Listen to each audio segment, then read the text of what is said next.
Wrestling fans, Boston Wrestling MWF Summer of 7 p.m., 7 nights a week has exploded online. Join the superstars and legends on Wrestling Insiders every night at 7 p.m. Spread the word.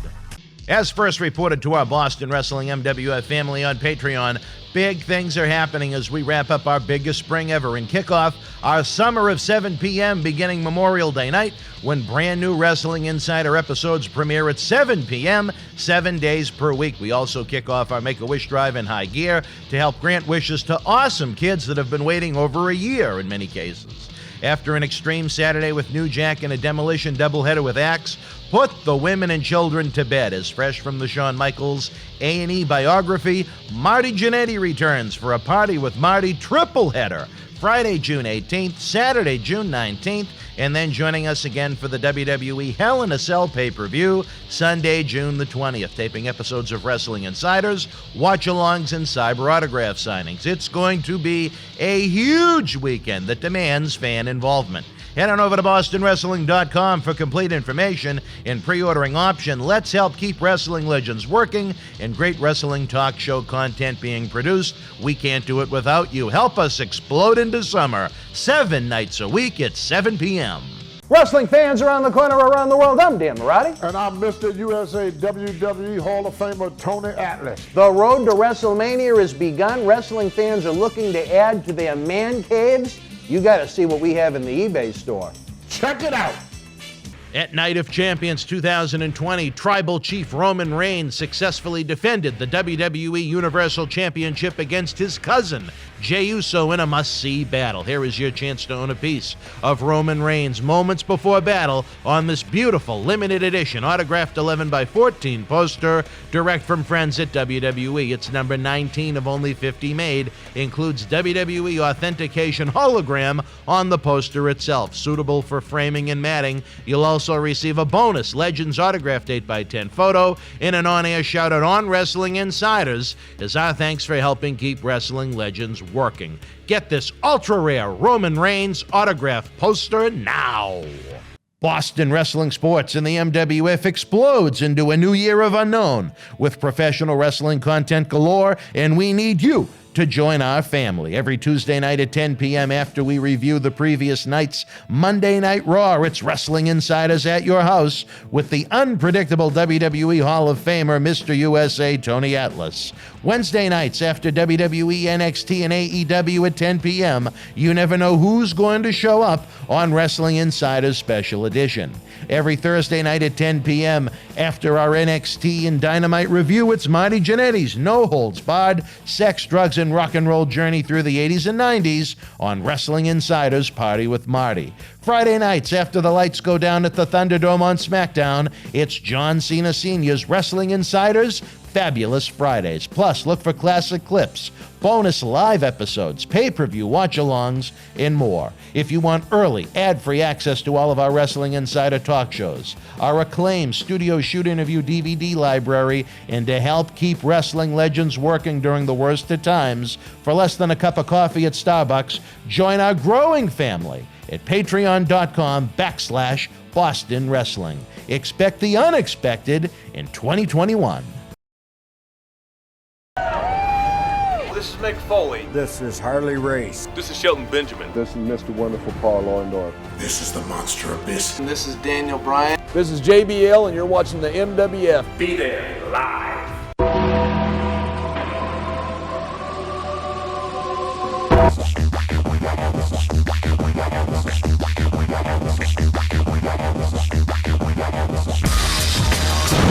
Wrestling fans around the corner, around the world, amazing how things can change in just a week. Last Memorial Day weekend, Saturday, we struggled to reach 50 degrees. It was pouring out. 7 days later, we're going to hit 90 degrees, a 40-degree difference. The weather here in New England is insane. Some stores will let you in now without a mask. Some still require it. But wherever you may be, kick back, relax, and enjoy Wrestling Insiders Week in Review as our summer of 7 p.m., 7 days a week continues. As we continue to note, it's SOS time, fans. Save our shows.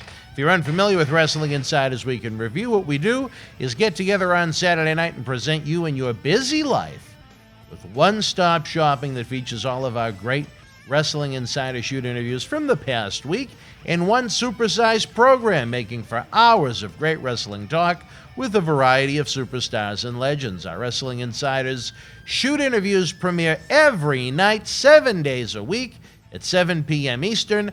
As we continue to evolve and get fans familiar with the time change, we're trying to produce, I guess what you'd call West Coast premieres, still in the old 10 p.m. Eastern time slot for a little while longer to get everybody ready and used to turning Wrestling Insiders into the pregame show for that night's live wrestling program. Sometimes it's tough to sit through 2 or 3 hours of wrestling, then have a talk show ready for you to start right away as soon as the show goes off the air. As always, you are our tag team partner in crime in building the biggest, baddest Boston Wrestling MWF ever as we prepare to celebrate our 20th anniversary this fall, culminating with our Back to the 80s live wrestling event in Fanfest, Saturday, November the 13th at Memorial Hall in Melrose, Massachusetts. Save the date. You're going to be blown away by the legends that are coming to Memorial Hall, never mind the in-ring action that you are going to bear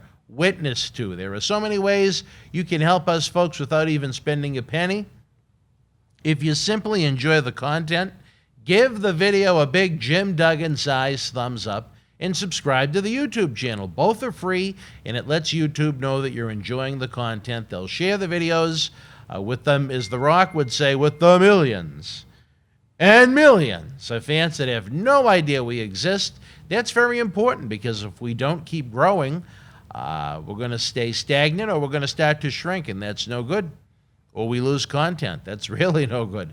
Also, if you're watching this premiere and I'm getting texts here, there, and everywhere, share the link on social media, on Facebook, on Twitter, on Reddit, wrestling Facebook groups, wrestling websites, anywhere there could be fans that would enjoy 80s, 90s, and current wrestling event talk. Share the link so we can, or I should say, so they can sample what we do, and hopefully we can have some new friends join the party. We're looking for more of you to join our Boston Wrestling family, our family over at patreon.com/Boston Wrestling. A link in the description box below where you can get early ad-free access to Wrestling Insiders, access to our acclaimed studio shoot interview DVD library seen by millions online and millions more on The Howard Stern Show. You get some Patreon exclusive videos, plus keep wrestling legends working. Again, that's patreon.com/Boston Wrestling. Join the Iron Sheik, Paul Bearer, Kamala, Vader, Demolition, Harley Race, Mr. Wonderful Paul Orndorff, and so many more telling their stories. Don't forget, Marty Jannetty will be with us for 3 big days of live episodes, Friday, June the 8th through Sunday, June the 20th, culminating with our Make-A-Wish Mega Raffle. Marty will be doing cyber autograph signings all weekend long. For complete information and pre-ordering autographed 8x10 photos and Make-A-Wish raffle tickets, visit bostonwrestling.com. And yet another wild week in the world of pro wrestling. Let's kick off Wrestling Insiders Week in Review podcast style with Oscar of Men on a Mission as he shoots on the continued shakeup in WWE with the departures of Adnan Virk and Tom Phillips, plus Leo Rush and Mark Henry joining AEW, SummerSlam, and more. Check it out. Wrestling fans around the corner, it is Memorial Day Monday. We hope you had a chance to remember those this weekend, maybe enjoy a little R&R on the long weekend. It is Monday night. It is the Monday Night Mission. However, it is back at its original time slot because tonight we kick off the summer of 7 p.m., 7 nights a week. All 7 of our original Wrestling Insider talk shows will now premiere at 7 o'clock. We realized that it is sometimes can be difficult after watching a 2 or 3 hour wrestling show to want to tune into a talk show / podcast, however you want to view our program. So you know what? Instead of being the post-game show, how about we be the pre-game show to lead into all these great wrestling shows? And on Monday, you know who I'm going to be joined by. He is the man that led Men on a Mission to Tag Team Championship gold in the spring of 1994. On March the 20th, 1994, he almost blew the roof off of Madison Square Garden at WrestleMania 10. He's the man that led clown-painted men on a mission to the ring at the one and only pay-per-view we had at the original Boston Garden. I can only talking about the man on a mission himself, Oscar. Oscar, how are you, my friend? I'm all right, and I want to say to all of our, men and women that are joined in service, thank you for your service. You have no idea what it is that you have do for this country. Those are not with us. We memorialize them today and every day, and there's no price tag or no way to thank that. So, kudos. Did you ever serve in the military, Oscar? I don't know if I've ever asked you about that. No, I did not. Well, you know what? I appreciate what you just said. I thought that's nice of you. And it's very important to remember why we have Memorial Day. A lot of people look at it as a nice long weekend. Depending upon where you are in the country, a time to have barbecues and get together with friends.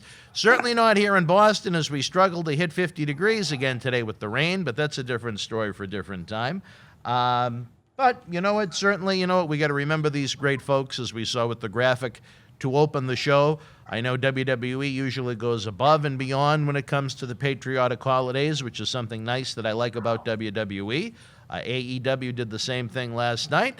Another interesting week in the world of professional wrestling, Oscar, but maybe to those that are involved in the wonderful organization known as the Cauliflower Alley Club, again, the event is on. It's going to be on at full capacity, and the remaining 230 tickets go on sale tomorrow, Oscar. Oh, well, I mean, so that's it? That's all that's left? 230 out of, what does it usually hold, about 700, would you say? Yeah. Yeah, so they got about 230 left. That means it's going to be sold out, oversold. Standing room only. And you know who the only sucker is usually standing is me at the camera, but that's a different story for a different time. Yeah, always appreciated, cough, cough, wink, wink, but story of my life. I usually wind up at the table with, I usually wind up at the VIP table in the front for some reason. I don't know how. But well, when you hang with a playboy like David Reese, it usually opens some doors. Yeah, that's got to be it. But yeah, B. Brian Blair and the whole clan. I mean, the last time I was there, I wound up at their table right up there in the front. And I'm like, oh, I'm balling now. Do you think you'll be doing a rap this year at the Cauliflower Alley Club reunion? If I'm there, they'll talk me into it. So I want to hear a rap.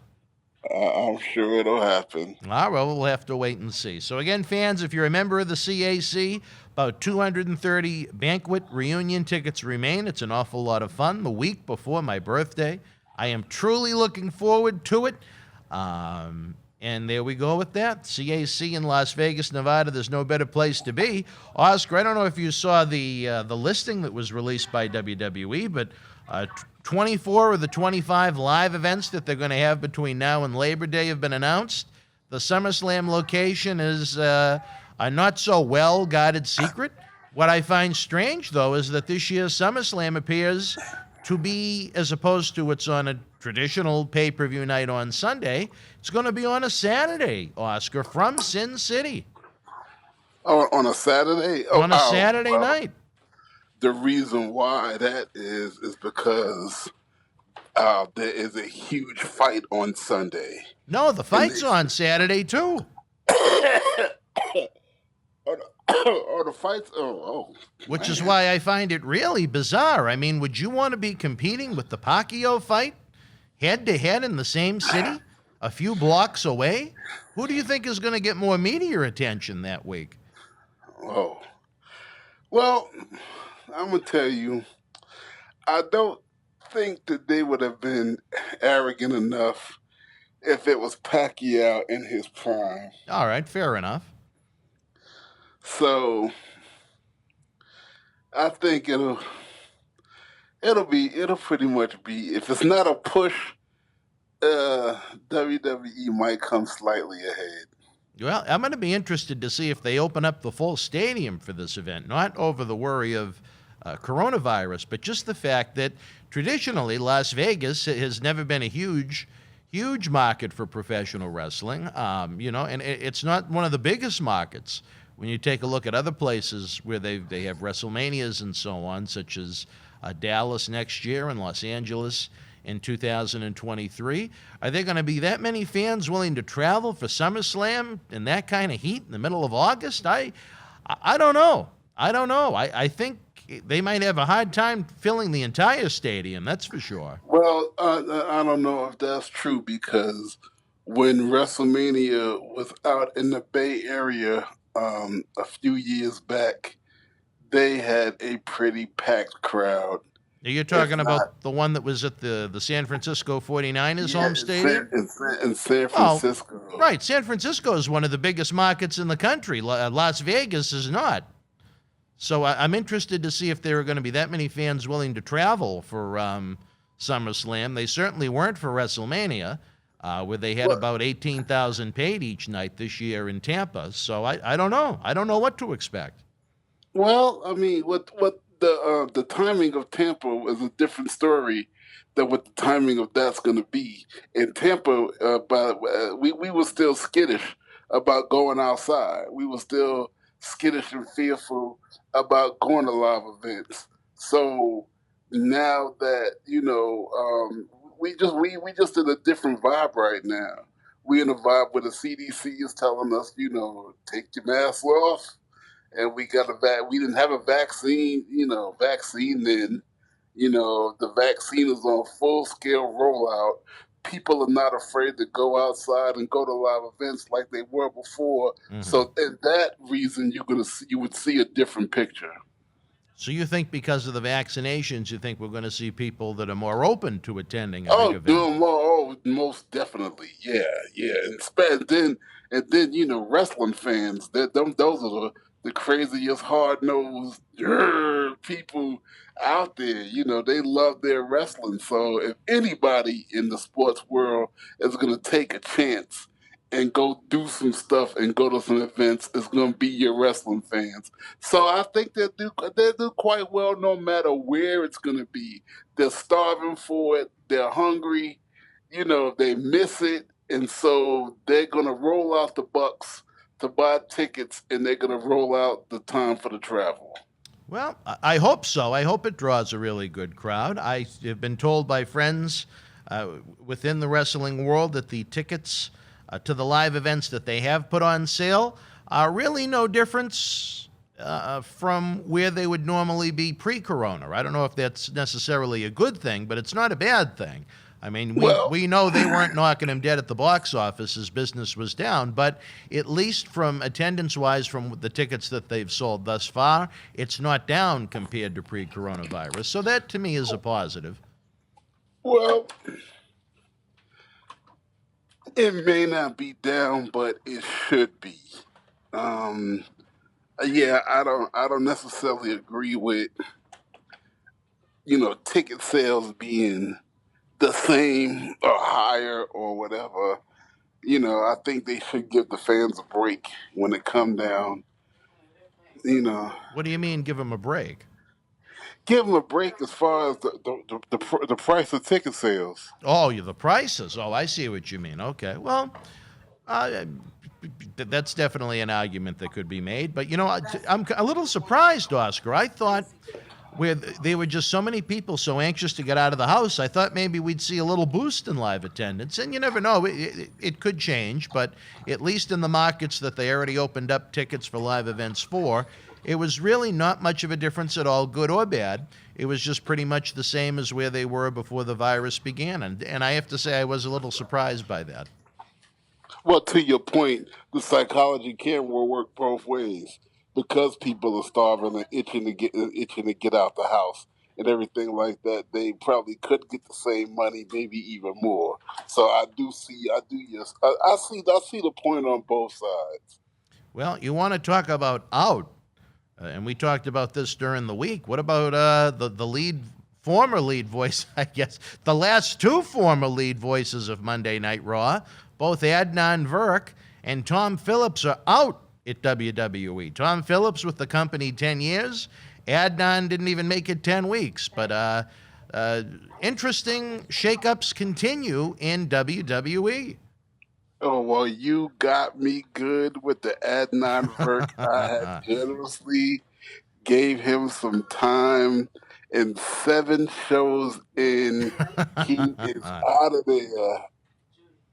It just was not a good fit. It was just wrong all around. It was awful. It was atrocious. It was killing the show. And you know what? Again, I don't know Adnan Virk personally. I don't want to job the guy out too much, but he was thrown into the fire. He should have never taken the job to begin with, unless he had some preparation and some training. As we've noted, when new hirees come in, you know, they call sometimes hundreds and hundreds of matches at WWE studios in Connecticut to try and get them familiar with the WWE way, the style, and so on. And this is a man that wasn't even a wrestling fan. He wasn't even familiar with the talent. So, I mean, how did they expect him to succeed, especially debuting him the day after WrestleMania, the biggest event of the year? It had failure written on it all around. When I paid just red vision attention to Adnan Virk, I really saw he did not know what he was talking about, that he was in the weeds, that he was lost in the woods, and it was just like you said, it was horrible. Now, Tom Phillips, I have a harder time. I'm having a harder time understanding that, because Tom Phillips was not bad at all. No, I mean, was he Jim Ross during the Attitude Era? No, but I thought he was very well spoken. I thought he was very effective. He seemed well versed in what it was he was trying to describe in the ring. I thought he was better than Michael Cole. You know, I was disappointed to see that Tom Phillips was out. I think he was demoted to 205 Live along with some projects behind the scenes, but I think he deserved a bit of fate. You know, I don't know. I don't know who they have in their plans to replace Phillips with on 205 Live. Yeah, that's but the big question. I mean, who replaces these people? Well, I'm just as far as Monday Night Raw goes, tonight, after the Monday Night Mission live on the USA Network, we're going to see the debut of Jimmy Smith as the new lead voice of Monday Night Raw, which means absolutely nothing to professional wrestling fans, I guess. But at least Jimmy Smith has a background in MMA, you know, at least a combat sport. And I guess he was a wrestling fan to some degree in his life. So he's got a couple of things going for him that Adnan didn't. Adnan was never a wrestling fan, never watched wrestling, and had a background in baseball. Jimmy, at least, like we said, he comes from the world of MMA and at least is familiar with what professional wrestling is. So, hey, you know what? I'd rather see Tom Phillips return if it was me, but maybe Jimmy Smith is going to be a diamond in the rough and a great catch for WWE for all we know. My question is, why not get one of the boys that you're not using too much right now, but is very articulate and really could fill that spot? That would make more sense than any. Well, you know what? They tried it with Samoa Joe and it worked pretty good, right? Even though that's my point. Joe was color compared to play-by-play, but I get the point that you're trying to make. Yeah, and I mean, why you let Samoa Joe go? That is just the big mystery. It just seems like, I don't know if it was Nick Khan, the new president, but they just wanted to shake things up. You know, I thought the Raw commentary team, I guess the best way to put it was fine. I thought when you had Phillips and Byron Saxton and Samoa Joe, I didn't think there was anything bad about what they did on Raw. Oh, well, Corey Graves and Michael Cole on SmackDown together were left a little to be desired, but I think that's usually the case with Michael Cole unless he has someone outstanding with him like a JBL or a Taz or someone like that that's really going to bring out something in Michael Cole. But now we have Michael Cole and Pat McAfee, and I guess the jury is still out on that new duo. I think Pat McAfee is trying a little bit too hard right now, but at least he's versed in professional wrestling and what we do. So, he's not going to. We're not going to have another Adnan Virk situation with Pat McAfee on SmackDown Friday nights on the Fox network, which is certainly a good thing.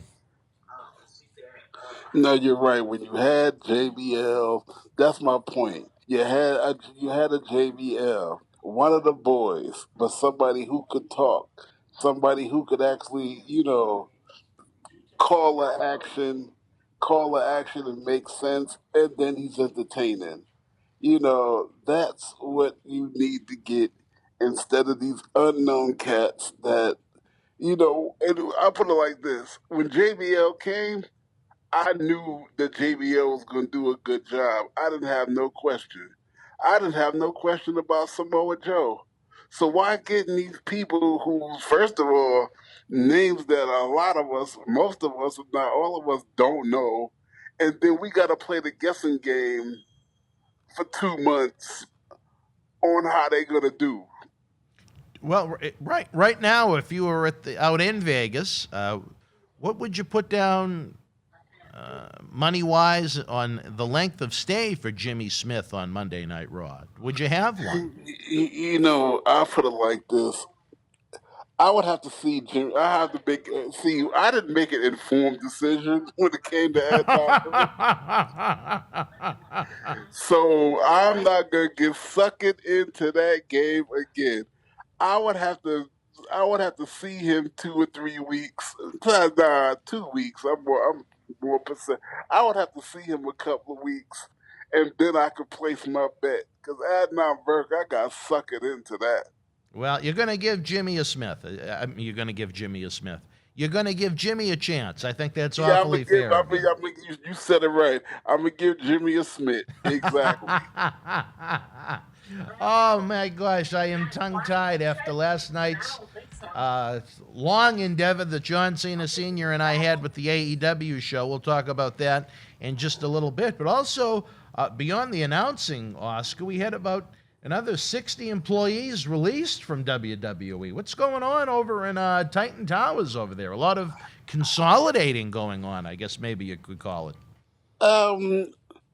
I don't know. Are they going to be able to have an office left to operate? They keep getting rid of everybody? Maybe they want to rent the studio. I don't know. I mean, there aren't going to be many people left. I'm praying. I'm praying for Sue Aitchison. How's her job security? I think someone like that, I think she'll be there as long as she wants to be, in my opinion. But I've been surprised by a lot of the other people that have been let go. So I guess really at the end of the day, you never know, which is not a good thing. But yeah, no, I really, my prayers go with her because she's the best. Because if Sue go, we all in trouble. We ain't getting another guest pass, another ticket, another nothing. Well, I don't know if I'd go that far, but I certainly don't want that lovely young lady to go anywhere because she is the best of the best. Your situation. The best of the best, the creme de la creme. Y'all don't know about your situation. Like I've said, you get more perks than the boys. Well, I'm gonna get to the bottom of that one day, but I told you they from time to time they have these little undercover missions that I get sent on, and they reward me in different ways. I wish it was a full-time job, but then again, in the situation a lot of the people with the full-time jobs are in, maybe that wouldn't have been the best spot for me right now. But you best where you at. You best. I might be better right here at the studio for the time being. Yeah, no. Send me the tickets and the merchandise, and then when business picks up again in a couple of years, then maybe bring me in. I don't know. Yeah, no, I think that you best where you at instead of having a full-time job and then risking being let go. So right where you stay, right where you're at.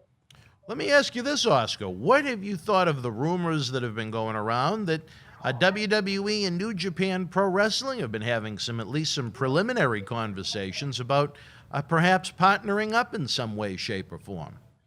When that happens, I have the same feeling of when Ted Turner and Vince had preliminary conversations. I don't see it happening till it happens. Mm-hmm. Well, to me, I look at it like this. If it was to happen, I hope it is done in extreme moderation. WWE has a track record of when they introduce large groups of people at the same time, it turns into a complete and utter failure within weeks. Just imagine them trying to introduce a quote-unquote an invasion angle per se, where you have a dozen Japanese guys that barely speak English, no English, whose names would be difficult for a lot of Americans to pronounce, trying to have them do an invasion angle on Raw. I think as great as the talent is, I think it would be difficult to get their personalities, their personas, and their characters over to the fans. Well, the Japanese talent always has been, in a lot of ways, superior to our talent over here. In many ways. And that would be a gigantic problem. Well, I think if you took someone like Okada, who is one of the elite, and you bring him over here, and maybe you put him with, let's just fantasy book for a second, someone like Paul Heyman, someone that can speak for him, cut clear, effective promos for him, you know what, you might be able to do something very productive, something very lucrative, something that you could put in a main event.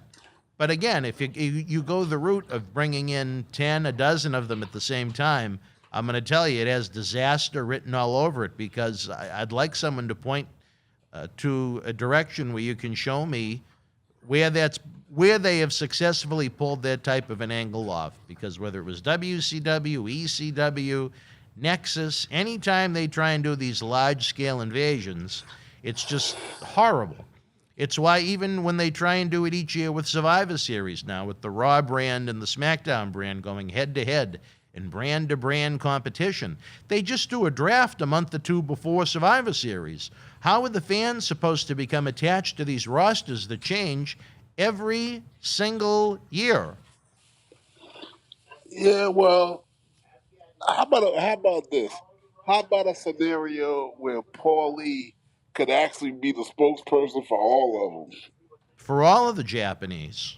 Yeah. Well, not a bad idea. I mean, in the end of the day, we really don't know what direction this is going in, but if they were to try to pull off something full scale, I'd give it a chance, but I think within a week or two, it would be a disaster. Paul Lee was heavily involved in the ECW invasion back in 2001, and look at how quick that flopped.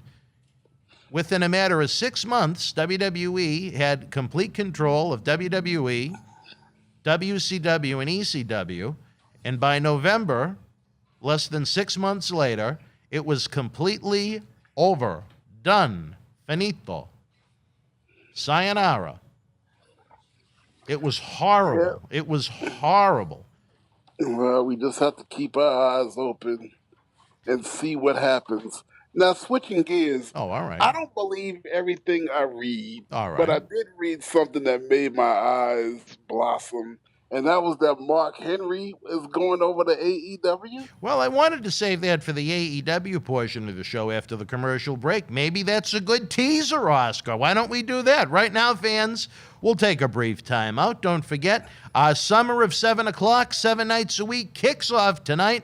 The premiere of all of our great Wrestling Insider shows will be at 7 p.m. each and every night as we prepare to have that madman back, Marty Jannetty. He'll be with us June 18th through June 20th, which will be the culmination of our Make-A-Wish drive. Right now, I'll take a brief time out. We'll be back with more of Oscar's Monday Night Mission. Stand by. Wrestling fans, I'm Dan Marati. And this is the man of the hour, Leo Rush. It's all over BostonWrestling.com and our social media. But Leo, brother, they got to check out some of this merch.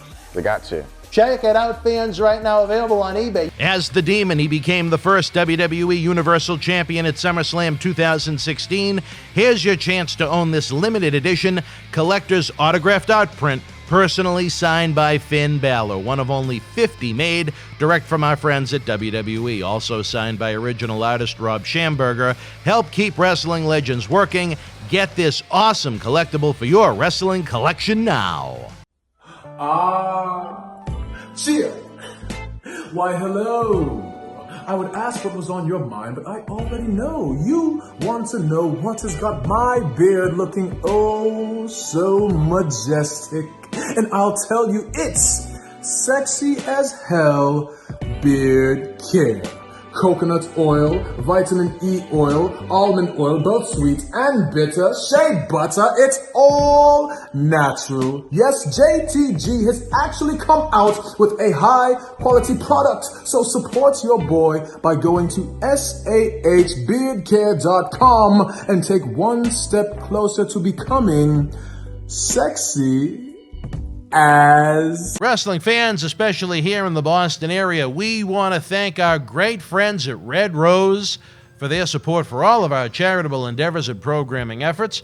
Red Rose is 2 years young and extremely thankful for all the support they've had from our neighbors here in Melrose and beyond for an amazing first 2 years. Red Rose thanks Melrose and all of the first responders who have fought the good fight and have never given up hope during these unprecedented times. We did it together. Follow Red Rose on Facebook for their anniversary special, facebook.com/Red Rose Melrose. You'll be glad you did. Open until 2 a.m. Red Rose will give you fresh, piping hot, mouth-watering food that'll put an ear-to-ear smile on even the toughest critic's face. Check out their full menu online at redrosema.com or give them a call, 781-620-1889. All right, wrestling fans, welcome back to Wrestling Insiders Monday Night Mission with the man on a mission himself, Oscar. Oscar, a pleasure as always to have you with us. As usual, you jumped the gun on me because you got so much going on in that brain of yours over there. As you noted before the commercial break, it was an interesting night at AEW Double or Nothing last night on pay-per-view from Ursula Daly's place in Jacksonville, Florida. Well, you're going to have to drive this conversation because guess what? I missed it. Well, you mentioned maybe some of the biggest news coming out of the show. Yeah, no, like I said, I don't believe everything I read. Now, was there something on the show? Yes, Did he make an appearance? It was his physical body, yes.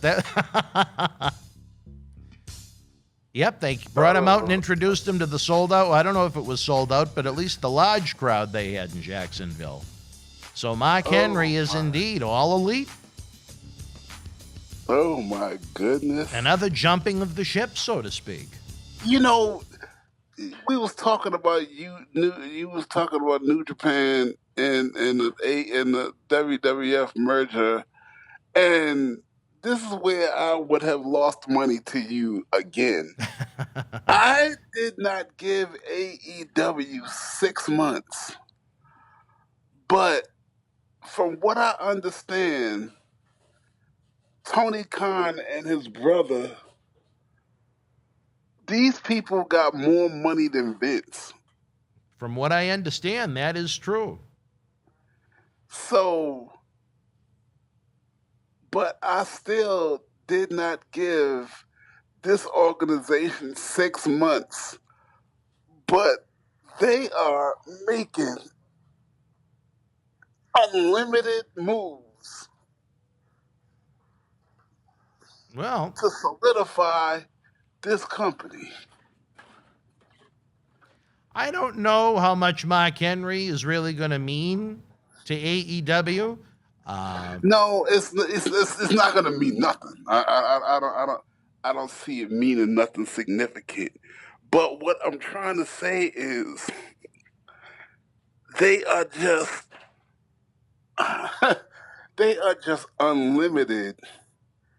And the stunts that they can pull in order to make the company meaningful or to show us all that they can do anything, just like WWE used to do. Yeah. WWE's letting them go. AEW's paying them up. Well, I know Mark is going to be paid certainly a handsome fee to join AEW. He was a WWE legend. That contract obviously expired at some point for him to legally be able to go to AEW. But, you know, you got to look at it twofold. Is WWE really losing anything by Mark Henry not being with them anymore? Granted, you know, he had a long tenure with them. He made his in-ring debut all the way back in 1996. You know, he had many peaks and many valleys. Certainly many valleys where he was sent down to Ohio Valley at one point to try and improve on his ring work after several years on television. But you know what? He rebounded. He had several big years within the company. He held the world championship. So very successful career for Mark Henry, a very long career in the company for Mark Henry. Certainly not someone that you'd think that would leave, that they wouldn't be able to work out a deal with. But at a time when WWE is looking to slash salary, slash payroll, and so on and so forth, if Mark Henry is still being paid big money just to be a legend that really isn't doing a heck of a lot, isn't featured on television in any kind of a meaningful role, you know, there's a lot of people out there that could take a Legends contract for far cheaper money than Mark Henry was getting. Does WWE lose anything other than maybe a little pie on the face to see him show up on the competition? No, they don't. They don't lose nothing, not an iota of anything. But what I'm trying to say is, it seems that there's nothing that AEW won't, or more importantly, cannot do to solidify their brand, and that's scary. Well, you know, here is where I think AEW benefits from it. Obviously, Mark has stated that he wants to have a retirement match, and likely that'll happen in AEW. He wants to say that he wrestled in 4 different decades, like the Big Show has alluded to, as he wants to have another match as well. But you know what? When it comes to branding, when it comes to licensing and things like that, are you going to get a lot out of Mark Henry in the ring in 2021? No, that wouldn't be my expectation. But when it comes to things like television deals, international television deals, where you have familiar faces from WWE in your video library, when it comes to video games, when it comes to action figures, I think Mark Henry does have great value when it comes to something like that. But the value now has shifted over to the AEW over to the AEW company. Yeah. So I think it was a good. I don't know how much he's being paid, but on paper, without knowing that number, I think it was a good pickup for AEW. He's a very recognizable face, not only from professional wrestling, but from the Olympics. You know what? As long as they're not overpaying, I think that it was a very wise signing for them.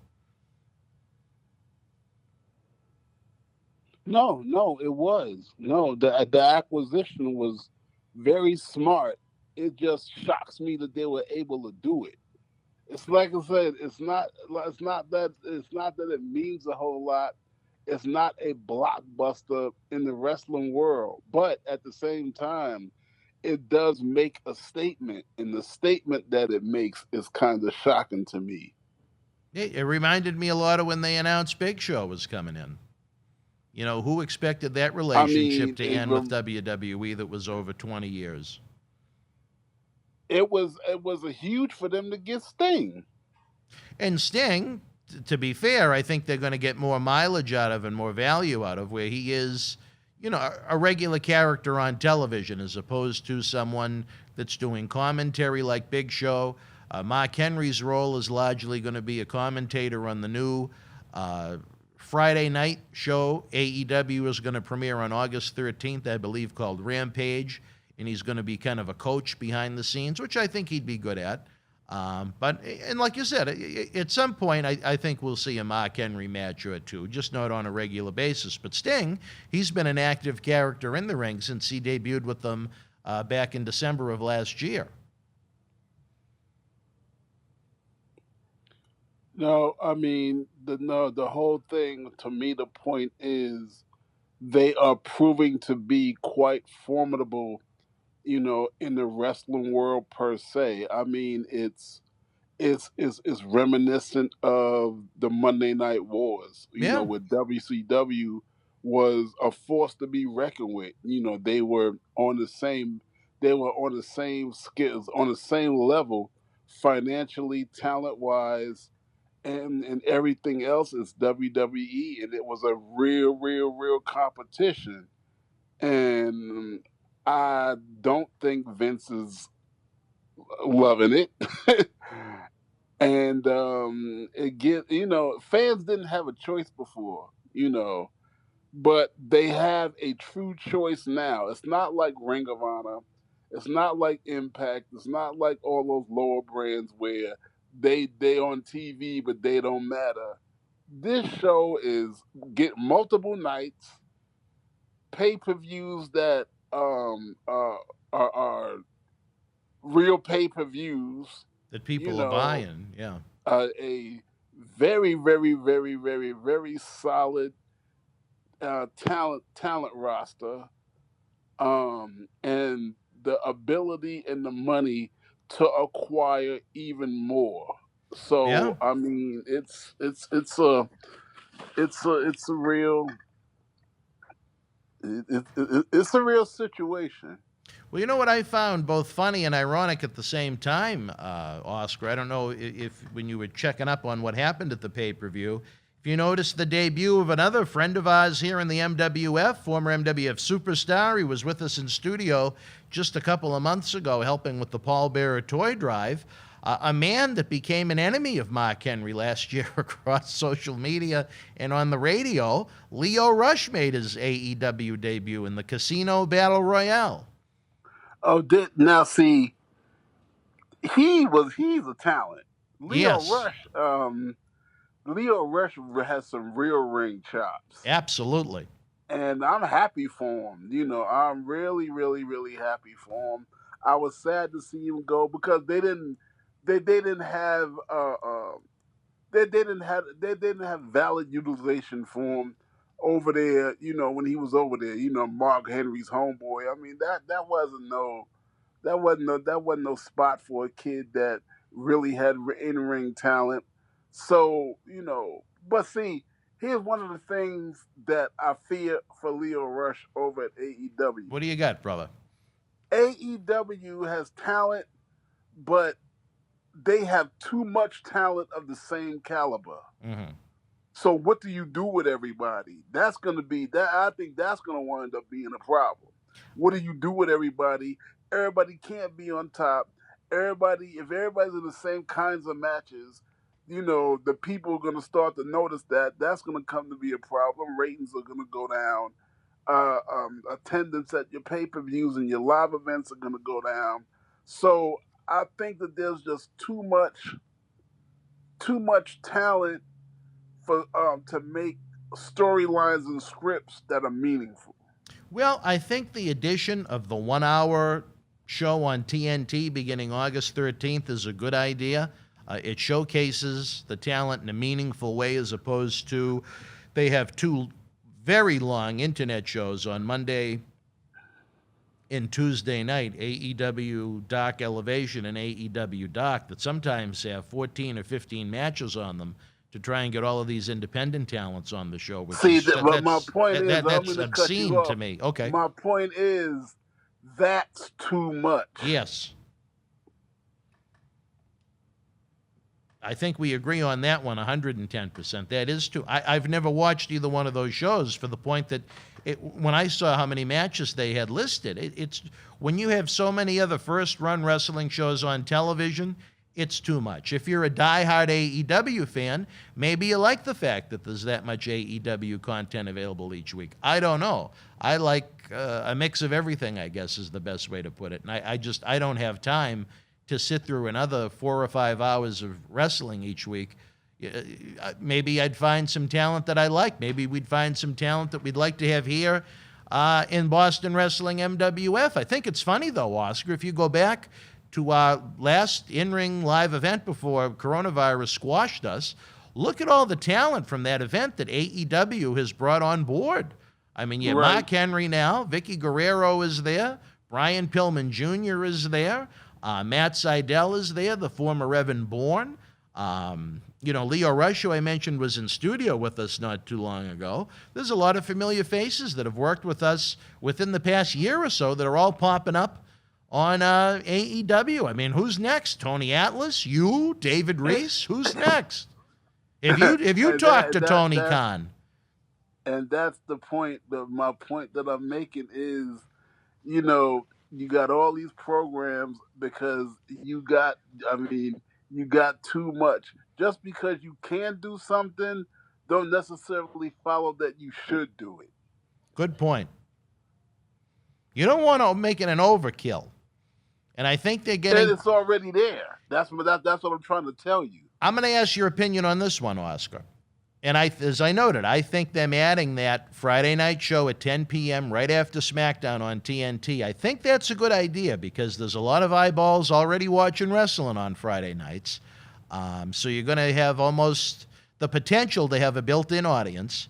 And again, you're not talking about an internet show. You're talking about one of the most prestigious cable outlets on television in TNT to add on to what goes on Wednesday night on Dynamite.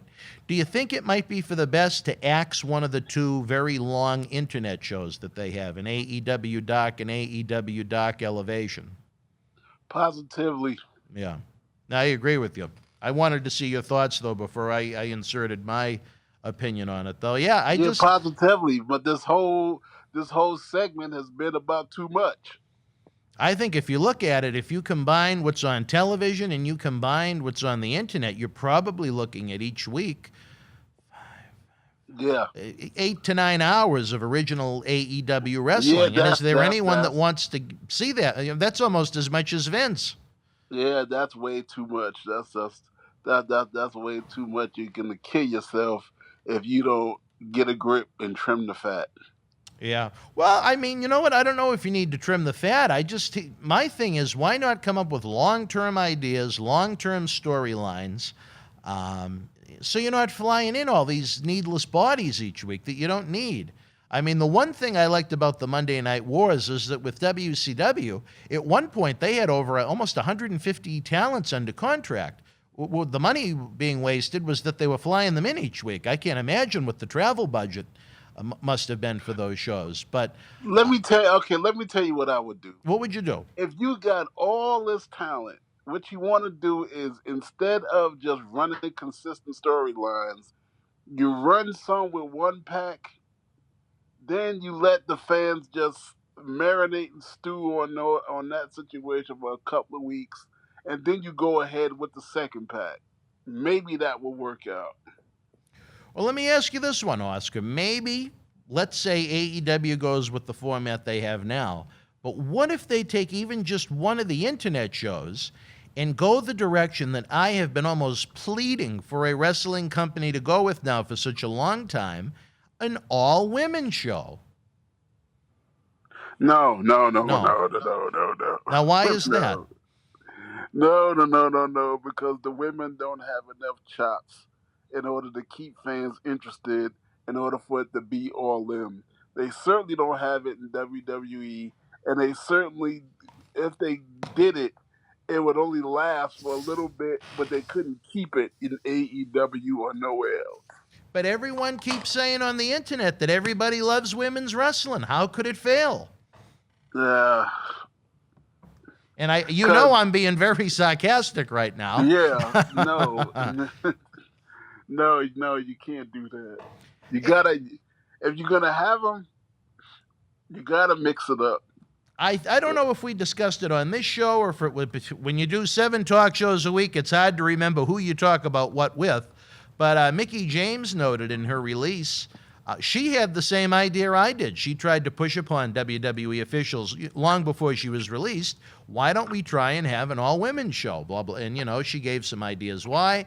And they said, Mickie, we understand where you're coming from, but we tried to do the all-women's pay-per-view. It was the least watched pay-per-view in WWE history. We don't make any money with the women. So basically saying, we do this to have a happy face when it comes to public relations, I guess. It's good PR for the company to promote the women as equals. But at the same time, we continue to see a product overall that is very stale, very boring, and continues to have declining metrics. It's going to be very interesting to see if attendance goes up, stays down, once they're able to have those fans back in the buildings themselves. Yeah, well, this is a bad time to try to fortify that experiment, be it AEW, WWE, or anybody else. So please don't. You're not a big idea on my idea. No, that's not a big idea at all. Well, that's not a good idea. You want to know, maybe I'm going to sound like a mustache-twirling villain, Oscar, but I'll tell you this. Part of the reason why I'd like to see them try it is just... to see it fail. I don't want to word it exactly quite like that, but not too far off. Yeah. I just want the people, I want the executives and the decision makers to see that there's a lot of fans that absolutely do not want to see this anymore, that it's too much, it's been overpushed for a long, long time, and it's part of the reason why so many millions of fans don't watch and enjoy their shows anymore. And you want to know the funny thing at the same time, in our world of Boston Wrestling MWF, I don't even know if you've been involved in the discussions, is the vice president, where I know you and I work more on the big live event we have coming up November the 13th as part of our 20th anniversary. But John Cena Sr. is looking to launch his Fabulous Women of Wrestling promotion within the confines of Boston Wrestling. What are your thoughts on Cena Sr.'s idea? No. We need your thoughts, brother. Shoot. Okay, all right. In November, we need to sit down and have this meeting. With Cena. This is something we need to talk about, because I'm clearly going to point out that it doesn't work for WWE, and they know exactly what the hell they doing. You know, that's not going to work anyplace else. So, I mean, we're not a big budget company. No, definitely not. We're not a big budget company where we can take chances like that. Well, you know what? Hopefully Cena Sr. is going to be attending his first Cauliflower Alley Club this year. Maybe we can sit down and chew the fat in Las Vegas about these fabulous women of wrestling. We positively can discuss it then, because it needs to be discussed, and he needs to take heed of everybody's opinion, of people who know what they're talking about. Now, I haven't had a chance, where it's kind of new, I haven't really had a chance to sit down and talk with Reese about this, but I mean, where Reese has the pieces, do you think he'll be receptive to the Fabulous Women of Wrestling? Reese could be receptive to whatever the hell okay. I'm going to have a pre-conversation with him and get him to see the point. Well, the one thing we can say about you is, you know what? John Cena Sr. had his moment in the sun, but certainly not David Reese and I. You had many moments in the sun. You lived in the sun for several years, so to speak, working under the bright lights of the World Wrestling Federation, now WWE. You have a point of view, a perspective that, you know what, Reese and I don't have, which is why it's great to have you on board as the vice president. But Cena has been hell-bent for many years. I know you're familiar with the North Carolina inside job, where Cena kind of took things over from within, where he found North Carolina to be more lucrative than the Boston area as far as the overall overhead went.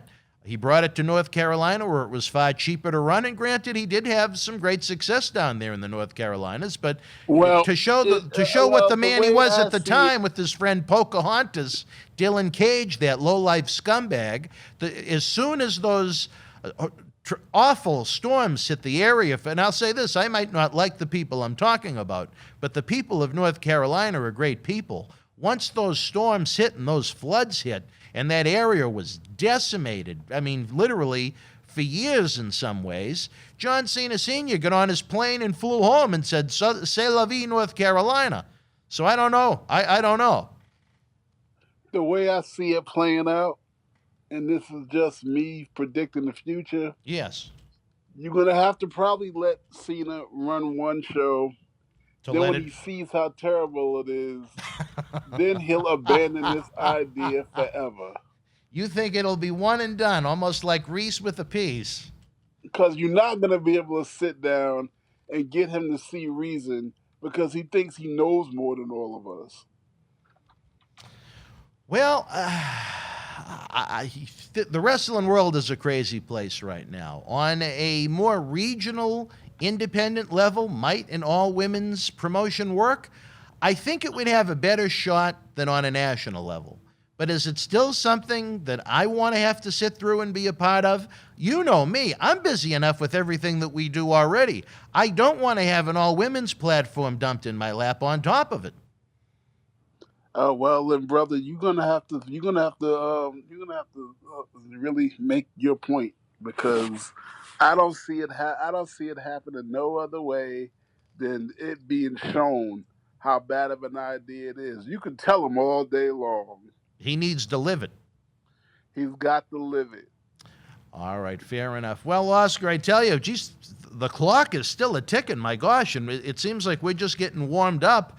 I know you missed the pay-per-view last night. I wish you had a chance to see it. We did the watch-along. Myself, John Cena Sr., and about 2,000 of our closest friends joined us online for the watch-along. Again, it was interesting to see our buddy Leo come out and be eliminated very quickly from the Casino Battle Royale. The debut of Mark Henry was kind of a jaw-dropper, but overall, I thought it was kind of a weak show. Both Johnny and I gave it a 4 out of 10 on the rating scale. If you're interested in seeing it, I could give you some information on how. I don't know if you'd like to.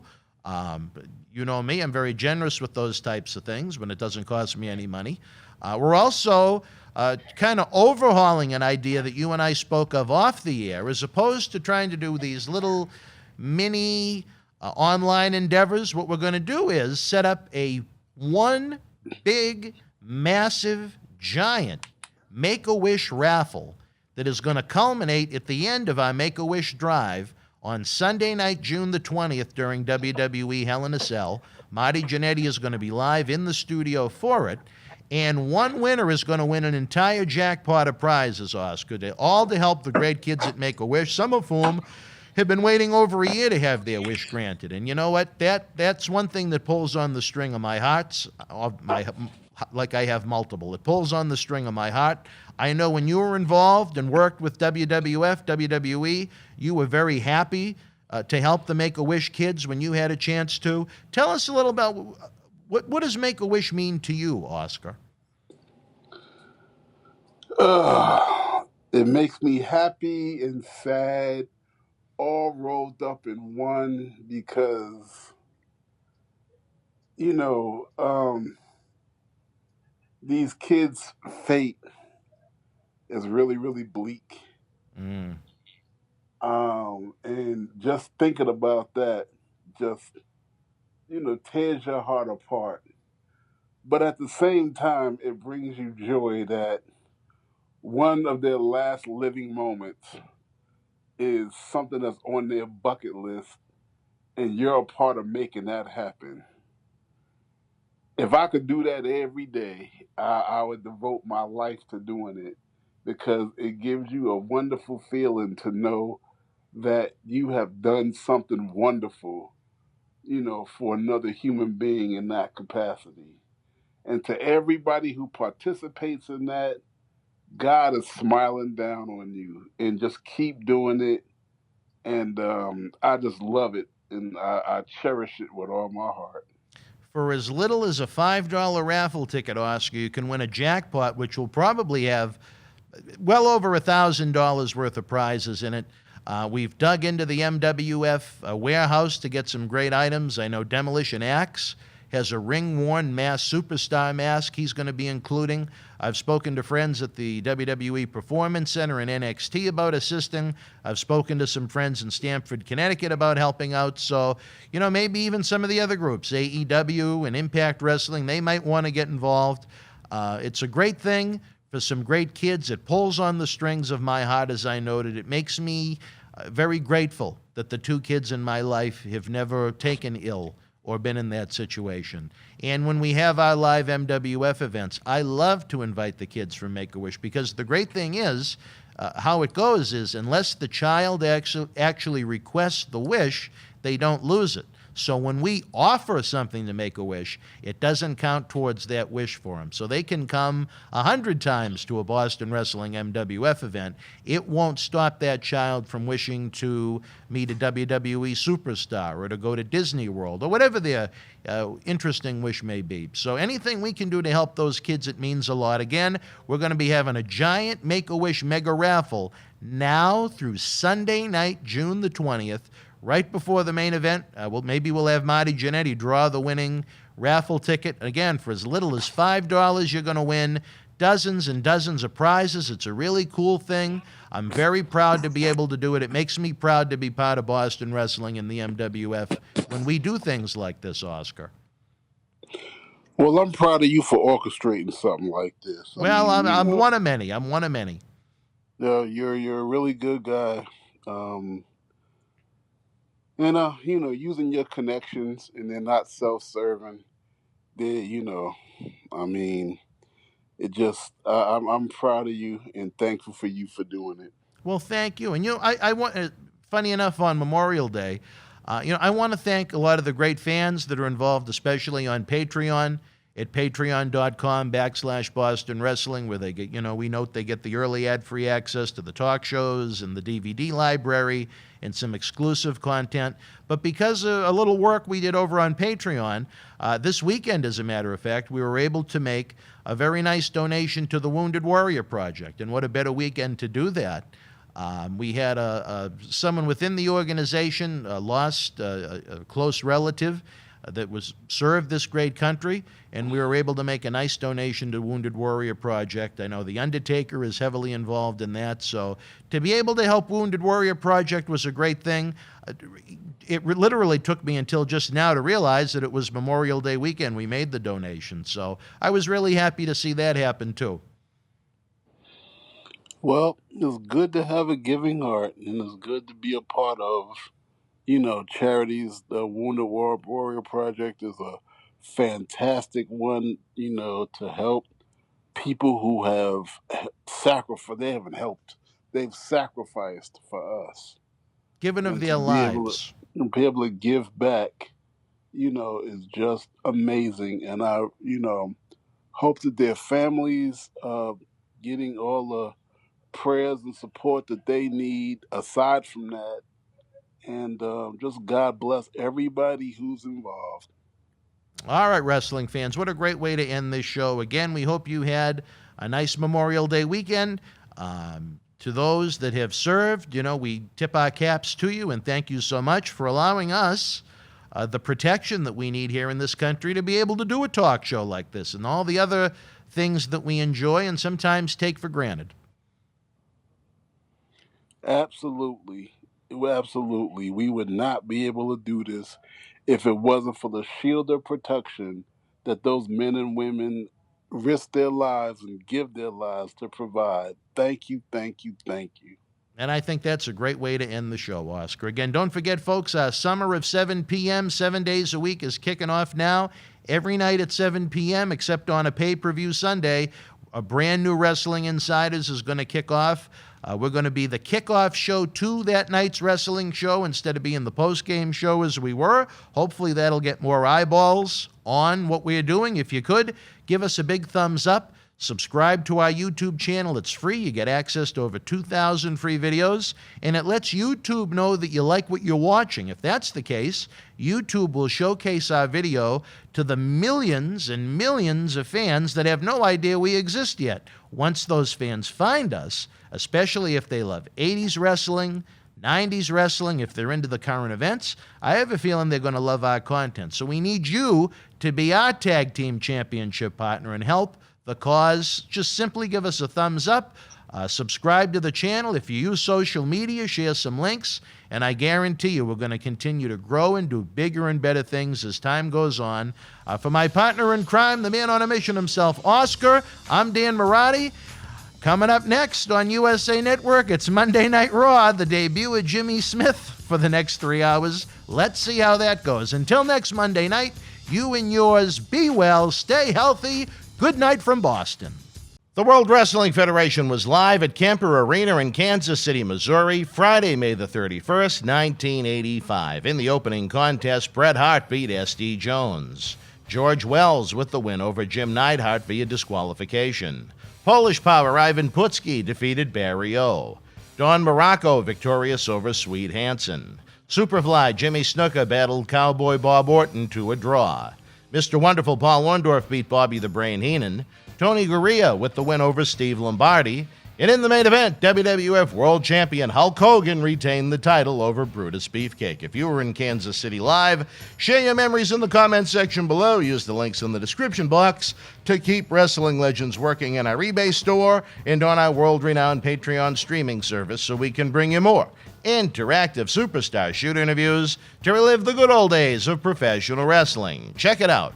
Boston wrestling sports in the MWF explodes into a new year with professional wrestling content galore and need you to join our family. Every Tuesday night at 10 p.m. after our Monday Night Raw review, it's Wrestling Insiders at your house with WWE Hall of Famer Mr. USA Tony Atlas. Wednesday nights at 10 p.m. after NXT and AEW, join rotating legends on Wrestling Insiders Special Edition.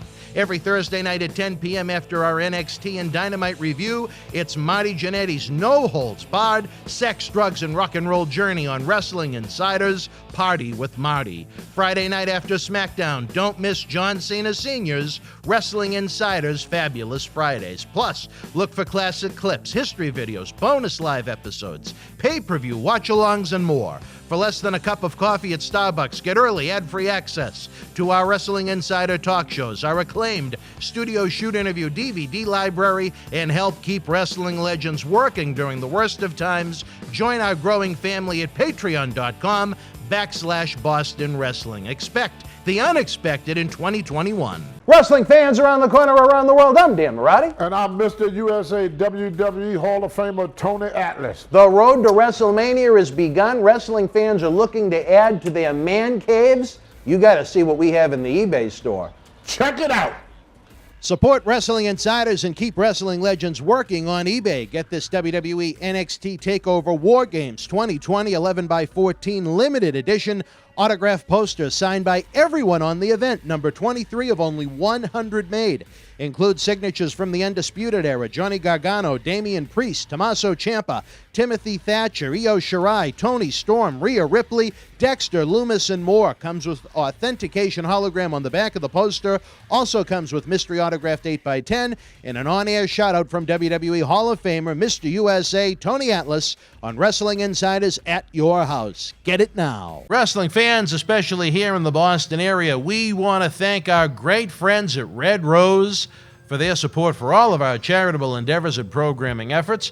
Red Rose is 2 years young and extremely thankful for all the support they've had from our neighbors here in Melrose and beyond for an amazing first 2 years. Red Rose thanks Melrose and all of the first responders who have fought the good fight and have never given up hope during these unprecedented times. We did it together. Follow Red Rose on Facebook for their anniversary special, facebook.com/Red Rose Melrose. You'll be glad you did. Open until 2 a.m. Red Rose will give you fresh, piping hot, mouth-watering food that'll put an ear-to-ear smile on even the toughest critic's face.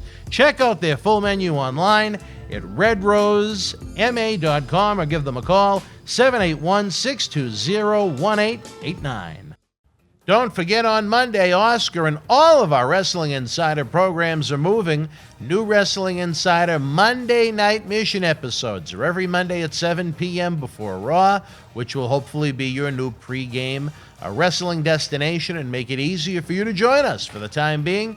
We're also going to try and continue these West Coast premieres after Raw until fans get used to the new time slot at 7 p.m., 7 nights per week. As we continue with Wrestling Insiders Week in Review, don't forget that the Super Chat button is open for business, and baby, we need all the help we can get after a rough April and May. Don't forget to tip the bartender for hours of great entertainment tonight. It's truly appreciated, along with your viewership and being a friend of the show. If you don't know what the Super Chat button is, it's that little gray $ symbol underneath the chat box.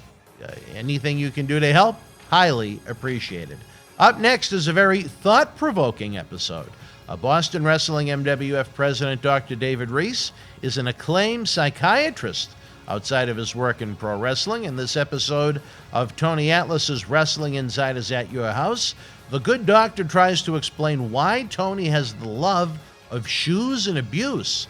If you saw that video a couple of weeks ago, it is amazing. Some may laugh, but it's a very deep look into the mind, the life, and the history of Tony Atlas. Check it out. Wrestling fans from around the corner, around the world, welcome to a special SummerSlam weekend edition of Memories and Legends. I'm Dan Marty, joined by my partner in crime, so to speak, Mr. USA, Tony Atlas, and the man that said there's no tiptoeing around the subject tonight, the president of the Millennium Wrestling Federation, Dr. David Reese. A real pleasure to have you here, my good friend.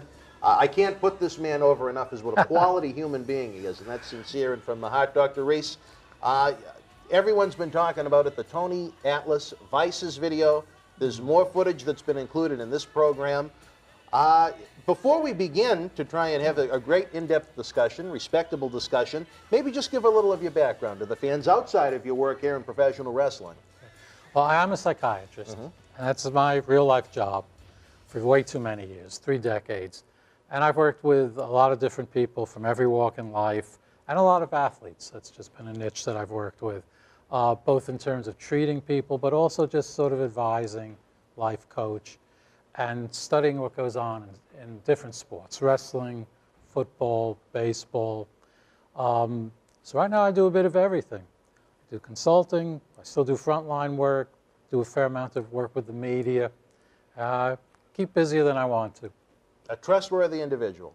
I hope so. Tony's been my friend now almost 25 years since we first met in Boston, Bad Boy Tony Rumble's Century Wrestling Alliance. A genuine good human being. He really is. And sometimes they're hard to find in professional wrestling, but all right, we have to go back to, I think it was Money in the Bank weekend for WWE in June, Father's Day weekend, and what a release we had, Tony. You decided you wanted fans to understand what caused you so much trouble in your career. Times you walked out of WWF in the prime of your career when you were so white hot. And if people thought it was a common foot fetish, it really wasn't a foot fetish once we examined the video of the shoes, and the abuse that went along with it. Well, you see, I'm not the smartest person in the world, but when you got a fetish, it's almost like in the olden days, they have a son that is mentally ill. Where they would try to keep that a secret. They rather for that son to be arrested and be known as a murderer than to be mentally ill, because they didn't want people to think there's mental illness in their family. So anything that dealing with mental disorder, it's kind of like, it's a shame that went along with that. Like, I got teased and ridiculed all the time. And believe it or not, in my younger days, it was easier for me to have intercourse with a woman than to get walked on. Because it just, anything that people don't really understand, they put you into like a mental capacity. Like, I would get something like, now you sick. You know, you weird. So you get ridiculed more for having something that is out of the norm. But if I did stuff within the norm, I get praised by it. Like if I was the type of guy to go to bed with a different woman every night, I get pat on the back. But if I get get a woman to step on me, all of a sudden I'm weird. So anything that is out of the norm, you get ridiculed. So it increases the desire. It's kind of like going through the desert, you know, going through the desert, and you're looking for that water. You know, you're looking for water. And at finally you see that one little drop of water. But that one little drop of water feel like you ran across an ocean. Right. Because you waited so long for this. And you wait so long for somebody to understand or to fit in. Because you know you don't fit in, you know, because you listen to what people say. People got a lot to do with how you respond to things by how they react to a certain thing. So there's a lot of people that got things about them, and if you name anything that is not of the norm, the first word come out, you sick or you weird. So nobody want to be known as a weirdo, you know. And even girls, you know, it's something that is weird. They want to know they become more interested in why. You know, it's always why. There ain't a why. It just why the trees grow, why the flowers grow, why the sun come up, why the sun come down. It's not a why. It's more of an understanding that people have different desires. And the more you keep something away from a person, the more they want it. The more they want it. All right, Tony, I think that's a great segue. Right now, why don't Now, we I'm not the psychologist. What do you think about well, that? hold on. I think that's a great segue. Why don't we take a brief time out? Then when we come back, I think this is going to be a great opening to the discussion we're going to have. So right now, fans, we're going to stand by. We'll take a brief time out, check out some of this footage. And again, check out BostonWrestling.com with all the fun stuff we have going on there on a big SummerSlam weekend. Not one, but 2 episodes of Memories and Legends. Not only this, but we have another feature episode where Tony and I discuss Bruno Sammartino, superstar Billy Graham, and Bob Backlund. We'll be back after this brief timeout. Wrestling fans around the corner, around the world, I'm Dan Marati. And I'm John Cena Sr. Johnny, the momentum here in Boston Wrestling continues as we continue to build and build and build. The fans want to know, how do we help? We subscribe to the Patreon, but we see all the great merchandise on that set. Coronavirus may have killed the nightlife, especially for someone like Marty, but our acclaimed eBay store is open 24/7 around the world. Wow. Check it out. Support Wrestling Insiders and keep Wrestling Legends working on eBay. At Survivor Series, it was champion versus champion as WWE Champion Drew McIntyre battled Universal Champion Roman Reigns with Paul Heyman. Get this 11x14 poster autographed by all 3 men. Limited edition, number 42 of only 50, with authentication hologram on the back of the poster itself. Comes with a mystery autographed 8x10 photo and an on-air shout-out from WWE Hall of Famer Mr. USA Tony Atlas on Wrestling Insiders at your house. Get it now. Wrestling fans, especially here in the Boston area, we want to thank our great friends at Red Rose for their support for all of our charitable endeavors and programming efforts. Red Rose is 2 years young and extremely thankful for all the support they've had from our neighbors here in Melrose and beyond for an amazing first 2 years. Red Rose thanks Melrose and all of the first responders who have fought the good fight and have never given up hope during these unprecedented times. We did it together. Follow Red Rose on Facebook for their anniversary special, facebook.com/Red Rose Melrose. You'll be glad you did. Open until 2 a.m. Red Rose will give you fresh, piping hot, mouth-watering food that'll put an ear-to-ear smile on even the toughest critic's face. Check out their full menu online at redrosema.com or give them a call, 781-620-1889. Wrestling fans, welcome back to SummerSlam Weekend edition of Memories and Legends. I'm Dan Marati, joined by my Hall of Fame friend, not once but 2 times over, Mr. USA Tony Atlas, and a gentleman I have so much respect for, Dr. David Reese, a friend in and out of professional wrestling, a man I respect. Now I think we've discussed the lead into this, the Vices episode of Memories and Legends we had back in June. I think this sets the table for a great discussion. You've seen the video footage. You've gotten to know Tony a little bit here in the studio today. I want to hear what you guys have to say now, like the fans do. First, I'd like to just take off on something that Tony just said, which I think is a really important point, which doesn't get into anything personal about Tony. But even now, when thankfully mental illness doesn't have as much of a stigma, you know, we talk much more about depression, bipolar. It's much more open. You know, we had recent suicides just in the last couple of weeks that made the news that we've been talking about. But there's still one thing that isn't talked about, and this is even in people that I may be treating or my peers may be treating for years. It may take years till they disclose some of their fetishes. That's still something that isn't talked about, not only in public, but even in therapy. I'll deal with people for years, and it will take quite a while till they trust me enough to talk about. And I'm not talking about anything horrible or dangerous. Just like you said, that it's unusual and it's not the accepted type of problems. So the point you made is excellent, and it's still very applicable. Tony, again, it cost you a lot of money, buddy. It cost you a lot of money, these shoes. Dr. Reese, I mean, what did you think as you saw this footage? I mean, the abuse that Tony took from these shoes, kicked and just repeatedly. Well, I mean, I don't think I could say a lot more than Tony said, really, which is that this is really relate, and obviously he knows more than I do about what's in his mind, but that this is related to coming to terms with traumas, with abuse, with empathizing with people who didn't have power, and wanting to connect in a way that's helpful.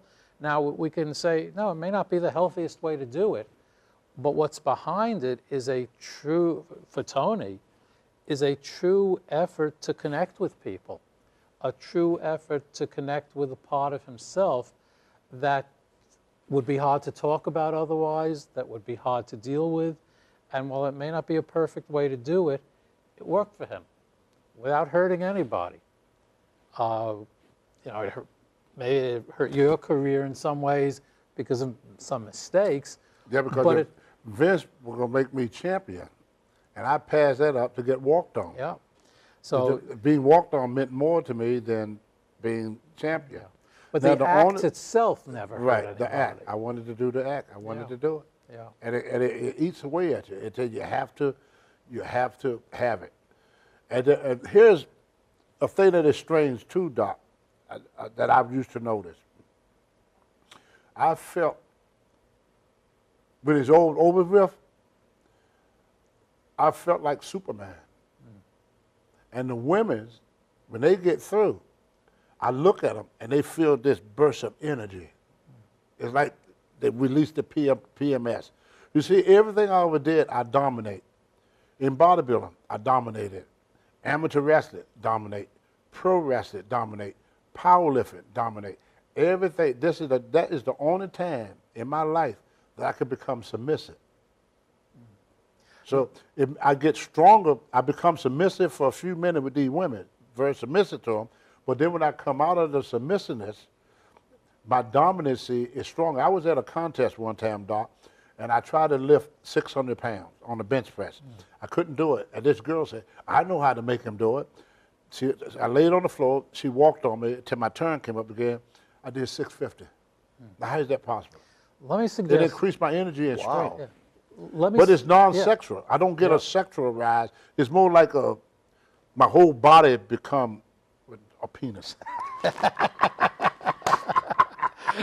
It stimulates not just, it stimulates everything but that, which has always been unusual to me, that the strength I could get from it. And then when I don't do it, I'm not as successful when I don't do it. I don't understand why. It makes me more dominant in other things I do.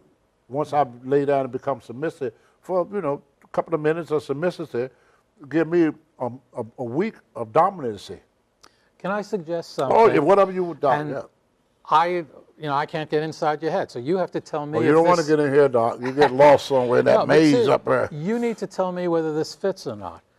But it sounds like it was a way that you took something that maybe at a deep part inside was rather humiliating, and you turned it into something of power. Wow. You took something that maybe you were secretly ashamed of, but you turned it into something where you were doing something that you felt was good for you and good for another person, maybe not the perfect way, right? But you turned humiliation and shame into pride and power. You hear that? And in that way, that's energizing and gives you back the sense of power that the secret shame was stealing from you. Does that make any sense? Make a lot of sense to me. Yeah, make a lot of sense to me. And that isn't necessarily sexual. I mean, there may be some aspect to it, but it's not primarily sexual. No. It's primarily shame and power. No, yeah.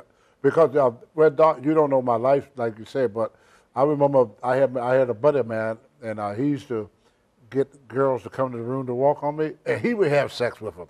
And all the girls knew that I was not going to have sex with them. The rest thought it was a strange thing. Why do you want a girl to walk on you and not go to bed with her? But if I go to bed with her, it took away from it. It was like I put them on a pedestal, and for me to be physically with them, they're not that queen no more. Right. It wasn't bringing up that powerful, prideful, that really feeling that you were doing something for someone else. And I think being into wrestling, Doc, the way I feel about being a pro wrestler, and you may have elaborate on this, but it's like being in penitentiary for 20 years, and then you let out in the real world. But they don't tell you when they're going to let you out.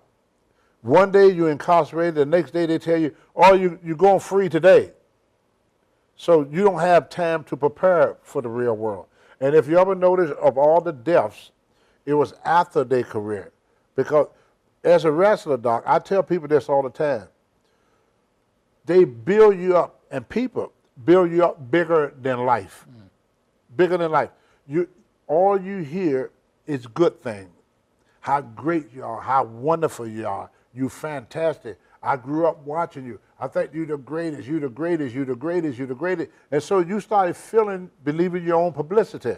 And then all of a sudden one day, somebody just come along and go, boop, and it leaves quicker than what it comes.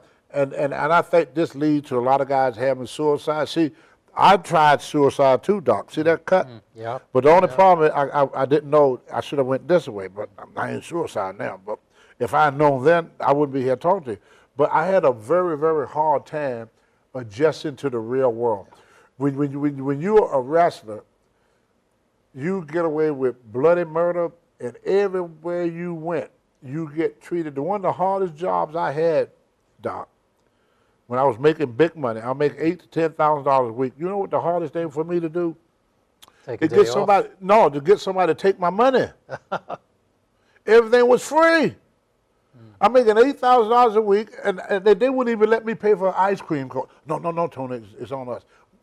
Cars, we got new cars, did not pay for cars. People give us diamond rings and watches. I mean, we were treated bigger than life, and they promote you bigger than life. I mean, you're on everything, and people know you everywhere you go. What the difference between a wrestler and a football player, the wrestler is exposed. Like when John Cena walked into a building, everybody know who John Cena is. He's more popular than Tom Brady. Most people wouldn't recognize Tom Brady, unless you see a lot of them, because he's cover. They wouldn't necessarily recognize him. The baseball player, LeBron James, he probably walked through airports, and sometimes maybe some people would recognize him, a lot of people would not, because they work on a team. Whereas in the wrestling, it's an individual. So when they're looking at you, they're not looking at a team, they're looking at you. And there's a relationship with you. It's a relationship, because, that's right. I mean, I work with a lot of athletes, and you see the same thing in other sports, but it's not quite the same, because you take your average football player, unless it's maybe a Tom Brady or someone, no one's going to recognize them on the public, street. yeah. And even during the game, they're not interacting with the fans. No. They're interacting with each other. Yeah. Maybe after a touchdown they'll do something. But 99% of the game, they're focused on the game. They don't even know the fans are there. Yeah. And in wrestling, it's the exact opposite. Yeah. You're focused more on the fans. The fan. And the fan is focused not on the action as much as you as a person. As a person, that's right. Whereas that's right. I'm watching a tight end. I don't know who he is. Yeah. I don't know what his personality Well, is they like. call his name, but you can't see his face. Right. But you know how he plays. Yeah. But you don't know the personality. Whereas in wrestling, the personality is the whole thing. Yeah. And whether it's the person's real personality or not doesn't matter. Right. Yeah. There's a relationship there to the person, not just to the position. Yeah, that's exactly right. Because when you look at John Cena on TV, you're looking at John Cena. So if you see John Cena walk to a grocery store, like you said, to see that running back, you go watch him play on TV. 5 minutes after the game, he put on his clothes and take off that uniform, walk right by you, wouldn't even recognize him. You don't know who the devil is. And you just got through watching him. 5 minutes go by, you won't even recognize him. The same thing with police officers. I see policemen sometimes that I see in a uniform, and I see them in the gym, I don't recognize them. Because I'm looking more at the uniform than I am at the person in the uniform. Where a wrestler, you're looking at the person. Yeah, absolutely. And we have to learn how to communicate with people. See, Brady don't have to talk to fans. Hulk Hogan do. You have to know your audience. And you have to be adjustable, because you know what you say to a wrestling fan in New York and Boston is going to be totally different. Your conversation will be different when you go to Texas. And with wrestlers, they're in different states. A wrestler could be in New York, Doc, today, and in Germany tomorrow. Football players don't do that. Let me give you a funny example. This is from last week. I was on a flight cross country, and actually there was a whole team, and I don't even know what they were.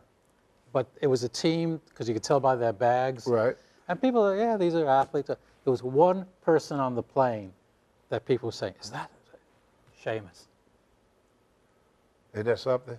And people say, is Oh, that that's really right, you mentioned Sheamus? that to me, Is yeah, that yeah. really Sheamus? Ain't that And there was a something? whole team there. And nobody know who they were. And they were, oh yeah, those are some athletes. But they, And this was last week. I remember, yeah, on the Fresno flight, because they Yeah. were in town, yeah. Yeah. yeah, they saw Sheamus, and Yeah. he stood out among all them people. Yeah. See, they build you up And bigger not only than they life. stood out how he looked, but they knew who he was. But that's the dangerous part, Doc, because one Yep. day, see, when a wrestler, your career is not a gradual decrease. Right. There's no desyncretizing. And there's no minor league like in baseball, Right. where maybe you don't get the glory, but at least you can make a living. Right. The drop from the top to the next level is huge. Yeah, but it's just gone. It's gone. I It's mean, basically gone. just like this, boom. Yeah. It's not a gradual Yeah. release. It's Now, a football boom. is somewhat like that too, because there's nowhere to drop down to. Right. And often they're too broken down to do anything. But the difference between football is the contracts.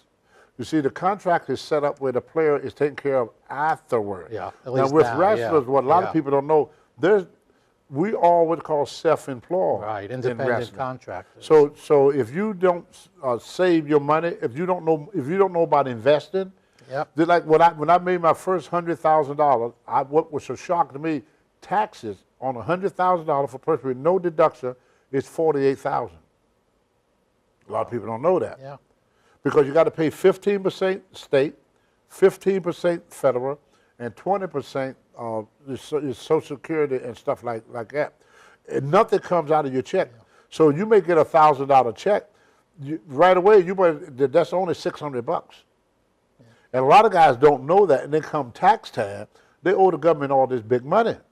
Not only that, but a lot of them, you don't have the organization behind you. I've talked to wrestlers who didn't know what they could deduct.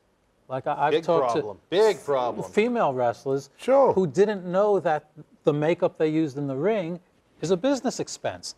And they had never deducted it for years because they didn't have the organizations or the players associations behind them to say, this is what you need to do, this is what, and even then it doesn't work perfectly. But they didn't even know the basics of how to keep their own records. You know something else that different between a wrestler and a football player? When a football player go to play a game, the company set up everything. With a wrestler, he do it himself. Yep. I have to rent my own rent-a-car. I have to make my own reservation. And before GPS, it was my job. Like a promoter give you one thing, he give you the name of the town and the building. That's it. And in the older days, before there was GPS, you had to find that town on your own. You going from point A to point B, it's totally up to you. A wrestler is like a company. You know, whereas a football team, like you said, it was a team there. Yeah. But Sheamus is the only wrestler there, but he's not the only wrestler on that card. So Sheamus booked himself on that flight, another wrestler's on another flight, and each one they booked their own flight. Sheamus had to take care of his own transportation, had to take care of, and not only that, he had to take care of stuff on the road, and if he got a family, he got to take care of the family too. Right. So a wrestler have to be a businessman, an athlete, a doctor, and you do everything yourself. You have no You don't assistance. have a trainer to turn to. No, nobody. To say, let's go get an X-ray. You train let's yourself. go You get train yourself. It's up to you. How many wrestlers use super glue as the medicine of choice? Yeah. You know, and that's why a lot of guys, when they come out in the real world, they can't handle it. So they would get more and more involved with drugs and alcohol after their career. Right. Because it's hard for them to all of a sudden get out here in what they call the real world. Yeah. When I first came in the real world, Doc, you know one thing I noticed? People are not nice to each other. Like the wrestler, oh, Tony, how you doing? Tony, when I was a wrestler. When I stopped being a wrestler for a year, oh, here come trouble. See, we ridicule each other. We make fun of each other out here. But when you're in the limelight, you get brown nose every day of your life. You get brown nose. And you could get any woman you want. You know, people got mad at Trump for saying it, but he's just being honest. That's the truth.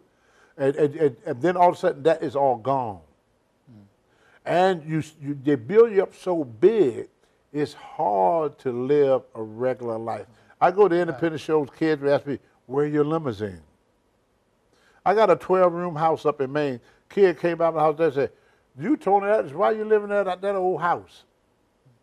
Because they picture me bigger than life. Millionaire, yep. And there's another part to it too. I mean, to get technical a little bit, is when you're an athlete functioning on that level, your whole body is running on, to use a non-technical term, adrenaline. You're always running on the edge. That's right. And then suddenly it's not there. It's gone there. It's gone. And then you may go to some doc who gives you an antidepressant, which sort of takes the edge off, but actually makes it harder to get that excitement back.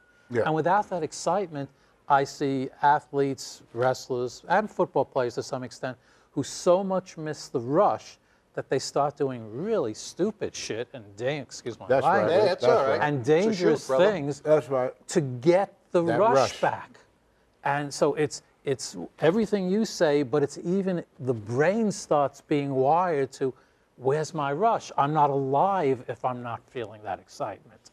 And what else gives you that excitement? That's true. That's true. When I used to go in the ring, Doc, I tell people that I felt like I was floating on air. My feet. It's an altered state. I couldn't feel the mat. I could fly and move so gracefully. You don't feel nothing. You don't feel nothing. It's like they lift you up. You could feel it. You could feel things. I mean, that feeling is a feeling. When you had 20,000 people just doing that to you, it's like you're drawing energy, or the energy of the audience is coming into you. You look at these football players, some of the stuff they do on that field, if you took them off that field, they couldn't do that. They couldn't do it nowhere else but there. Even in the ring, stuff I did in the ring, I try to do without the ring, I kill myself. But in that ring, not now, because I don't have, like Doc said, that's gone. That's what Vince saw when he brought back with Mark Henry. I didn't have that no more. I couldn't connect with that crowd. I've been away from it too long. I was average Joe when he brought me back to be with Mark Henry. I've seen it actually even in musicians. I'll tell you one quick story, and this goes back, well, I don't know how many years. So Papa John Creech. Yes. And it was a year or two before he passed away. And it was a relatively small club, but his wife brought him out. He could hardly walk out. He was bent over. I thought, how is he going to even play? He gets up on stage, and you could see him slowly, his body just got coming alive. He played for an hour and a half. The crowd it was a small crowd, but they were totally into it. And as soon as it ended, you could see him crumple into this old man. Oh, that's right. And it was something that physiologically, I can't really give you an explanation, but I saw it with my own eyes, and that wasn't the only time. Yep. It give you a rush. It gives you an energy, and then there's no protection for you when it's done. When it's over, it's over. It's like you never did it. I mean, it ends so quickly. Yeah. And time go by so fast in the wrestling business. I mean, you look back and you say, man, it seemed like it was just yesterday. But I think it's the fact that they built us up so big, and then they take that away. Yeah. And that also, as compared to football or any other sport, you have to be larger than life. And even unless you're the one franchise player, you're still just a person.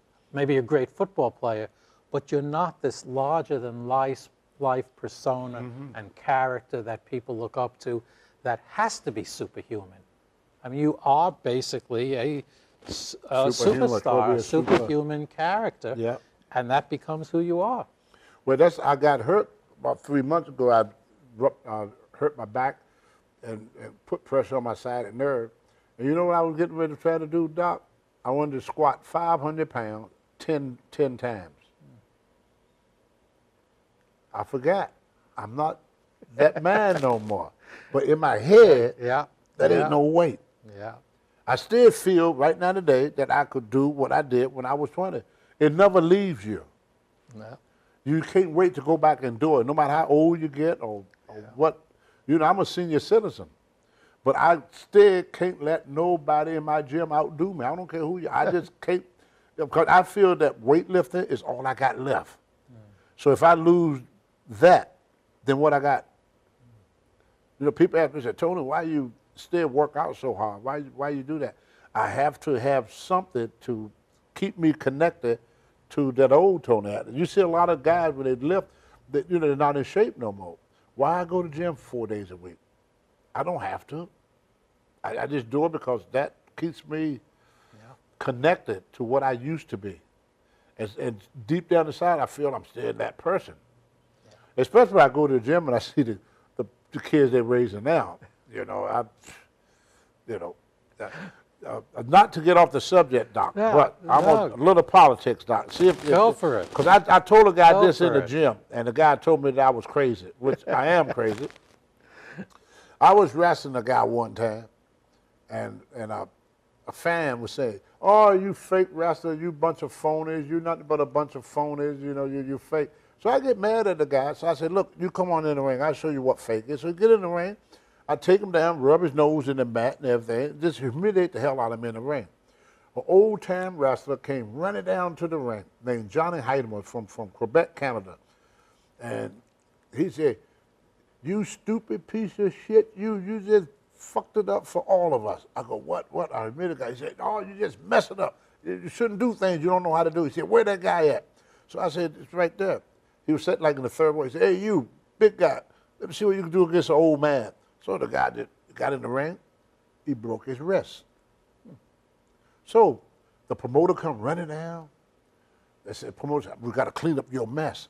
I'm sitting there thinking, what did I do wrong? So they said, "Johnny, you are banned from this town for the next 30 days, which they had no shows booked there anyway. But that just make the fact. And then they turned to the guy. They said, "From now on, you go to any of our shows that in town free. No more charge for you." And then the next time they ran the show, the guy didn't show up. They sent a wrestler to go get him. Why? They want the people to see the broken cast. Oh. Okay. See, what they explained to me, wrestler, if you ever notice, they don't have a lot of security around the ring. Because most people think if you got in the ring with a wrestler, you would get hurt. Right. Well, this guy got in the ring with me when I was looking like this, Doc, and didn't get hurt. The promoter told me, he said, not only would he have been back, he would have brought his friends. He said, every time you show up here, he said guys be jumping in the ring on because they know now they're not going to get hurt.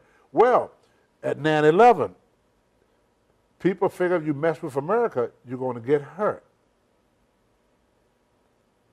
They messed with us, they didn't get hurt. Not only did they come back, the Taliban, but they brought their friend, ISIS and everybody else. Yeah. Because they didn't know that we're not going to break their arm. So everybody, Johnny Hadam said, we got to clean this mess up now. Because people thought if you got in the ring with that wrestler, you're going to get hurt. Right. Well, this guy got in the ring, but he didn't get hurt. So I put that with the Taliban, with 9/11, because we didn't hurt them. You see what I'm saying? We didn't do what we did a Tony Atlas. We humiliated, we rubbed the nose in the mat a little bit, but we didn't break nothing. We didn't hurt, to make people say, don't mess with America. See? I left the image, you can mess with Tony, you're not going to get hurt. Johnny Heidemann went out and proved to them, you mess with a wrestler, you will get hurt. So it's like it's a psychological thing that goes through the fans' mind to keep them from going into the ring. Watch WWE show, what's stopping them people from getting in that ring? Think about it. Fear of being hurt. Yeah. So every time a wrestler got in the ring, the promoter told me, you gotta hurt him. Break something. Ain't that strange? I was at a house show. I think I told you this story, and this goes back probably about 20-odd years, in San Diego. And Jake Roberts was the last match. Oh, Lord. And a guy jumped into the ring, and he must have been 60 years old. Jake took him out with one punch and took him out seriously. And you could see Jake went into a fighting stance. Yeah. He was all business. It was one punch, and that guy was down and out. We had to. Because it's funny, when you're in the ring, Tony, correct me if I'm wrong, while you are portraying superheroes and superstars in the ring, you're also very vulnerable to what's going on around you. What's stopping them? Right. You go to any wrestling match, they may have, what, 1 or 2 policemen? Exactly. They have a few security, and most of the security are little wimpy guys that just want to hang around the wrestler. Right. So we really don't have no protection. We are our own protection. Because people figure if you jump on this guy, you're going to get hurt. That's what Jake did to this guy. They said the guy about 60 years old. He didn't care he was an old guy. The age don't matter. Once you jump that barrier, it doesn't matter what your age is. Yeah, but Jake was sending a message to others. Right. Because he know if he had not done that. Because there were a lot of other people who were taunting him, and they would have been rented. And once they found out he's not going to hurt the first one, they come in drove. Deluge, yeah. They would come in drove. Every time Jake come to that town, or they have shows in that town, people would have jumped in the ring. It would have never stopped. It would have never stopped. And I didn't realize that until I'd done it that time. It's a reason why people don't jump on wrestlers. You know, they all feel they're going to get hurt. You take people who run on a football field because they know they're not going to get hurt. They've watched and they see the police catch the guy, walk the guy off, he's waving at his go out. Well, you let a guy run across that football field, and one of them football players tackle him and break his freaking back, he end up paralyzed for the rest of his life. Anybody else can get on that field? No. You ain't going to do it. Just like you pat a dog and he wag his tail, every time you see that dog, you're going to pat him. You go to pat a dog growl, and the hair stand up my back of the neck, you ain't patting that dog no more. Fear is what keeps people. Exactly. Fear factor. They're scared of us. Yes, it should be. Yeah. That's the product that you're selling, right? Yeah. Even now, Doc, I'm a senior citizen. I walk down the street, I hear people say, oh, I wouldn't fight him. Yeah. I'm an old man. But I project that image. Yeah. More, I'm not tough no more, but I project an image that if you mess with me, you're going to get hurt. It's the image that wrestlers project to people. Abdullah the Butcher, when he was in his heyday, there'd be like 100 people. And the funniest thing you're going to see is that here's the people, here's Abdullah. Abdullah walk towards the people do this. He step back, people do this. He go towards them. I've never seen nothing like it. He could move a whole crowd of people. Just one man. Yeah. One man, he walked towards them, and you see all of them all at once back up. It was like they're all on the same wavelength. But they didn't want to get close to this guy that biting off the head of chickens. Because they figured this character he portrayed was what he was. That's why wrestlers could walk. Look at when watch WWE next time. You see these guys walking up that aisle. You don't see nobody jumping over that cage wanting to grab hold on. Either, I don't care how small that wrestler is, they don't even, the thought never hit their mind to go after this guy. Even when you get older, they don't want to mess with him. Yeah. No, that's Tony Atlas, man. I don't want no problem with Tony Atlas, I hear cops say, oh, I ain't fucking with you. You kicked my ass. I said, brother, I freaking hold it. I can whoop you. You think I can whoop you? Are you nuts? Or you Tony Atlas? See? It ain't my size that he's looking at. It ain't me. It's that image of Tony Atlas. And he don't feel he could whoop Tony Atlas. Tony White, he could feel he could stomp the mud hole in him, but not Tony Atlas.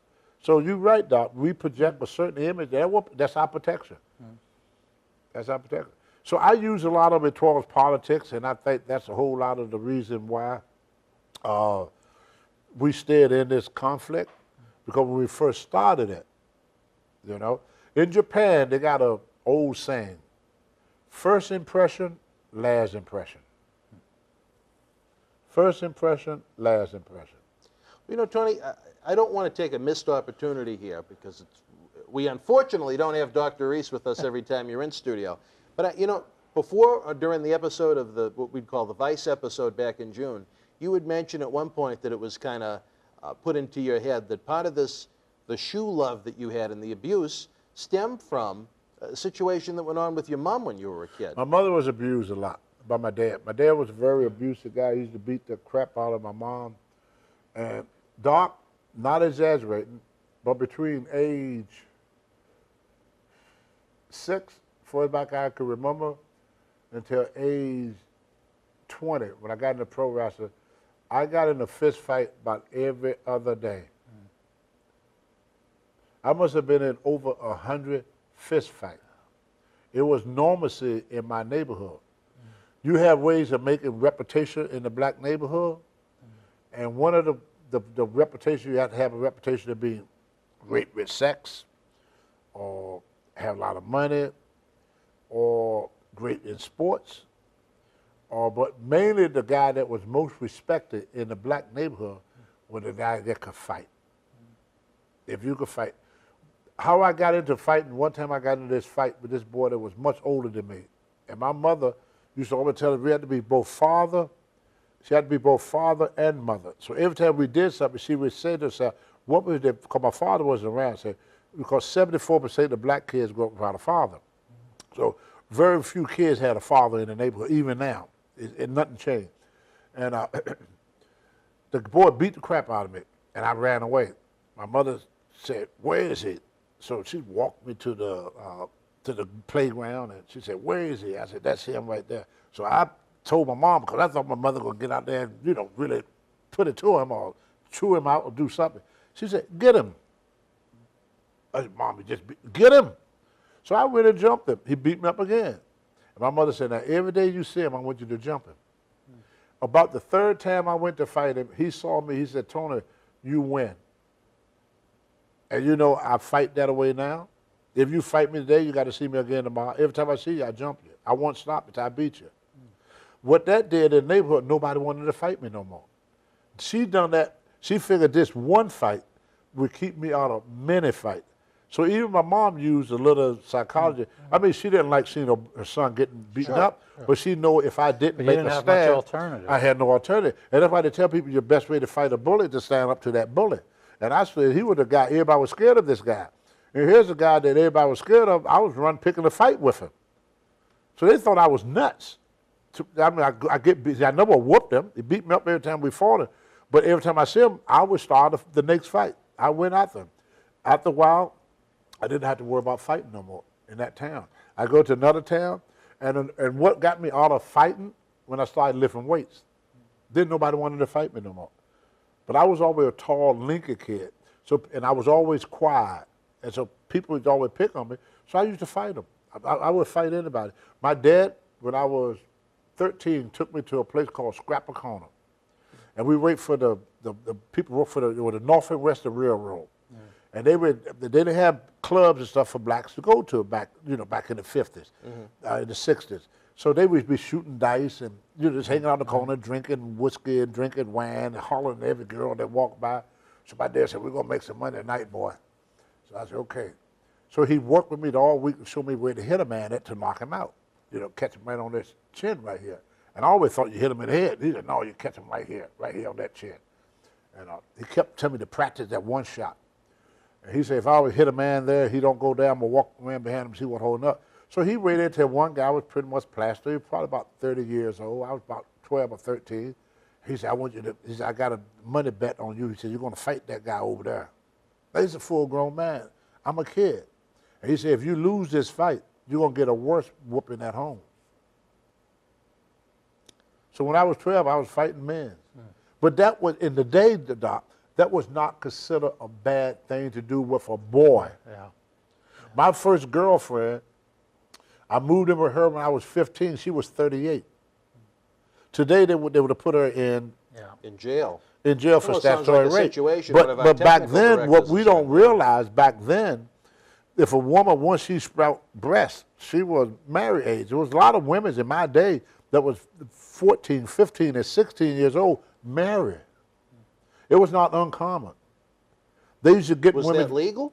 Yes. It was. In a lot of states, yeah. There was no age limits in these states like they do now. A lot of this stuff that we experience now came along in the 70s. Yeah. A lot of laws that is, like homosexuality, a lot of stuff was kept hidden, like foot fetish. Like, I think homosexuality, I hope I don't offend nobody, is a mental thing.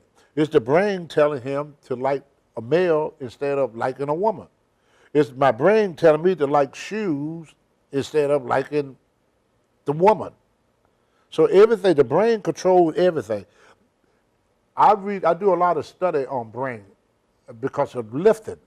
90% of what we do in bodybuilding and powerlifting is mental. We call getting psyched up. You got to get the man into it. If this is not into it, this don't work.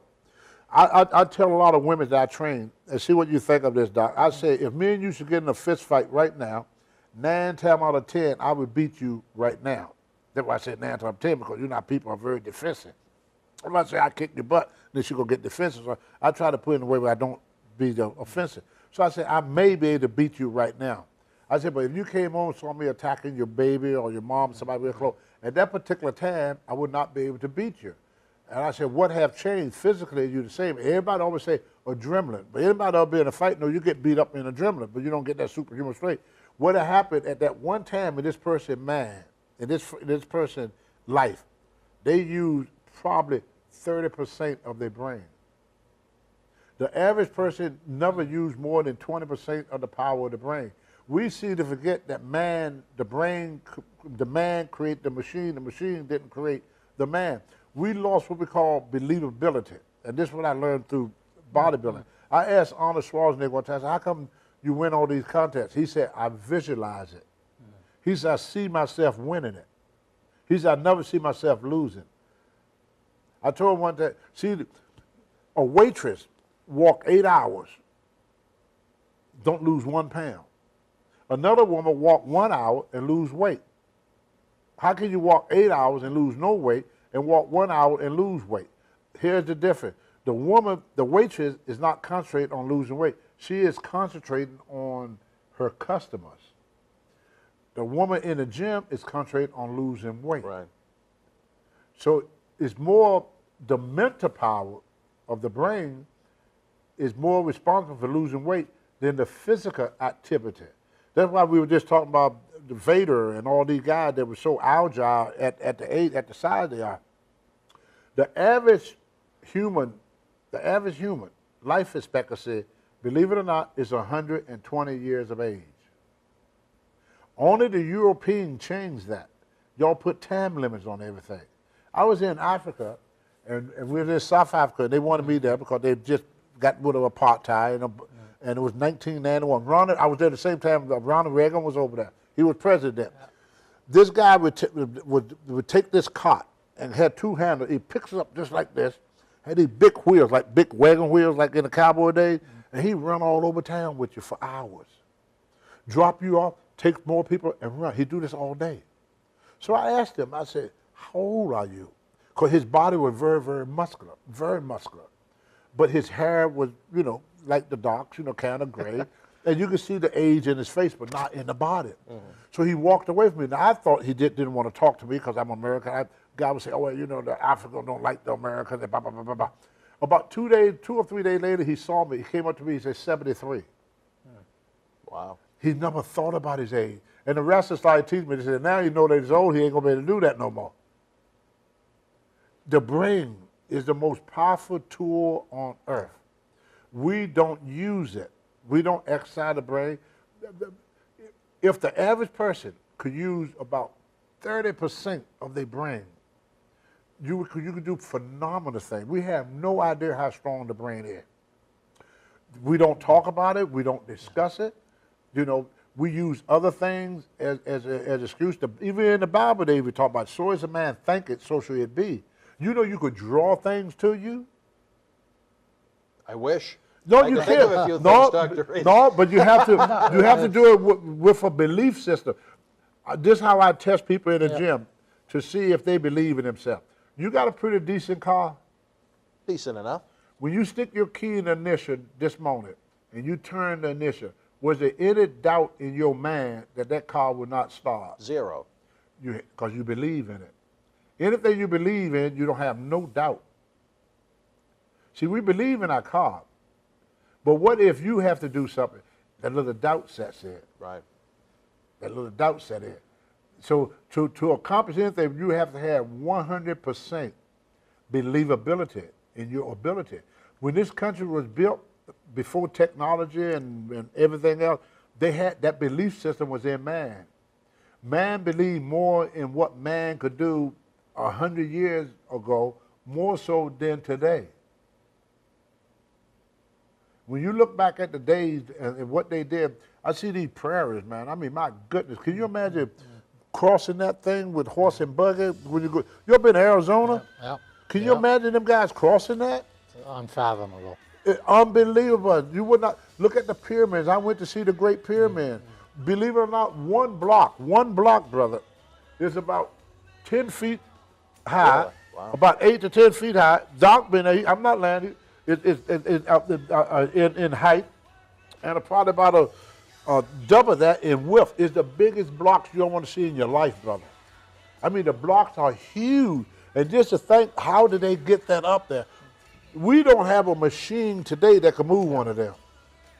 Yeah, we still don't have an answer to that. Yeah. you know. Well, you know what, Tony? I got to get in a brief timeout before we go. Fans, I got the signal. We're going to take a brief timeout. When we come back, we'll have more Memories and Legends. Wrestling fans, Boston Wrestling MWF Summer of 7 p.m., 7 nights a week has exploded online. Join the superstars and legends on Wrestling Insiders every night at 7 p.m. Spread the word. Wrestling fans, I'm Dan Marotti. And this is the man of the hour, Leo Rush. It's all over BostonWrestling.com and our social media. But Leo, brother, they got to check out some of this merch.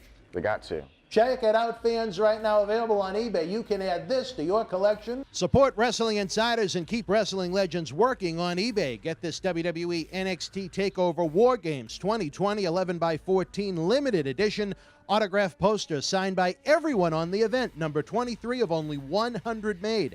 Includes signatures from the Undisputed Era, Johnny Gargano, Damian Priest, Tommaso Ciampa, Timothy Thatcher, Io Shirai, Tony Storm, Rhea Ripley, Dexter, Loomis, and more. Comes with authentication hologram on the back of the poster. Also comes with mystery autographed 8x10 and an on-air shout-out from WWE Hall of Famer, Mr. USA, Tony Atlas, on Wrestling Insiders at your house. Get it now. Cheer. Why, hello. I would ask what was on your mind, but I already know. You want to know what has got my beard looking oh so majestic. And I'll tell you, it's sexy as hell beard care.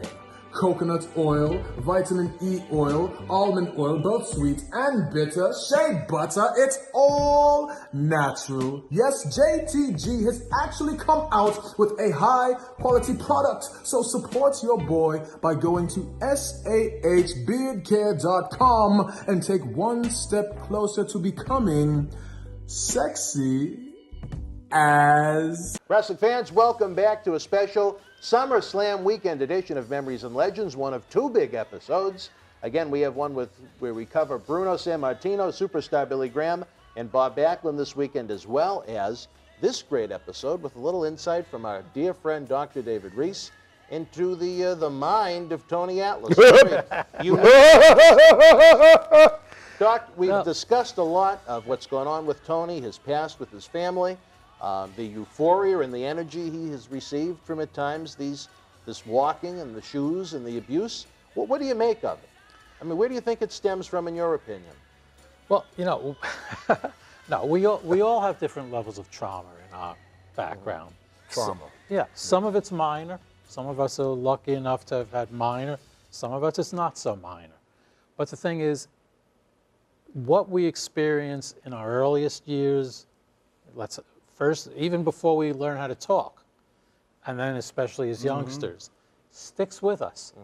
And sometimes what we experience very early, before we can talk, sticks even more because we never had words to put to it. And what you experience, the fear, humiliation, shame, pride, that you experience, and when I say you, I'm talking about all of us, that you experience in those first couple of years before you had language, you only experienced physically, to yourself, viscerally. Yeah. And then once we get language, a lot of us tend to lose that. A good athlete knows how to tap into it. But there's a part of us that we just lose, that, and it's not only physically. Everything you say, you know, about having faith. I mean, I played better basketball at age 60 than I did at age 30. Because I didn't give a shit, and I had faith in myself. Yeah. I'm good at that. But that's so. Yeah.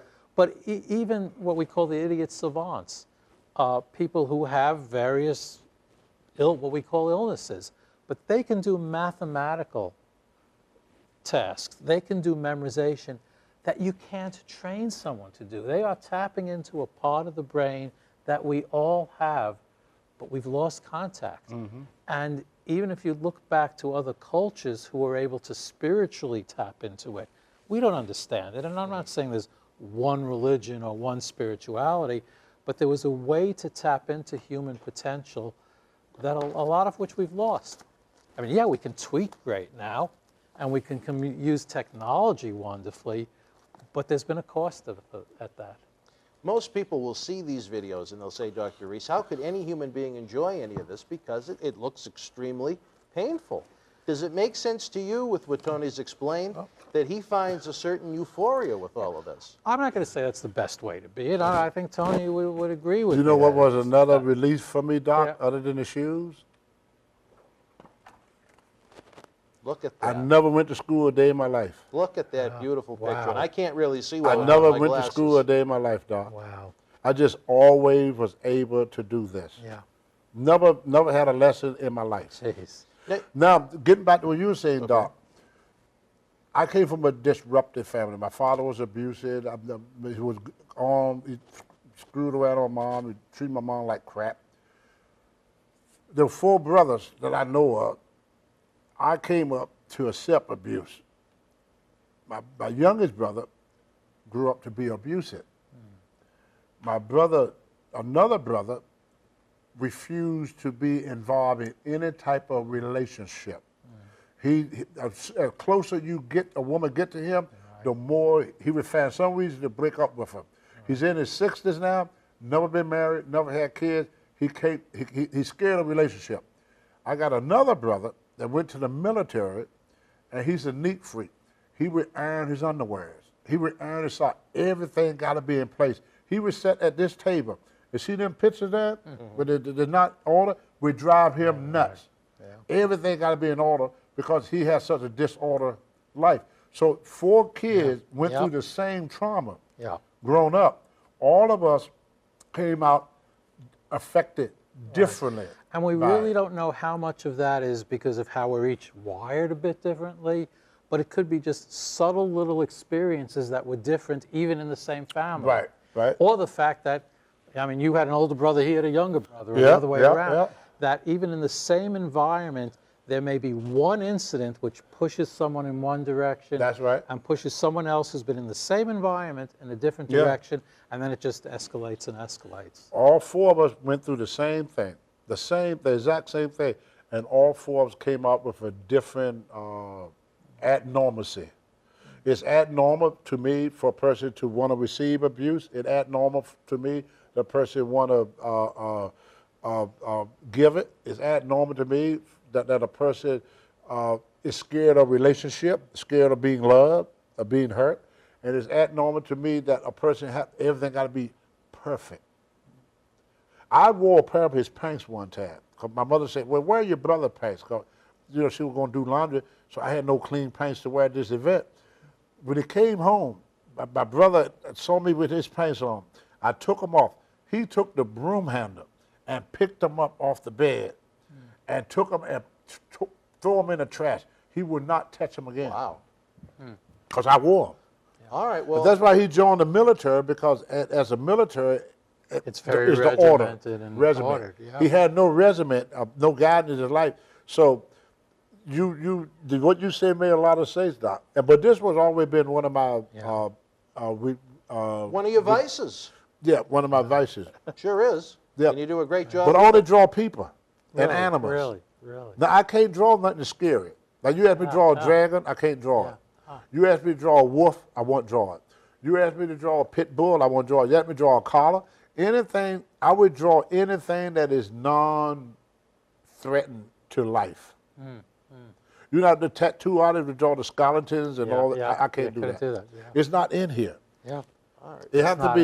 It's not in me. I can't draw any. A lot of people say, "Can you do me this thing for tattoos?" And I probably could make money doing tattoos. I can't draw them monsters. I can't draw scary stuff.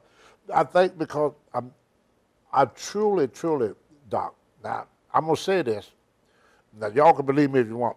You see this here, Doc? Yeah. See this split from here? When I was 6 years old, I walked with this girl, and we went by the creek, and the one week the creek was full of water. The following week the creek was dry as a bone. And so I walked with this girl, and I looked over the creek, and it was probably about 7 feet from the top to the bottom. And I said, man, there's no water in there. So this boy named Jerry Hayes, never forget that rascal.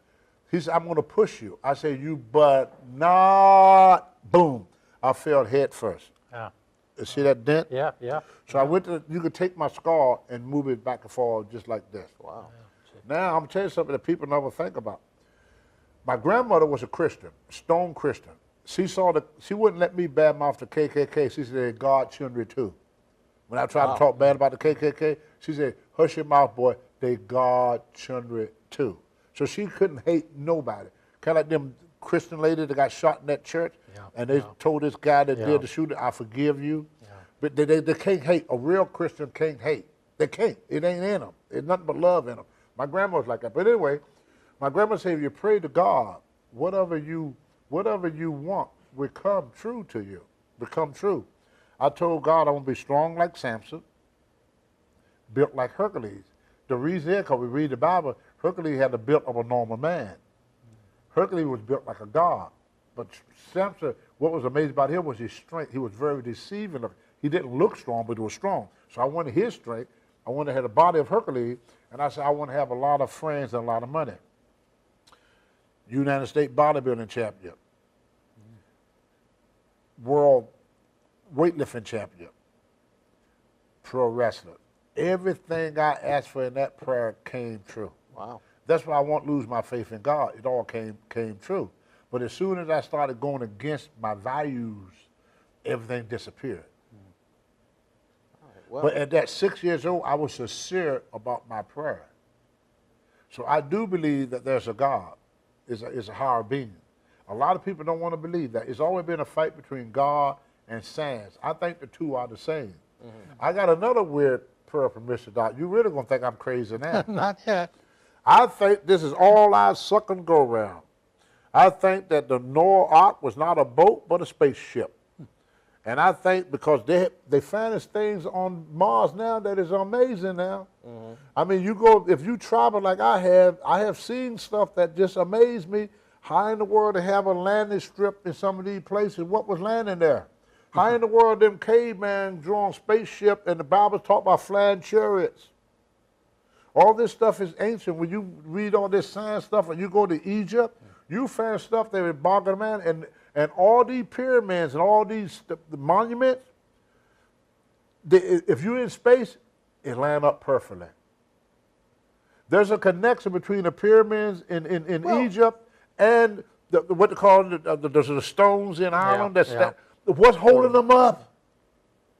Look at the shape of the planet. You know, it's a perfect circle. But my point is, I think we all came from different planets. Now, I come from a background that's different. So I come from a skeptical background. That's okay. No, so I don't have answers. And I'm not going to say I believe answers. But what I will say is I have seen so many things that there is no way on earth I can explain, that I know that there's something out there that I'm not going to personally put a name on. Right. Because that's just where I come from. Right. But there is something there. I have seen too many things that cannot be chalked up to coincidence, that are just too intriguing, and I can't explain them. And I don't know anyone who can. And even the very hard scientists that I know, and I know a lot of, name scientists, will admit there are things we just can't explain. Yeah. And it's a mystery. And whether you see it as you see it or as I see it, we're saying the same thing. We're saying that there's a mystery out there, there's a power out there, and I mean that. I think technology destroyed that for us. When I was wrestling we talked about Vader earlier. Me and Harley Race. Vader is 400 pounds. George Adams Steele used to do this all the time. So George Adams Steele and Harley Race took 2 fingers, and Vader was sitting in a chair, and they stuck the 2 fingers underneath Vader and lift him up. I couldn't explain that. You know something funny? How they did it, I don't know. I know You understand? I think the man is a lot stronger than what we think it is. And I know twins, that something can happen to a twin and they can feel it. So I think it's a lot about humans that we just, because think about how quickly we came. When you look at 1850 and 1950, only 100 years, but look at how the brain did society. Can I tell you one story? And this We're running out of time, but okay, let's get the story I'll make it quick. This was someone brother. I was working with who had a history of a lot of trauma, okay? And we had a very intense therapy session. And afterwards, she said, can I stay here because I need to pull myself together? So I Right. went to the office next door, talked to my friend, and we could hear her crying. And she was crying for, I'd say, 20 minutes, a half hour. And then I said to my friend, I'm going to go check to see she's okay. And I went and there was no one there. Now, if I was alone, I wouldn't be telling you this story, but I had gone into my colleague and we were talking for 20 minutes. When she came in the next week, I said, how long were you in there crying? She said, oh, about 3 or 4 minutes. Both of us heard her crying for at least 20 minutes. There was nobody there. There was no one there. And actually when I said, she's not there, I'm not using any names, we both went to the parking lot, which was literally 2 steps away. This is California, so it's just walk out the door. Her car was gone. Wow. She could not have possibly gotten from the door to the car and driven off without us seeing it. So she had left after 3 minutes. And it wasn't just me, or I wouldn't be telling you the story. Yeah. 2 of us heard her crying for at least 20 minutes, 15 minutes of which she wasn't there. You explain that. I believe that the brain is a lot powerful. The brain is a lot powerful than what we give it credit for. I went to this experiment one time, Doc, and they had with steroid, and they gave 6 people steroid. They gave 6 people placebo, which is nothing. Right. At the end of 6 weeks, all made the same gains. Because the people that were taking the placebo thought they were taking steroids, so their body grew. Isn't that crazy? Oh, The brain is just so powerful. That's why, not getting into politics, they don't promote education in this country as much as they should, because I think that because of we being the most revolutionary people on the planet according to our history. We don't overthrew the government one time. We try to do it again in the 1800s, and we try to do it in the 1960s. So, to control a mass people, you have to keep them uneducated. Yeah. That's how you control people, by not allowing them to receive education. And education had never been a priority in America. Never Especially had. education beyond just memorization, Exactly. which isn't really education. Exactly. All right, Tony, we're running out of time. Where you have this opportunity to talk with Dr. Reese, any questions you might have for him? What do you think would be a good remedy for a wrestler or any athlete that had been on top of the world and all of a sudden find himself out in the real world, and he don't get the praise, he don't get the glory, he don't get the money, he don't get the treatment, and now he has to live a normal life, and very recognizable. Everybody know who he is. So he can't get just any job. He can't become a cook. He can't go to McDonald's and work. He can't work certain jobs. So it limit him out there, because if he working at McDonald's, everybody know he did. Hey, they're going to shame us at McDonald's. Or Hulk Hogan. Can you imagine Hulk Hogan driving cab? I mean, so it limits you. But he don't have the education to bother himself to work for a corporation or nothing like that. I was very lucky that I got a job as a personal trainer. So it gave me a little bit of, my wife said, a little dignity. And even now, I work with mentally challenged adults. And every time I do something in Maine, everybody come up to me and congratulate me and say, it's great for you you volunteer for everything. They think I'm volunteering. Even now, they don't believe that I need the money. They think everything I do is volunteer work. I could talk about therapy or medication, but in my experience with athletes, 2 things. And one is what you mentioned, is giving of yourself. Yeah. And the volunteer work. The other is connecting with other athletes, because only someone who's been there can really connect. I couldn't connect with you on the level you want. I'll admit that. Only another athlete. And that's one of the things I'm actually trying to do. Is hook up athletes, and not just in the same sport. I mean, across all levels. Across all levels, and even people who never made it to the pros, but who were big men on campus in college, and then were left broken and with nothing. The best results I've seen is when they connect with other athletes and can talk about it. I met Mike Tyson. Me and him sat there and talked like we've been on it. People asked, do you know him? I said, no, it's my first time meeting. But the way we had a conversation, like we've been knowing each other forever. I felt like I've been knowing him forever. When I met Muhammad Ali, the same thing. It has to be. It's a connection. It's a connection. And if you haven't been there, which I haven't, you can't know it on that level to make the connection you need. I think that's a great way to leave it. Tony, I know you're with us often. I'd love to have Dr. Reese back with us in the future. Yes. I have totally enjoyed talking. Thank you, Doc. Thank you. All right, wrestling fans, we're running out of time. Again, remember, we don't have just this episode. We also have a SummerSlam weekend episode looking at 3 great champions in Bruno Sammartino, superstar Billy Graham, and Bob Backlund. Tony and I will be back Hell in a Cell weekend next month. Hell in a Cell. And we're going to take a look at his time on Legends House. That's going to be an awful lot of fun. So for El Presidente, Dr. David Reese, the Hall of Famer himself, Tony Atlas, 2 times over, I'm Dan Marotti. Until we speak again, folks, you and yours, be well. The World Wrestling Federation was live at the Orlando Arena in Orlando, Florida, Saturday, June the 1st, 1996. In the opening contest, the Bushwhackers beat the New Rockers. Justin Hawk Bradshaw with the win over Barry Horowitz, who replaced Jake Roberts. Savio Vega, replacing Ahmed Johnson, defeated Steve Austin. Owen Hart and Davey Boy Smith victorious over Jake Roberts and Ahmed Johnson via disqualification. Ahmed Johnson, who replaced the Ultimate Warrior, beat Vader. Wildman Mark Marrow with the win over Hunter Hearst Helmsley. The Godwins, replacing the Body Donners, defeated WWF Tag Team Champions, the Smokin' Guns, via countout.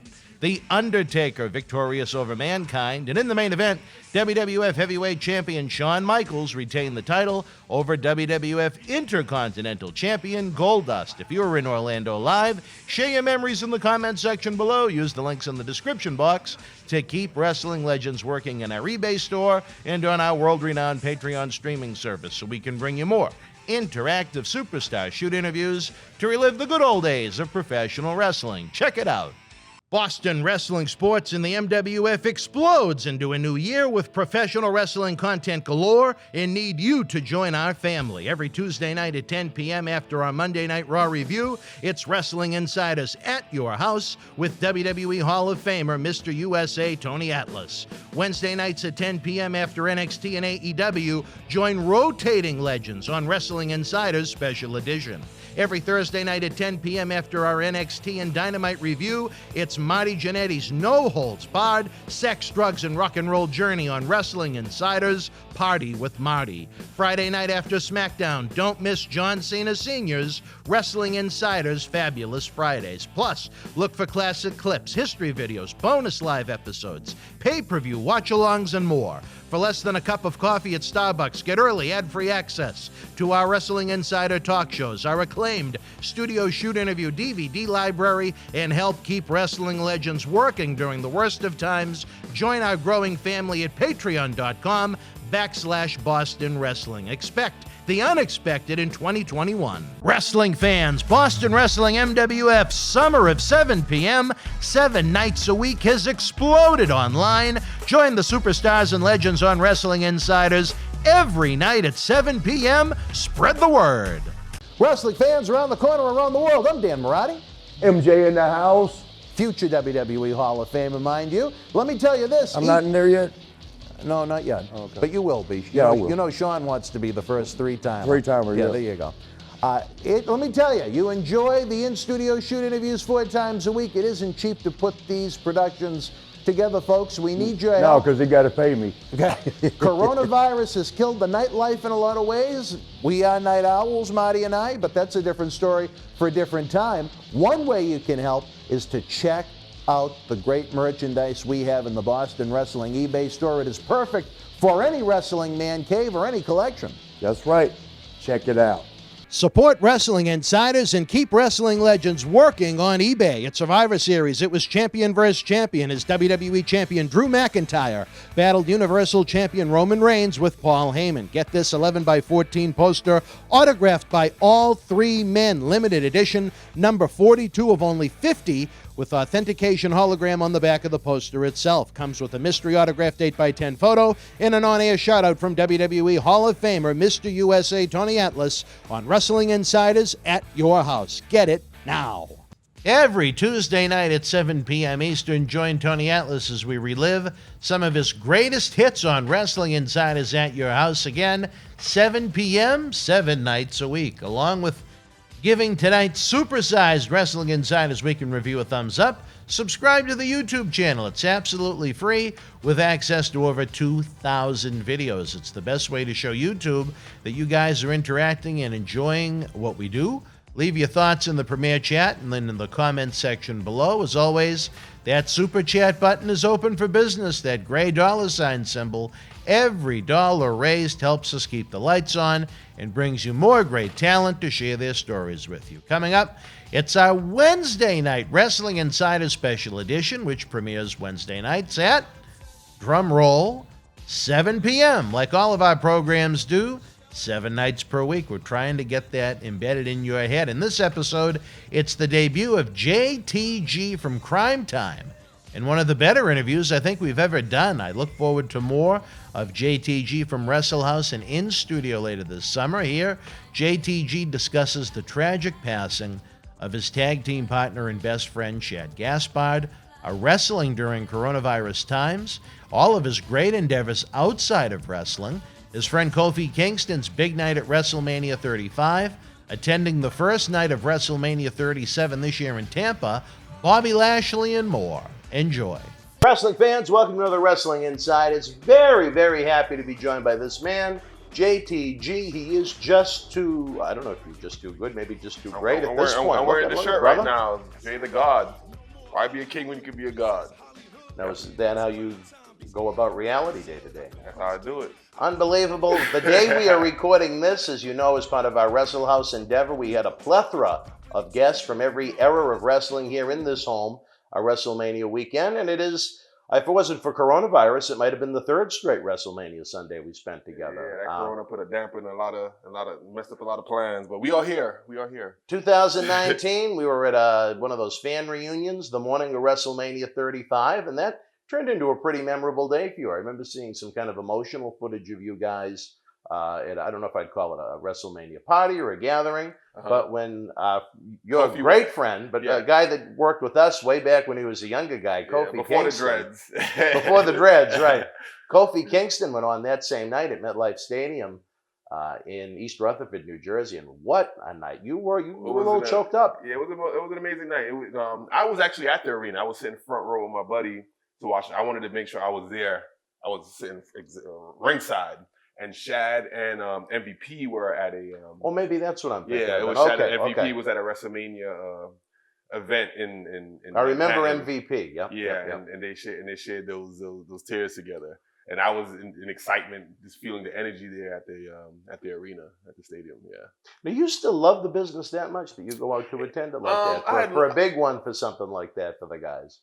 Say that one more time. I said you still love the business that much and a big enough fan of the industry to go out and support the guys. Absolutely, like that. I'm still a fan. I was in the audience on the floor last night at WrestleMania, and then watching Sasha Banks and Bianca Belair, and it was great to see Bianca Belair win the title last night. I like to be for WrestleMania especially. I like to feel the energy of the crowd. Isn't it something? It's amazing. Yeah, I totally forgot. It's been a year since I've been to anything. Yeah, anything. Yeah, so it feels good to be back in front of a crowd like that. Now, other than the fact we got drenched several times, it really was a great experience. For me, what was really cool was having my ex's little one, seeing it through his eyes. Because to me, it's event number 8,212. But for his first WrestleMania, he was so excited, and the pyrotechnics. And I said, just imagine if all of these seats were filled without the little fake heads that they had tied to the seats. And it was a unique experience, but you know what?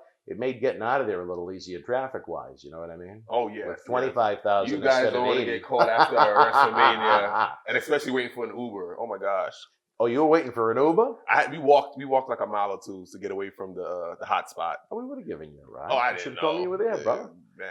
At least it stopped raining by then, though. Oh, yeah, it did. Yeah, it did. Now, did you have a background with Bianca or Sasha, or was it just something that you wanted to see? I met them a few times, and they were all cool. I think they were fans of Crime Time, especially Sasha Banks. And she was another one that was with us when she was younger. Yes, yeah. Boss Town. Yeah. And that match I definitely wanted to see because I saw Bianca rise. I was there when Sasha was making her rise, and I wanted to see those two go at it, and they had such a great storyline. And they're both great at what they do, and I had to be there to feel the energy and see that match. I got to say this, though. They went out there, they put on a hell of a match, 110% effort, but what about the opener? The opener, that was a great match, too. You know what, and I hate to say this, as I love to break his and Shelton's balls. They are both older than me, which physically does not appear to be the case. But according to Mother Nature, it is the truth. And I thought that was the match of the night. Well, trying to get that full Nelson under Drew McIntyre. The Hurt Locker? He calls it the Hurt Locker. Yeah, the Hurt Locker, yeah. Yeah, that was exceptional. Yeah, that caught me totally off guard, because I was, in my mind, I'm like, oh, this looks like a glorified Raw match. But no, they put on a good, they put on a good show. Reversal after story. reversal after reversal after reversal. Now, to me, I'm not the world's biggest Drew McIntyre guy, but I say, you know what? He's young enough. He's got size. He's got kind of almost like the James Bond accent type thing going. So I said, you know what?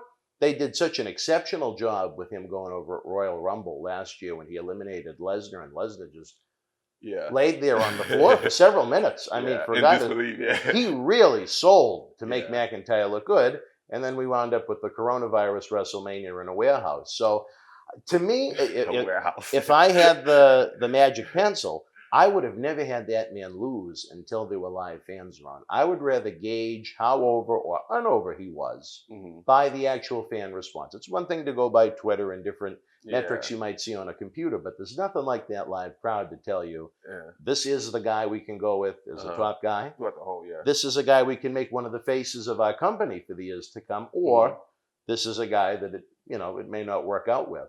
And they had him lose the title for 3 weeks to Randy Orton for no reason. It didn't do anything for TV ratings. And then they had him lose the title to mid-card Miz. And even though, it did a good job to build up Bobby with the angle they did before that match. But I think they really did a disservice to Drew. And in my mind, I thought, and I think the world of Bobby, he worked with us back in Boston many times. Great guy.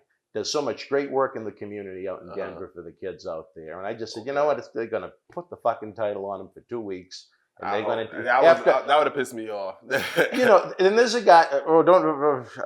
I'm sure you know the whole Bobby backstory. But I mean, a guy that maybe not Cena, but could have been not 1, but 1A as far as the two brands go from 2007. From all that, over a decade loss. Over a situation that was so unfortunate that could have been resolved maybe. But I mean, I still remember that match he had with John Cena, the Great American Bash. Yeah, that was a really good match. And I think that was you guys watch that match back. Oh my gosh. Bash 07, as a matter of fact. You were still there for that one. Yeah.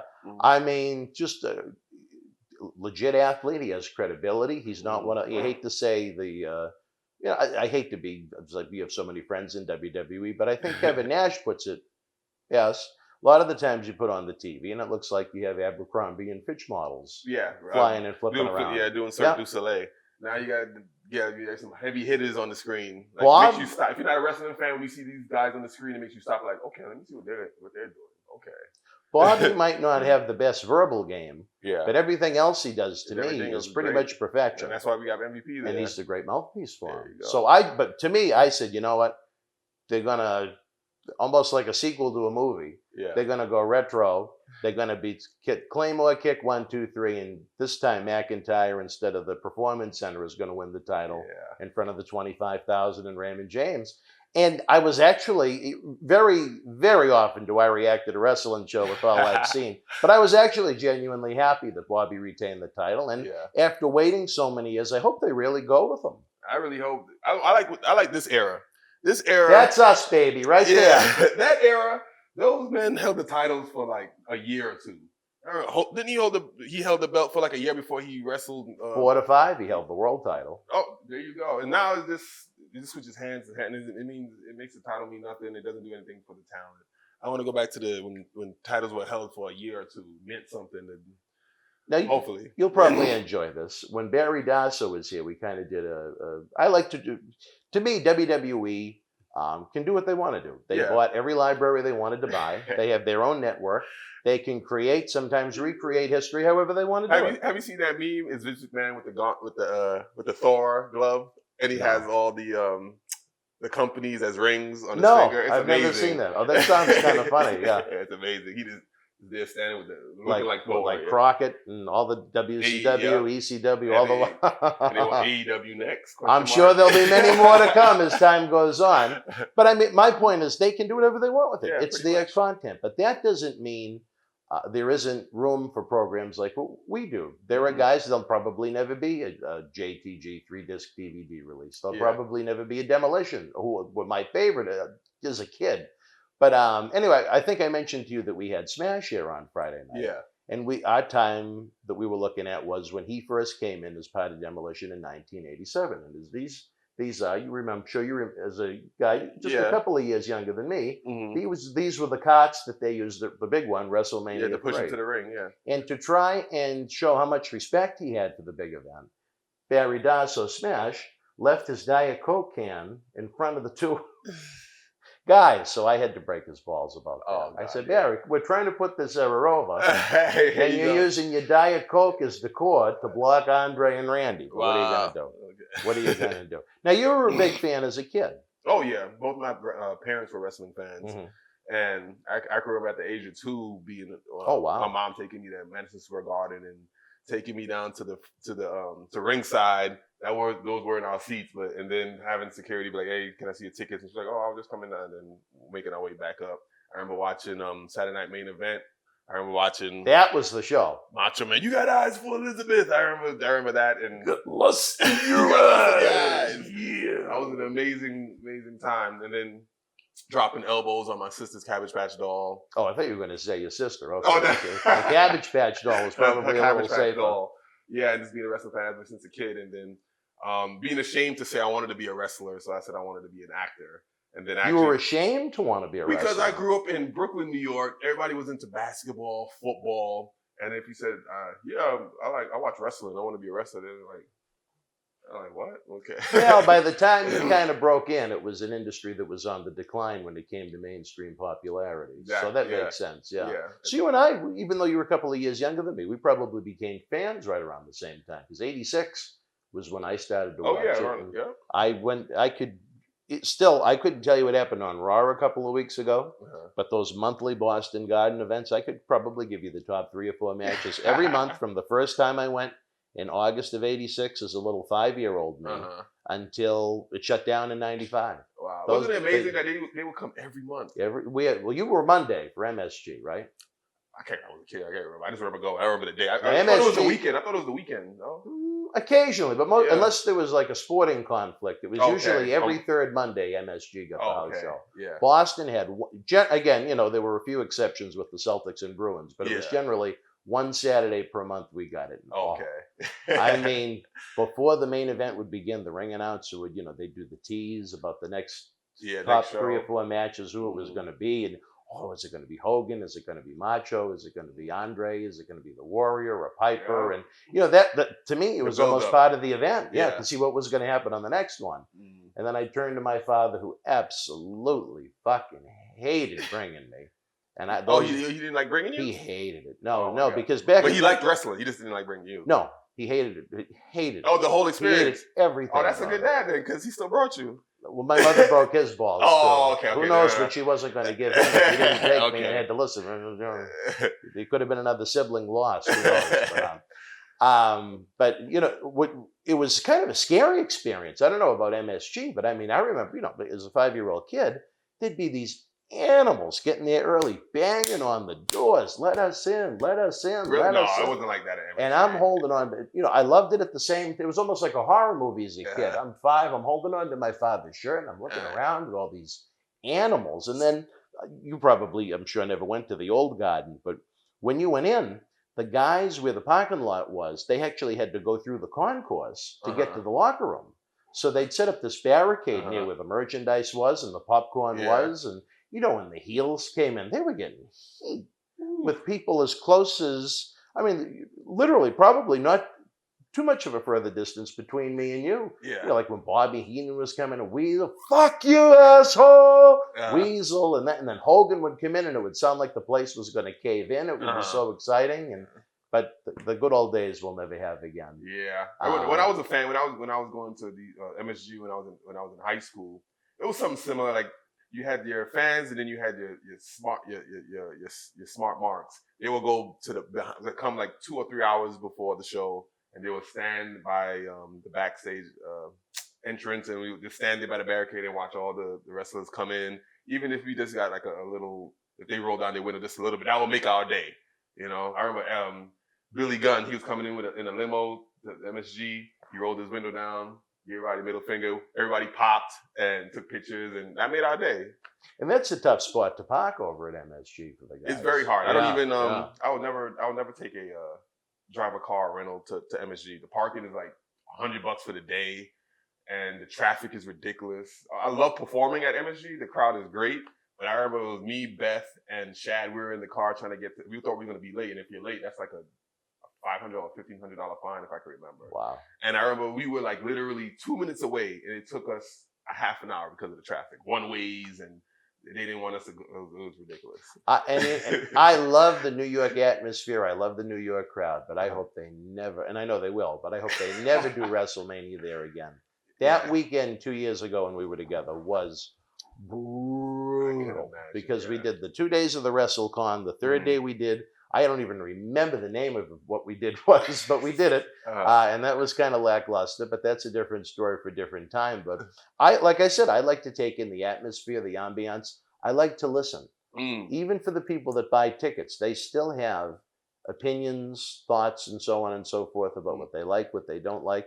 And I think sometimes WWE loses that. Sometimes they just don't listen. They read Twitter and, you know, they try and present business metrics the way they want to present it at the, you know, the quarterly stockholder meetings. Yeah. But sometimes I think they'd almost do themselves justice if they have people that work for them that no one would recognize in the crowd. Just listen. I love to listen.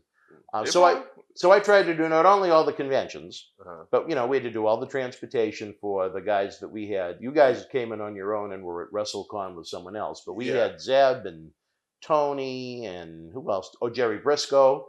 So we had to go back and forth to the WWE hotel, which was in Brooklyn. And then after dropping everybody off at the hotel, I thought I'd be smart. Oh, we don't need to spend $400 a night staying in Times Square. We'll stay at Newark. And that turned into about a 2-hour ride each way, which was just, of course, I needed like a month to recover. It was just the worst 3 or 4 days. That's right. And then the worst thing, and I'll tell you a funny story from last night you may not know, but the night before WrestleCon, Tony gave Virgil my phone number to try and have him latch on to us at WrestleCon. And I wanted to kill Tony. He kept calling and calling and calling. I didn't answer. I didn't want to deal with Virgil. I didn't want to have anything to do with Virgil.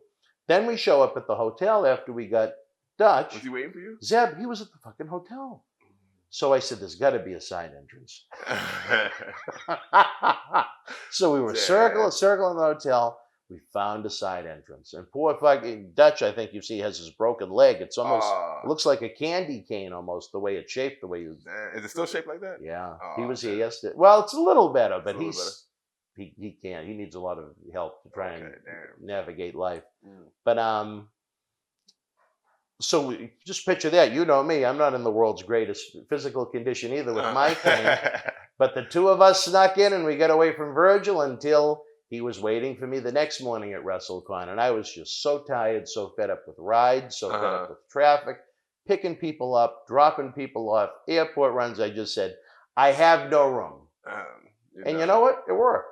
But the funny thing is, did you know he was there yesterday? At WrestleCon? No, WrestleMania. Oh, he was? He was, during that rain delay, he was roaming the concourse, doing posed photos for $20 with the fans. I mean, I was texting. He's still trying to make his $1 million, huh? I was texting some of his peers, and I got a picture of it, and they were like, you got to be shitting me. Damn. But for him, that rain delay may have been the only person that benefited from it was him. Probably made a little $1,000 there, hopefully. All you got to, I said to my ex's kid, I explained to him, I said, that guy over there was actually the $1 Million Man's bodyguard. Do not make eye contact with him, or he will never go away. And how's the gimmick go? You want to take a picture? Yeah, fine. All right, $20.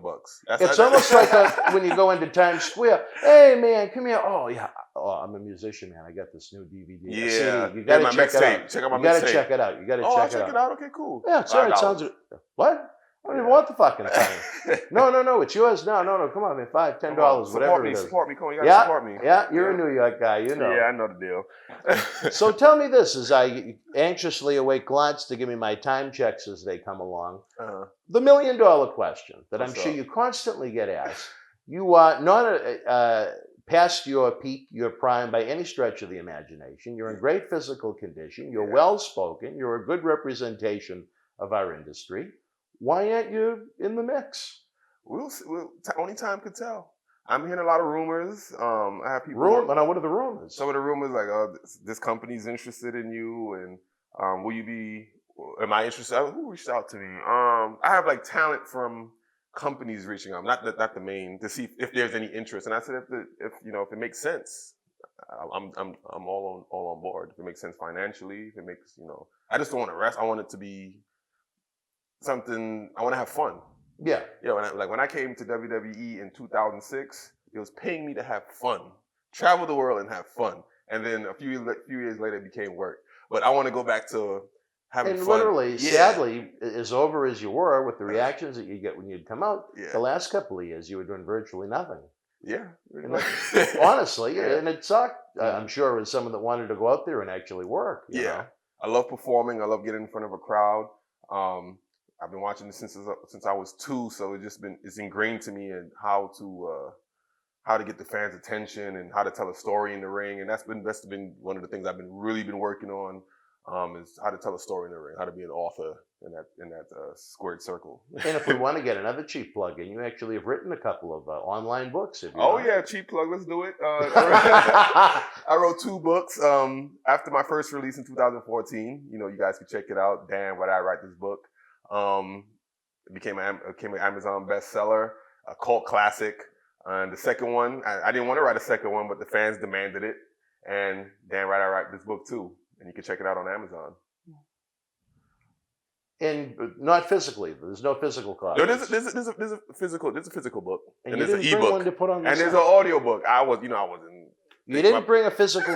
Wow, I'm hurt now. You've seen the wall of insanity. Nobody wants the physical book no more. Everybody wants to get the audio book. So that's the bestseller. The audio. So you actually narrate the whole book? I went into the studio. I spit some hot fire in the studio, and I laid it out the audio book. People have told me that the second one I'm not as familiar with, but the first one was it was fantastic. Yeah. So I just kept it real. I came from when I read a lot of books from autobiographies from wrestlers, it always feels like a little bitter, like they kind of bitter at the business, and I just wanted to take a different approach and just be funny. Remember I told you I wanted to try this comedy thing? I did it in my book. That's what I like about this show. I mean, we have a little bit of everything. We have fun, it can be light, we have comedy, we have serious topics we run into, we have guys that sometimes get on fire about certain subjects and people that mean a lot to them. Sometimes, they want to relive and tell the stories about some of their best friends that they had experiences with. Yeah. So when people sit down and say, the quote unquote shoot interview, that's not exactly what I try and look for when we produce these shows, because there's just so many different angles you can look at what we do. Just let it flow and have fun. So many great things about it, on top of the things that drive you nuts. And, for the unscrupulous people that you do come across time to time, think of some of the great friends you've made that have turned into family. Exactly. And just think of some of the oddities and the comedic figures that you've met that you would have never met in any other form of life outside of professional wrestling. Exactly. And I mean, for those, like you said, there are some that just seem to be bitter about everything in the world, but they forget about the bright side. The bright side about it. It starts to pour in thunder behind us right now, but that's all right. On WrestleMania Day, I get another one. Yeah, well, good thing was I took them to where the prices were so low with the airlines. We actually went to, did the Orlando thing last month. Okay. And it ran like this for about 10 minutes. But they had to have ponchos. So $50 on Universal Studio ponchos. But I tell you this, Those ponchos came in quite handy last night. Oh, yeah, him and I you reused it, huh? Yep, Okay. yep, we were as dry as a bone. Get your $50 worth. Tell me the logic behind this. Some guy came up to me in the concourse and goes, with the big Universal Studio logo on my stomach, Yeah. oh, where did you get those? McDonald's.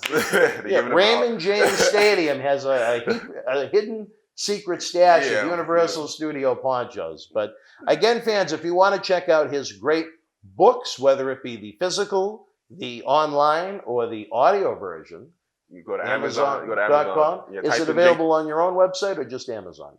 Just Amazon. Amazon and also Google Play. Oh, okay. Yeah. And it's very moderately priced, is Yeah. it not? Yeah. I think, isn't the online version just a few bucks? It's a few bucks, probably like $6 to $8. So we're not talking a $24.99, Borders bookstore special. This is something you can read, enjoy, have some laughs. Smarter fans maybe can read between the lines. I was told about a few things. Yeah, for the fans, I wanted them to have some fun, so I didn't drop any names, but I left a lot of clues, so you guys figure it out. It's like a mystery. It's like Scooby-Doo with JTG. All right, and don't DM me. Don't be like, hey, I read your book. Which wrestler you talk about? Figure it out. I got so many DMs. Oh, man, I think I know who it is, but can you tell me? Like, no, figure it out. Now I want to read it. I want to figure it out. All right, wrestling fans, we're going to take a brief time out. You may recognize the man coming up in another one of JTG's out of wrestling ventures. I'll give you a hint. It's got a little something to do with right here. Check it out. Wrestling fans, I'm Dan Marotti. And this is the man of the hour, Leo Rush. It was all over BostonWrestling.com and our social media. But Leo, brother, they got to check out some of this merch. They got to. Check it out, fans, right now, available on eBay. As the Demon, he became the first WWE Universal Champion at SummerSlam 2016. Here's your chance to own this limited edition collector's autographed art print, personally signed by Finn Balor, one of only 50 made, direct from our friends at WWE. Also signed by original artist Rob Schamberger. Help keep wrestling legends working. Get this awesome collectible for your wrestling collection now. Cheer! Why, hello! I would ask what was on your mind, but I already know. You want to know what has got my beard looking oh so majestic. And I'll tell you, it's sexy as hell beard care. Coconut oil, vitamin E oil, almond oil, both sweet and bitter, shea butter, it's all natural. Yes, JTG has actually come out with a high quality product. So support your boy by going to sahbeardcare.com and take one step closer to becoming sexy as wrestling fans, especially here in the Boston area, we want to thank our great friends at Red Rose for their support for all of our charitable endeavors and programming efforts. Red Rose is 2 years young and extremely thankful for all the support they've had from our neighbors here in Melrose and beyond for an amazing first 2 years. Red Rose thanks Melrose and all of the first responders who have fought the good fight and have never given up hope during these unprecedented times. We did it together. Follow Red Rose on Facebook for their anniversary special, facebook.com/Red Rose Melrose. You'll be glad you did. Open until 2 a.m. Red Rose will give you fresh, piping hot, mouth-watering food that'll put an ear-to-ear smile on even the toughest critic's face. Check out their full menu online at redrosema.com or give them a call, 781-620-1889. All right, wrestling fans, welcome back to Wrestling Insiders, having fun with JTG, a guy, like I said, we've been trying to set things up for a while. You have a little G in Boston, so I thought maybe you'd be around more, and then that wild virus hit. What has it done to you as a guy, still in the prime of his career as far as the way you look, athleticism, age-wise, and so on? I mean, it really had to put an anchor around your waist. Yeah, the COVID situation, absolutely. You think I'm big now? I had to stop going to the gym for a couple of months, so I'd have been in a lot better shape. But nah, I made it do what it do. And then the bookings, I had so many overseas bookings I was looking forward to. Oh, really? Yes, Chad and I were supposed to go to Africa. Never been to Africa. This would have been my third attempt going to Africa, and then. So what happened to the other attempt? The first attempt, I got fired. Oh, you were going to go with WWE? Yeah, WWE. Okay. Well, our bags were and then that literally happened. packed. Our bags were literally packed to go to Africa for about a week. And then right before we was about to fly out that Monday night, Shad and I got fired that Monday. That Monday. And then the second time, we had a show in Africa. I think one of the main event stars got injured, so they wanted to postpone it. And then they postponed it, and then they pushed it back and then that's when COVID hit. So I don't know if there's a curse. I'm not supposed to go touch African soil, but I'm gonna make it happen. You're gonna make it happen. I'm gonna definitely make it happen. They made that great promotional video about Kofi when he went home. I don't know if you ever saw I that. do on remember YouTube. seeing that. Yeah. That was really good. Yeah, that was good. Nice, But just little montage. Huh? Just in general, at least you're a man that has, outside of wrestling endeavors, with your beard care line. That we just Sexy saw as the hell beard commercial care. Beard for. and body now. Before it was just beard. Now we're doing beard and body.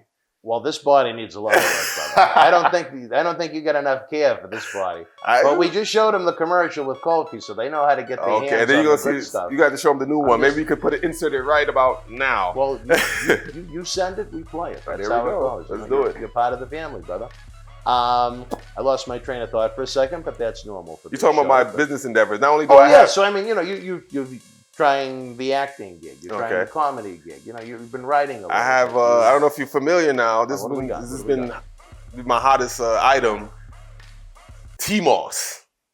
What? T-Moss. So I don't know if What is you're that? familiar with C-Moss, but I've been taking this for 2 years, and it definitely helped me during the pandemic. So C-Moss is a plant from the ocean. It's a sea moss from the ocean, and you could take it from the ocean and then you boil it, turn it into a gel, and it has 92 minerals and vitamins that your body needs out of the 100. And then it helps with inflammation. It detoxes the body. It gets rid of removes the mucus from your body. And I've been taking that, and then also I added 4 testosterone boosting ingredients to it to help boost your testosterone. So that's why I call it T-Moss. The T is for testosterone. So T-Moss, and that naturally raises your testosterone levels through the Do roof. you have a commercial for this? Of course I do. Well, I'll send it all to you.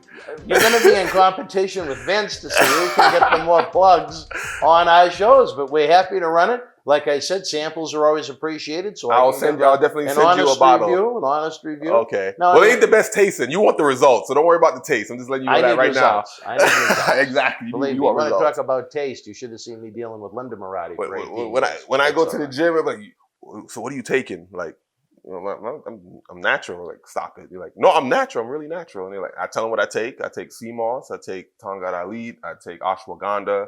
I take honey. Like, I take. Oh, it has to be natural. I see some of my colleagues. I'm not going to say any names. They were on a lot of gas, and they had to have surgery. Because you only can take that for so long. Right. They had horrible side effects, horrible effects. So yeah, I don't recommend anybody taking any steroids, human growth hormone, and anything anabolic. Just try to be as natural as you can. Now, how did you T-Moss.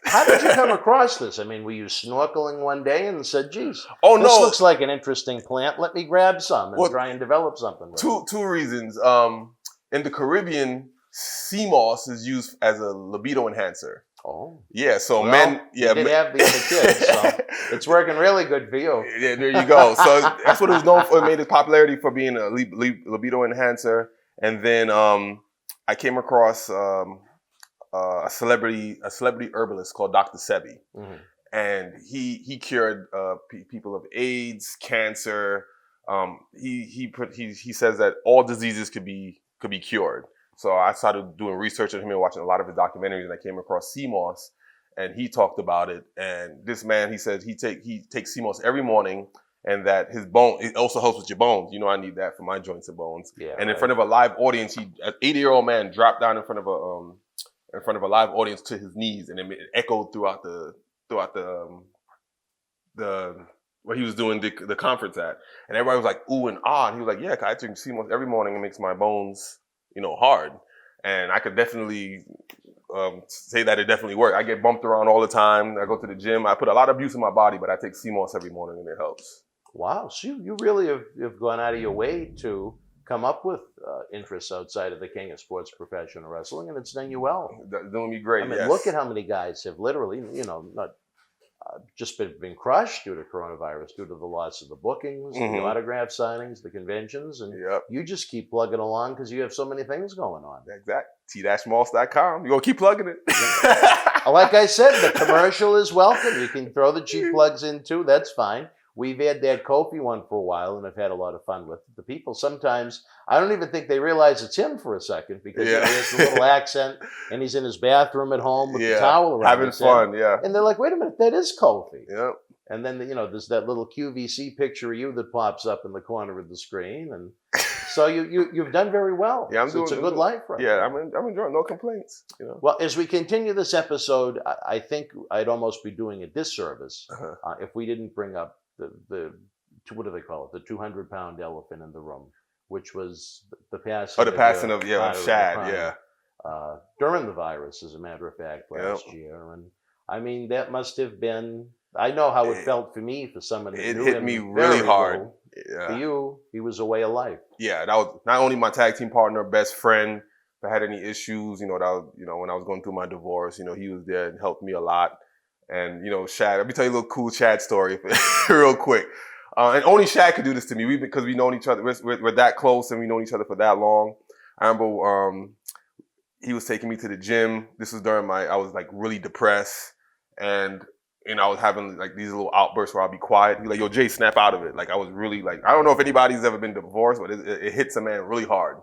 And then we was trying to go to the gym, and then we tried to go to the gym, and I was just like going through the motions. He was like, "We're not gonna do this today." We went to the beach. Went to the beach. I let some tears out because he knows how to get into my head, Shad. And I cried on the beach. We talked, and we just started running. And we had our like Rocky and Apollo moment on the beach. And then after all of that, he's like, "How you feeling?" I said, "I feel a lot better. I appreciate that, Shad. No problem." "So you good?" I'm like, "Yeah, I'm good, man. I'm gonna be a lot better." He's like, "All right. So I'm gonna take you home now. So who's at your house?" I'm like, "Nobody, just me." Like, "Oh, I'm gonna go back to my wife and son and enjoy my marriage." And then because it was funny because I know that's the type of relationship we have. We love roasting each other. I don't know if you follow me on Instagram. Every January 13th is his birthday. I will put out a post and just roast him and have the fans join in. And that's what I miss most about. I miss roasting my buddy. So you were going through a divorce during coronavirus on top? No. This was like years back. Yeah, this is years back. The story from way back. But during the coronavirus, it was weird. I was in my backyard. I don't know if you're superstitious or not or anything. I was in my backyard. Very much. It was a Sunday. I was in my backyard and a bunch of black crows came on my electric lines, and I'm like, this is weird. And they were just sitting there staring at me. And then later on that night, that's when his wife called me. Really? Same day? Same day. And I thought it was a rib because she called from Shad's phone. She called from Shad's phone. I'm like, "What do you want?" And it was his wife because that's how I talked to Shad. I was like, "What do you want?" It's late. I'm going to bed. Like, she's like, "This is Sylvia. This is Shad." And I'm like, "Hey, what's up? What's going on?" And I thought it was an elaborate prank. He's like, "I can't find Shad. We were at the beach and we can't find him." And I'm like, I'm gonna go along with this prank because he got his wife involved. It's like, I'm just gonna go along with the prank. I was hoping it was a prank. You can't find him. Anyway, I get in the shower, brush my teeth, and I head over there. And she's like, "Oh, I'm coming now. I had to go get flashlights." And I'm like, "Wait, what? You're looking for? Why we need to find Shad? Why we need flashlights? 7, 280 pounds." So we get the flashlights, and then she's not telling me exactly what happened. I'm like lost. And she didn't want to tell me because his son was in the car. So she waited a little bit, and then she broke it down to me, like the details. And I'm like, this is not looking good at all. Like, I was keeping hope alive for her, like, because I know she was probably in denial a little bit. But it was confirmed to me, like, when we got on the beach, and we were I didn't know where to look. I didn't know whether to look in the ocean, to look on the boardwalk, on the beach itself. I'm like, I kind of accepted it like that night. We were on the beach for like, I got there like around 9. I didn't get home till like 1 o'clock in the morning. So you actually went down the beach? I went down the beach and I was looking for Shad, with his wife and his son, And we had some friends too, but I kind of accepted it that night. And it was a rip current? It was a rip. Yeah, I had to do some research because I'm like, Shad is big. He's tall. He's a great swimmer. We're both from the Caribbean, so we every time we go to back home, like he's from Curacao or Haiti. I'm from Trinidad. We go to the beach, we swim, but like a fish. Yeah, that's what we were. We were fishers. We were great swimmers. So I had to figure out what took my boy down. So I had to research a riptide. Riptides, you can't. It's hard to fight that. You have to be like strategic. You have to be because the way it pulls you have to swim sideways, and you just have to let it go with the flow. Immediate reaction is to panic. So I guess that's what happened to him. I think he got tired because I heard he keeps pulling you and you're swimming trying to get to the shore, but it just keeps pulling you and you're just like, you know what, screw it. You get tired, your body just gives out. Well, you know what, at least the little one. Yes, the little one. Yeah. I know it was funny as this was going on, we did an episode about it with Tony Atlas, and he talked about where he wrestled in Puerto Rico an awful lot. He got caught in one, and he said it seemed like I moved 50 feet literally in just seconds. And he said, which I'm sure Shad probably didn't know, as I'm sure he wasn't an expert in riptides, rip currents and whatnot. But the key is to swim in the opposite direction, sideways, as opposed to trying to go back to the shore. Yeah. And maybe if everybody was taught that in swimming classes, there'd be other I didn't even know what even signs at the beach. You know what I mean? Maybe God only knows. I didn't even know what a riptide was. I had to Google it myself. Like, man. And I don't think Tony's a big guy too. I don't think I've been in the ocean since the situation. Really? I'll go in it, but I just hadn't having a reason. I don't know. But I tell you, one of the greatest outpourings I've ever seen in the loss of one of the boys. Yeah. All the nice work that was done online, that GoFundMe. I'm glad we were able to raise the money we did. I wish we could have even done a little more, but I mean, it hit its goal, and then some to try and help the family, which I thought was really nice. The photos I saw from the services with the guys that came in from, all I know. Al, I remember I saw was there. He's out in Kentucky. Carly was there, and I think Shelton. Yeah, Shelton was there. Yeah, MVP, guys, Carlito. I remember Victoria, Mickey James came. A lot of people showed some love. There was it was really nice. You hate to say it, some really nice pictures that came from it. But just to see everybody coming together, to pay their respects like that, I thought that was really nice. And hopefully it meant something to his wife. Oh, they're doing a lot better now. We all was devastated by it. I needed a time out from the world. I needed to is this real? Like, this is really happening? Like, and then, I'm doing a lot better. I'm in a great place right now. I'm doing a lot better. Good. Yeah.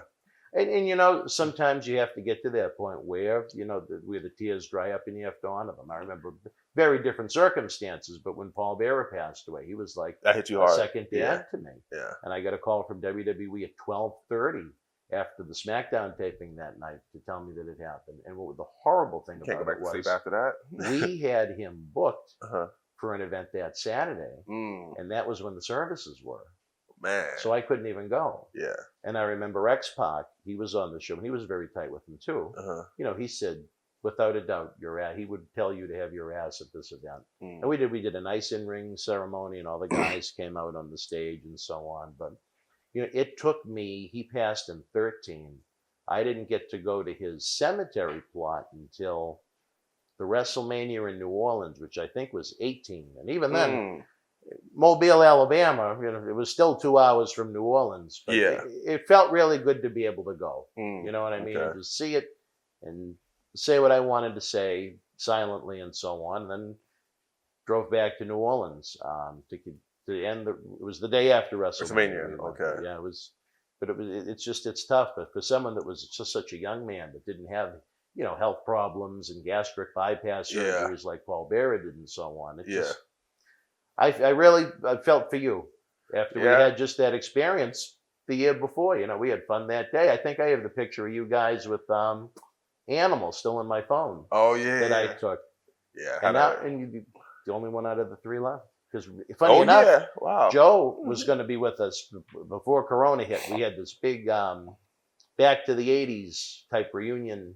Live wrestling with like a Fanfest to go along with it. Yeah. And Joe was really interested in doing the show like this back in the studio with us. And now I don't have another one. It'll never happen. Another one out of nowhere. No real health problems. You can imagine, you mentioned earlier the gas. Yeah. What he had done over the years that probably wears on the heart quite a bit. Yes. So it's really, and sometimes never a surprise when you hear guys from certain eras and whatnot that did certain things Yeah. that may contributed to an early death. I know, like they Yeah. said, Ultimate Warrior. They said, oh, his it came back in the autopsy that he had a heart attack. It didn't have anything to do with steroids, and it's like, What? what? Well, I'm a conspiracy theorist, you know so I have a anything? whole thing about that. Oh, but yeah. well, I can hear the conspiracy now, Alex. Oh Jones. What do we man, got, I just brother? find it very coincidental that it's the day after that Monday Night Raw. That's all I have to say. I just find it very coincidental that. That's it. That it happened after. It was. Well, there's more. I just don't want to get into too much. Oh, no, too now much you got me detail. interested now. What is the conspiracy? Well, some of the conspiracies online is that somebody wanted him dead. Really? Yeah, somebody wanted him dead, and I don't know what. They got him to sign off on some stuff and whatever, and then he just died of a heart attack the day Well, after. if you remember from the Hall of Fame, he came out looking awful. I mean, he had a towel and he was wiping sweating? sweat off of his face. And I don't think did I watch it? I can't remember, but I think I did watch it. So yeah, it was just then. I've never seen anything like it during a Hall of Fame induction. I mean, it was almost like he came from the gym and was in a suit and trying to give a Hall of Fame induction. He was blown up giving a speech. Yep. And I remember. Yeah, he was all. I thought when he gave that promo on Raw, I thought because he had a whole suit on and that's why he was sweating so much and he was just out of breath. He was just sweating the whole weekend, I guess. Man. Well, then just another one that was gone too soon. Too soon. I don't know. You know, before we wrap up this episode, I know we're going to tape a few of them to try and break down your great career and continue to hustle your all the good stuff you got going on. But any final messages, any final thoughts about Chad that maybe the fans wouldn't know that they might enjoy? Oh, thing about Shad, very positive. You know, he could take a negative situation and just either make fun of it or make everybody in the room uplift their spirit. And that's what Shad's about, and that's what I've taken into my life. I just want to help people. I tell when I get being one of the leaders in the locker room, especially on the independent scene, you know, I let people know that I'm here to help. If you need help with your matches, and I got that from Shad. Shad always wanted to help. I'm like, we have to get our match together. Why you worry about everybody else? And I see why he did it. I see why he did it, and now I'm doing the same thing. Well, and you know what can you really do in trying to carry on memory in the most positive way possible? You know? Exactly.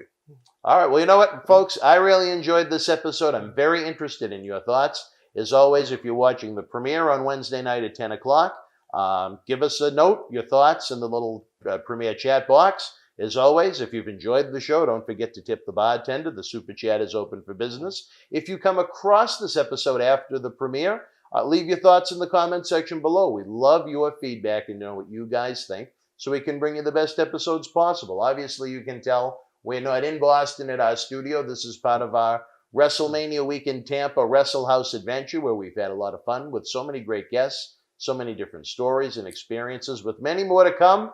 We look forward to the episodes we're going to produce today coming your way, and hopefully we can get this man back to Boston sometime soon, especially later in 2021 when we can have live events with more than 12% capacity. Wouldn't that be something, That'd right? be amazing.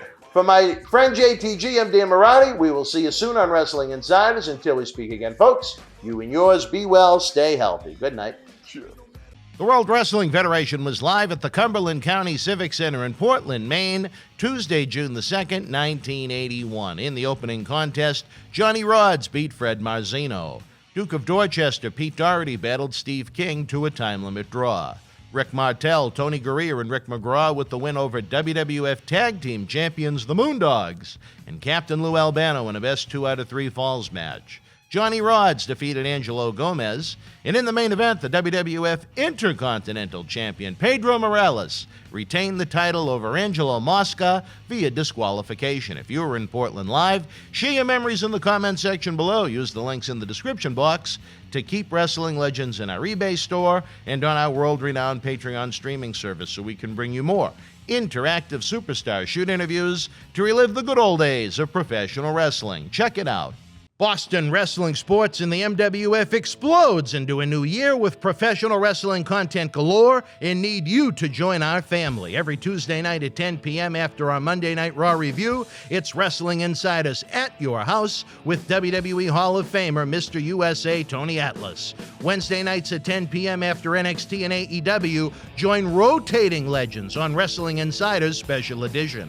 Every Thursday night at 10 p.m. after our NXT and Dynamite review, it's Marty Jannetty's No Holds Barred Sex, Drugs, and Rock and Roll journey on Wrestling Insiders Party with Marty. Friday night after SmackDown, don't miss John Cena Sr.'s Wrestling Insiders Fabulous Fridays. Plus, look for classic clips, history videos, bonus live episodes, pay-per-view watch-alongs, and more. For less than a cup of coffee at Starbucks, get early ad-free access to our Wrestling Insider talk shows, our acclaimed studio shoot interview DVD library, and help keep wrestling legends working during the worst of times. Join our growing family at patreon.com/Boston Wrestling. Expect the unexpected in 2021.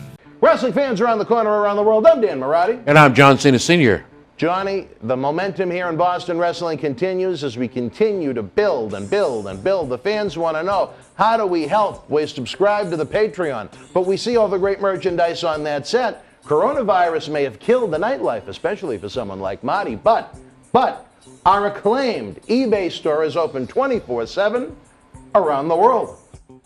Wow. Check it out. Support Wrestling Insiders in-studio shoot interviews on eBay with this brand new personally autographed WWE Royal Rumble 2021 11x14 poster signed by WWE Universal Champion Roman Reigns, his advocate Paul Heyman, and Kevin Owens. Reigns and Owens battled for the Universal title in a last standing match January 31st in the Thunderdome in Tampa. This limited edition collector's poster is number 31 of only 50 produced. Comes with WWE authentication hologram on the poster itself. Also comes with an on-air shout-out from WWE Hall of Famer Mr. USA Tony Atlas and a bonus autographed 8x10 photo. Get this rare, awesome collectible for your man cave and help keep wrestling legends working now. Wrestling fans, especially here in the Boston area, we want to thank our great friends at Red Rose for their support for all of our charitable endeavors and programming efforts. Red Rose is 2 years young and extremely thankful for all the support they've had from our neighbors here in Melrose and beyond for an amazing first 2 years. Red Rose thanks Melrose and all of the first responders who have fought the good fight and have never given up hope during these unprecedented times. We did it together. Follow Red Rose on Facebook for their anniversary special, facebook.com/Red Rose Melrose. You'll be glad you did. Open until 2 a.m. Red Rose will give you fresh, piping hot, mouth-watering food that'll put an ear-to-ear smile on even the toughest critic's face. Check out their full menu online at redrosema.com or give them a call, 781-620-1889. Fans, really interested in your feedback to that episode. I thought it was excellent. And again, looking forward to having Jay with us this summer from Wrestle House as well as in studio. He's got some cool products I'm looking forward to testing out myself and sharing with you guys on the air. As always, you can create a wrestling vault of your own as our eBay store is open 24/7 with great wrestling collectibles from superstars of every era. Along with your purchase helping keeping wrestling legends working, you get an on-air shout-out from one of our featured Wrestling Insiders superstars as our thanks for you helping the team. The link can be found in the description box below. Speaking of live, don't forget Marty Jannetty will be back with us Friday, June the 18th through Sunday, June the 20th. We'll be having live cyber autograph signings each night, culminating with our Make-A-Wish Mega Raffle on June the 20th during Hell in a Cell.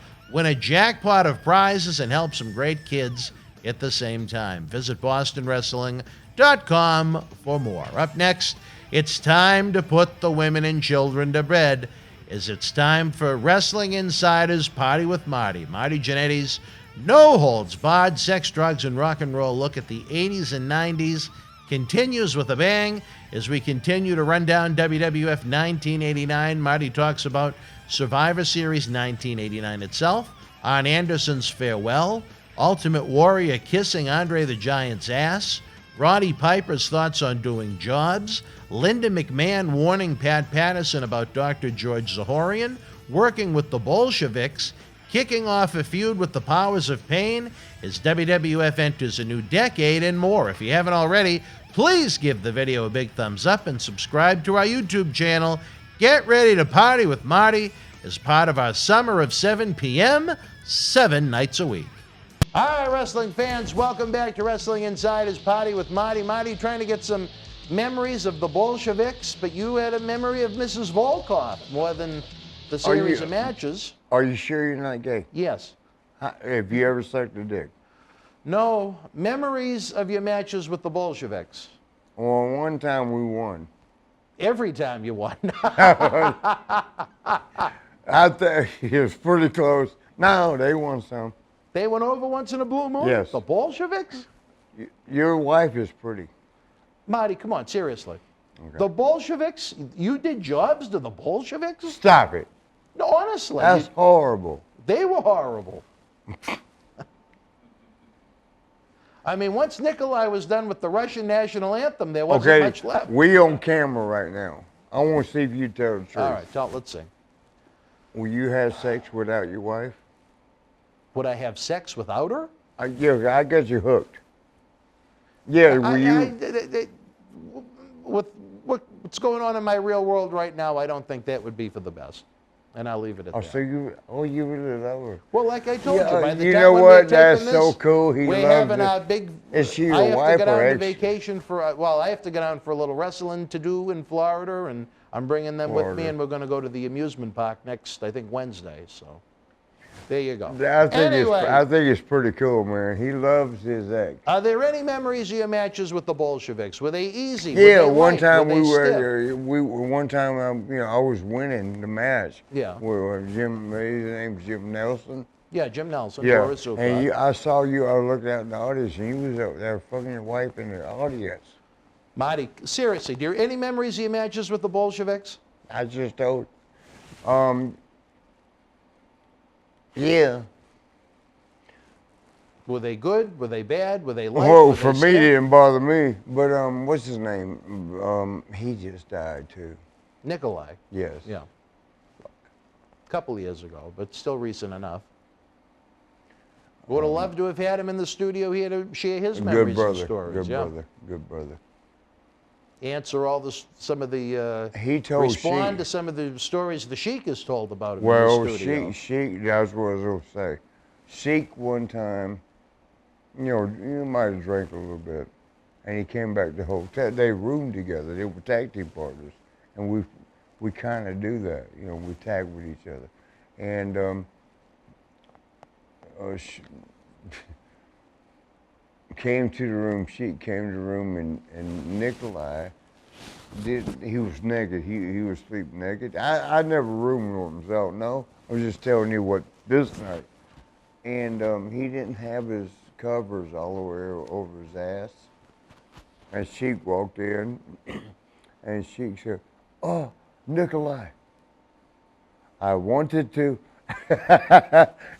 and the next day we got talked about. He wanted to make Nikolai humble. Yeah. And he said, "Oh, Nikolai, that was his roommate, right? Yeah, they were, obviously. and they were there." And he goes, "Oh, I wanted to." And Nikolai says, "It's a good thing you didn't." Be a hell of a way to wake up, I guess, from a deep sleep. Nikki would have got him, man. Nikki would have got him. All right. Well, on from the Bolsheviks. The final TV taping of 1989. What are you going to do about your wife? Girlfriend. The final TV taping No. of 1989. Is it wife or girlfriend? Marty, none of the above. Come on. I want to focus on the wrestling. The final TV taping in 1989 took place before Survivor Series. No. You began a program with the Powers of Pain, Warlord and Barbarian. Warlord, who we had here in the studio as part of the Paul Bearer I love him. Holiday Headlocks Toy Drive. Did he like me? He spoke very highly of you until he sees these shows. No, we love each other, man. What were your thoughts of a new feud, a new program for you and Sean to work with? Not just Warlord and Barbarian, but their third at ringside, Mr. Fuji, the master of the rings. That's my brother. You know he served a dog head up once. We've told that story before, yes. Oh, man, but you know it? Oh, I know it very well, yeah. Tony told it too. Grab right here, you got a transcript. All right, I got it. All right, let's go. Right here, right here. Right there, that one too. No, All it's still there. Your here, thoughts bro. about working with the new team in the Powers of Pain? Do what? Very different than the Rougeaus and the Brainbusters who you spent most of It 1989 always is. with. Every team you work with is different than the last. Well, that's what we wanna how know. you We wanna get dissect better. it. You learn. Are you sure you're not gay? You know, I'm going to have to do a lot of editing to this, Marty. What did you think of the kickoff to this feud with the Powers of Pain? Did you say two big guys that really couldn't do a heck of a lot? Did you look at it as a positive challenge for you guys to try and make these matches good? Did you look at it as if it was going to be a long series of matches on the house show loops? You want the truth? Yeah. We loved everybody. Yeah. Sean was a little bit difficult. A little bit. But I'm talking about Powers of Pain and I their know work. what the hell you're talking about. What? I ain't new. You're not new? No, I'm not new. I know what the you're hell not you're new. talking about. We loved everybody. Sean was a little bit difficult. Yeah. But we loved everybody we worked with. And Powers, you know what's crazy? I can't imagine. All of them, well, I say all of them, Warlord was 6'4", 6'5". No body percentage fat, 0. Badass boy. And Barbarian, try him. Try him if you want. Nobody's gonna mess with that motherfucker. And it was our best match. We were the littlest motherfuckers on the planet. And we go working with the biggest motherfuckers on the planet. Best matches. I love all my kids that I try to teach today. And again, I'm gonna say this, just work hard. Let it go where it goes. Work hard. What was the magic of making these matches with the Powers of Pain so good, so watchable? I mean, the Powers of Pain, not for nothing. You know I like Bill and Barry, Demolition, an awful lot, but they weren't exactly classics. I'll put it this way, and see if you catch it. All right. When that girl, that lady you love, I forgot her name. Your wife. Yeah, okay. When y'all have sex, you know how good it is. Well, it was the same way. It was better than Demolition and the Powers of Pain. Well, don't do it They like were that. kind of slow Don't do it and like prodding that. matches. Don't do it like that. But yes. What was the magic for you guys to get good matches out of the Powers of Pain? Don't know. It was Everybody just loved your each talent. other. That's it. Everybody loved each other. Everybody. I understand that, but I'm talking about the Then what do you- in-ring what do you- work, you're the body of stressing me out. work. Don't make me come across the table. I'm just looking for answers to wrestling questions. Okay. What do you want me to answer? Yes. What was the magic of making these matches with Powers of Pain turn out so good? Makes sense, because they're fucking way bigger than us. They're muscle heads, and I didn't mean to say muscle heads, but they're they're huge. And here's me and Sean. So you work is like gnats, sting, because they can do this. And that's how we did our matches. Sting, then they go, and then they You got a big kick out of it. Yeah. Yeah. And it really was. It was like giants working with ants in those matches. It was. But you guys had just the, I don't know if you could, but to me, if you would call it chemistry, as a non-wrestler, It was. Something about it clicked, and you guys made them look like $1,000,001. No, they did us too. They did us too. Well, I know our good friend. Are you all right? Our good friend Joey out in Michigan has wanted us to watch the match of you and the Powers of Pain on, I think it's called WWF Super Tape 2 on WWE Network. We're not going to get to that this visit because we ran so short on time because of the footage that went missing thanks to Cecil the Lion, who was more worried about his medicine than the actual footage. Yes, Marty. Have you ever been with a dude? No, Marty, no, I have not. I have not. But Survivor Series 1989 was filled with a lot of dudes. You teamed with several of them. It was you, Sean, obviously, Jim Neidhart and the Ultimate Warrior taking on Andre the Giant, Haku, Bobby the Brain Heenan, and Arn Anderson. And what would be Can I tell my Andre story? Tell the Andre story. Andre, man, he drank so much wine, bottles. He'd sit there with a cooler, whereas we'd have like beer, like 10, 12, 15 beers, a case of beer. He'd have wine, bottles of wine, and he would sit there and play cards. He'd play cards and just goop, goop, goop, goop, goop. And it didn't affect him. He was just a giant. Yeah, man. And that's why Warrior had to buy him bottles. Warrior's like, here's a, it's sort of like a peace offering. Here. Do you think that... And Andre, Andre knew, like, you little bitch-ass bitch. Yeah, you fucking give me this because I'll beat your ass. Do you think... Here, don't beat my ass. Do you think Warrior realized what an honor it was for Andre to lay down and do so many jobs for him night after night? No. Really? No, because I wouldn't appreciate it either. Look, Why? I love Andre. But if I would whip Andre's ass, I'd whip Andre's ass. I don't need them legend shit. Well, I'm the biggest boy. Yeah, fuck you, big boy. In the history of his career, he only did a handful of jobs in WWF until that Exactly. feud And with Warrior. Roddy He laid Piper. down Roddy Piper was the same way. Roddy was like, once you beat me, the mystique is gone. And I think that hurt Piper, because I think that hurt the longevity of his feud with Hogan in the mid-'80s, because he was never willing to be the one to do the job.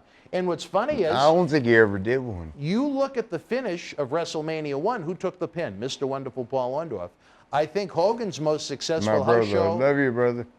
His most successful house show run ever Hogan was with Orndorff. They did that house show in Toronto that had over 60,000 people at Exhibition Stadium. That feud was so hot. So was doing one pinfall job the right way, it was going to kill Roddy Piper? Yes. I think it hurt his longevity as far as that feud goes. Maybe they could have done more with it if he was willing to at least one time take a pin from Hogan. Let me ask you this. Sure. Where were you? I wasn't watching. I was too young. You weren't one of the directors. I didn't start watching wrestling until the middle of 1986. So I had to watch it on tape. I always do this. People outside the company calling shots. Where were you? Was you part of the company? No. No. And you was calling shots? They should have done it this way. Where were you? Not part of the company. Well, in your opinion, do you think Roddy Piper did himself any favors by refusing to do the jobs? Roddy didn't have to do nothing. Roddy was already made. But I'm saying is, do you think maybe it hurt his What do you want me to say? stature? You tell me what to say. I'm asking for your opinion. No. You tell think me Roddy what to was say. right? I already told you what I'm going to say. What do you want me to say? You think Roddy was right? You got gray hair. I know. Do you think Roddy was right? Yes. I love Roddy, man. That's all. But you really would have fucked Tricia Stratus? Fast forward to Survivor Series 1989. Again, we mentioned the match. Bobby Heenan had to replace Tully Blanchard. Brother, do you think you would have fucked Trish? Your memories of Thanksgiving nights in Chicago. I got her number. Marty, I'm getting aggravated. Seriously, let's focus on what we need to talk about. All right, go ahead. Chicago, Thanksgiving night, 1989. Eight-man tag. You had Warrior. You had Sean. You had Neidhart on your side. Andre. Haku, Bobby, and Arn on the other. But Arn's last night physically in the company. Tully was fired because of the coke bust. And there was something I'm going to bring up. Are you sure about that? Yes. And I'm going to bring up... How do you know? Because it's a fact. I would have gone crazy. You know why? Because he was kind of rude to me. Yeah. Well, you mentioned that, but let's talk about Survivor Series 1989. Okay. Any memories of that night being on Team Warrior? No, nothing. All right, well. Do you remember having a goodbye with Arn Anderson when you knew he was done?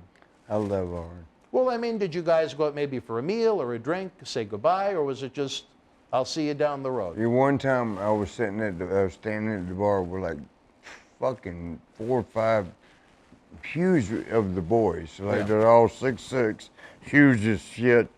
And there's my little ass. And Arn goes, "Hey Marty," or he called me MJ. MJ, where do you see yourself fitting in right there? Because I'm the littlest nigga on the damn planet, and here's all these big bastards.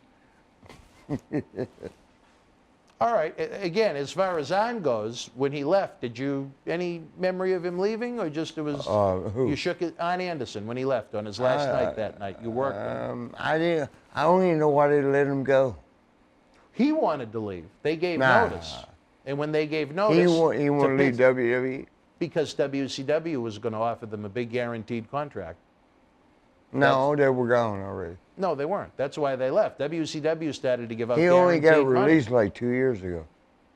Well, that was when he worked as an agent. I'm talking about when he was a wrestler in 1989. They were going to get, I think it was $250K a year from WCW for a much lighter work schedule.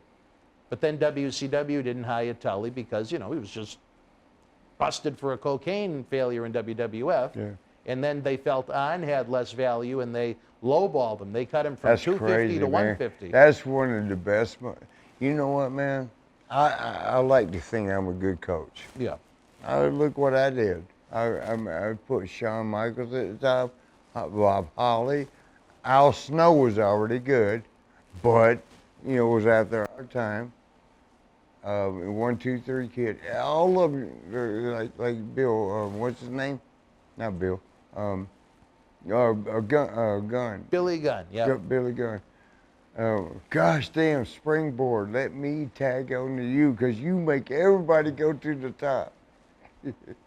He called me Springboard. Your nickname should be Springboard. So you have no interesting final memory of Arn Anderson in 1989? I love Arn. But do you have any final memories of the man before he left? Why are you yelling at me? I'm not yelling at you. I want you to, we're talking about the question. I do. You're a good man. You know how highly I think of you. You've changed. But I'm trying to talk to you about this, and you're talking about nothing that has to do with this. Don't make me come over to say. So when the final, do you have a final memory of Arn in WWF or not? Yes, I love him. All right, good. All right, as we move along, dear Lord, dear Lord, dear Lord. What's your final? You know what I found very interesting? What? What's your final memory? Of Arn Anderson? Yes. He was on TV last week on AEW. For who? Oh, he manages Cody Rhodes. They love him. They do. And Tully. They both got deals with them, which is a good thing. You know what I found most interesting about that match, Marty? And I don't know if this would stand out to you. For the first time on a WWF pay-per-view. You're still over there. I'm sorry. Sorry. Sorry. Who ended the show? What was the finale? Trish Stratus. It was not the Hulkster. It was the Ultimate Warrior. He died. It was the Ultimate Warrior ending the show. Did the boys start to realize at that point he was the guy that WWE... What? No, I will never say something I don't know. I wasn't there. From what you observed, did you realize that WWF was starting to put that rocket on Warrior's back, having him end the pay-per-view instead of the usual, you know, the Hulkster doing the posing? I can't answer something I don't know. Well, was it surprising? What do you want me to do? Was it surprising? You want me to lie? I'm not asking you to lie. I'm asking for your opinion. I don't know. You don't know? No. It didn't stand out to you as That's odd not that good Hogan enough. didn't end it. Well, it stood out odd to everybody else. All right, well, and I guess that's that. We mentioned it a little, talked about the man when he entered. He had a very... Are we doing new show? No, he had a very short run in the company. The Widowmaker, Barry Windham. He came in 1989, and before 1989 came to an end, Barry was gone. You know he's still alive. I know he's still alive. That's a good thing. He's a good brother, man. He was booked for Survivor Series, and he was replaced. He missed out on that payday at the same time. What'd he go as? The Widowmaker. Yeah, but something else. Where he had the thing in the middle of his forehead. Shoot, I can't remember. In 1996, he came back as the Stalker with face paint. I think that was it. Yeah, well, he had a tattoo. Remember, he had to. Well, that was Waylon Mercy, Danny Spivey. Yeah. I'm talking about Barry Windham. Oh, do you love Barry? I don't know him well enough. But any memories of Barry Windham's stint in WWF as Yeah, Widowmaker? one time he set me up with a girl I shouldn't have been with. Why is that? Because she was pretty. Why should you not have been with this pretty Because I'm not pretty. Oh, all right, well. No, she was, oh, brother, she was beautiful. Barry could get the girls. That brother, he's like 6'8". Big, tall, got deceptively tall. And some of his dinglings, sometimes we'd be out. Well, I don't know about that, but. Well, I'm telling you, some of his dinglings would be hanging out, and we're like, God damn, what are we going to do? And he would set you up with beautiful. When I was in Kansas City, when I lived in Kansas City, he hooked me up like more than once. Really? Yes. And he was generous with these women. He had too many. Really? I got too many right now. I know. I see. I hear your phone. No. But any memories of Barry from WWF in '89 as the Widowmaker? Good worker. Good worker. And wasted opportunity. This is a guy. Why you say that? Well, if he stuck around, I could see of him having worked with Hogan for the title, or he would have been a great opponent for Ultimate Warrior in 1990 when they laptopped heels for him. Who's the dude that walks upside down like a spider? Now, I mean now. In WWF? Yes. WWE? Yes. Who? Oh, I see what you mean. When Bray Wyatt does that flip thing backwards? Yes. Yeah. How do you learn that? Because that's actually, I can do it, but a lot of us can do it. But nobody did it. Did Uncle Barry teach him? I don't know. You tell me. Well, I'd have to talk. I gotta go pee-pee. I'd have to talk to the Wyatts, or we're almost done with this episode. Oh, I gotta tell you something. What's that? Well, one time, me and your goblins, Henry and As we skip ahead 6 years, Henry and Phineas Godwin. Yes. Yeah. We accidentally got a girl. She was in that city, in that particular city. I think it was like not Fort Wayne, Indianapolis. Yeah. Indianapolis. And we had to go to Fort Wayne. And she was like a girl. If you're watching, I love you, sweetie. She was a sex fiend. And not like the Fiend. I don't know about all that, but she was going to go with us. She did go with us from Indianapolis. Hey, by the way, I love y'all, but Indianapolis is a sorry. You know what, man? I done been all over the world. Worldwide, Indianapolis ain't got shit to fucking offer. How the fuck did y'all get them, what's his name, Manning? Peyton Manning. That's the best thing ever happened there. Do y'all remember when a bunch of us wrestlers, a strip club, it was a nice strip club, nice girls. And some of the Indianapolis Colts got a little attitude, and we all got in a fight. Really? Yeah, yes. And now, who was there on the wrestling side? Do you remember? I mean, do you remember Bushwick? Who? He had the big, thick beard. Bush. Who? Big Bully Busick. Bully, yes, yes. So we're talking late 1991. He messed a few of them up. But I love football and I love y'all, man. But I don't need y'all coming after me. You're gonna be all jealous because the bitches are on us. Man, come on, bruh. God damn. Well, unfortunately, I guess Indianapolis wasn't your favorite city to go to, but I will say I this. still got girls there. Good, good. One of them is, what's her name? I'm gonna think of your name in a second. All right. Well, as you think, No. I want to try and salvage this a little bit for Shit, I can't the think regular fans of the show. Well, we Do fucked it you up. know who Barry was one of the favorites of? Everybody. Someone loved in particular? No. Is she Everybody well likes known by the phrase of, "How you doing, baby?" He is so Barry may have damn. been the What's her first, name, from what I Ann? am told. Barry may Ann. have been the first, from what I'm told. Huh? Barry may have With been her? the first, back when he had the run in the mid-'80s when I they don't were think he ever tag messed with her. champions. Barry? He might have. Well, yeah, I was told Annie was the first. Where's the bathroom? All right, as Marty gets up to go to the bathroom for the Almost 18th fell. time today. Wrestling fans, Boston Wrestling MWF Summer of 7 p.m., 7 nights a week has exploded online. Join the superstars and legends on Wrestling Insiders every night at 7 p.m. Spread the word. Wrestling fans, I'm Dan Marati. And this is the man of the hour, Leo Rush. It's all over BostonWrestling.com and our social media. But Leo, brother, they got to check out some of this merch. They got to. Check it out, fans, right now available on eBay. You can add this to your collection. Support Wrestling Insiders and keep wrestling legends working on eBay. Get this WWE NXT TakeOver War Games 2020 11x14 limited edition autograph poster signed by everyone on the event, number 23 of only 100 made. Includes signatures from the Undisputed Era, Johnny Gargano, Damian Priest, Tommaso Ciampa, Timothy Thatcher, Io Shirai, Tony Storm, Rhea Ripley, Dexter, Loomis, and more. Comes with authentication hologram on the back of the poster. Also comes with mystery autographed 8x10 and an on-air shout-out from WWE Hall of Famer, Mr. USA, Tony Atlas, on Wrestling Insiders at your house. Get it now. Cheer. Why, hello. I would ask what was on your mind, but I already know. You want to know what has got my beard looking oh so majestic. And I'll tell you, it's sexy as hell beard care.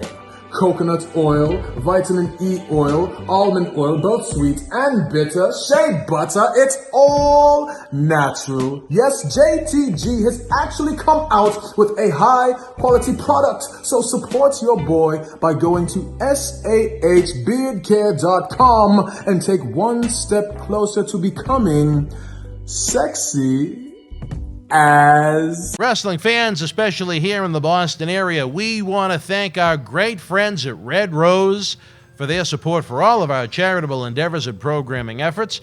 Red Rose is 2 years young and extremely thankful for all the support they've had from our neighbors here in Melrose and beyond for an amazing first 2 years. Red Rose thanks Melrose and all of the first responders who have fought the good fight and have never given up hope during these unprecedented times. We did it together. Follow Red Rose on Facebook for their anniversary special, facebook.com/Red Rose Melrose. You'll be glad you did. Open until 2 a.m. Red Rose will give you fresh, piping hot, mouth-watering food that'll put an ear-to-ear smile on even the toughest critic's face. Check out their full menu online at redrosema.com or give them a call, 781-620-1889.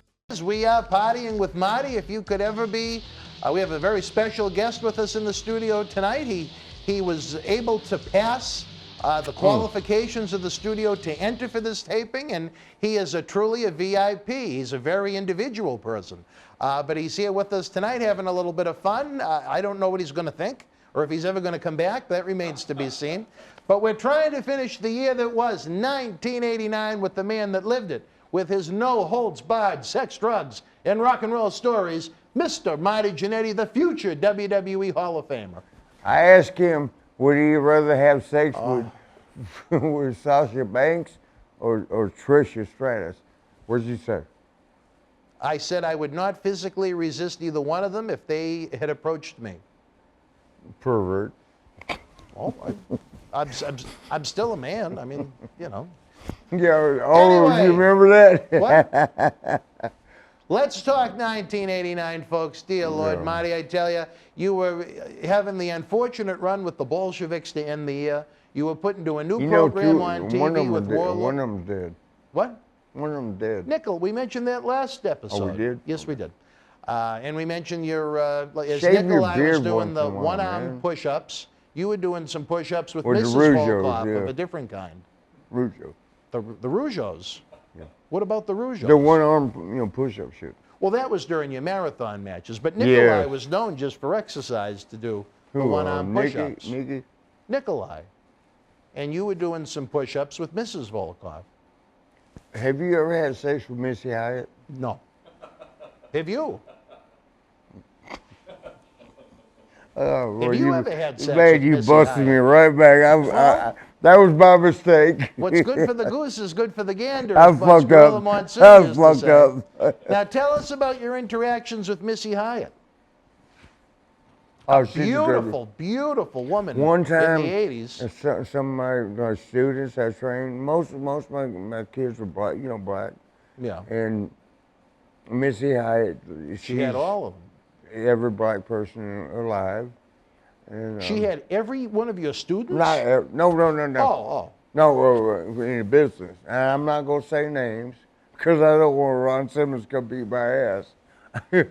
But she fucked every, I love you, Missy. I was just telling She was an intimate woman. Is that a fair way to say it? No, she was a hoe. She was a hoe. All right, well. Her and Sonny were good friends. So what does that tell you? Do you think that maybe... I actually love Sonny. I love Damien, her boyfriend. Do you think that maybe Missy went that route after when Eddie Gilbert passed away? Well, there was a lot of hurt in her heart. No. I don't know. What? I don't know. You just know you know Missy intimately in a different way. She got good pussy. Yeah. Well, that's good to know. Now, was it a one-time interaction with Missy, or did you have... Me? Yeah, did you have a long-term Man, relationship she was beautiful. with her? She was so freaking, excuse my language, I'm more going to say fucking, she was so fucking beautiful back in 1987. And we were the Lawlers, Jerry Lawler's area. So this was down in Memphis. You made love to Missy Hyatt. And she, oh my God. She was like, for me, she announced, we would do a match, and she would be, the announcer, and like, I think the Rockers rocked too much last night. I mean, she was pretty cool about everything, but my thing would get so hard, it would get bigger than what it was.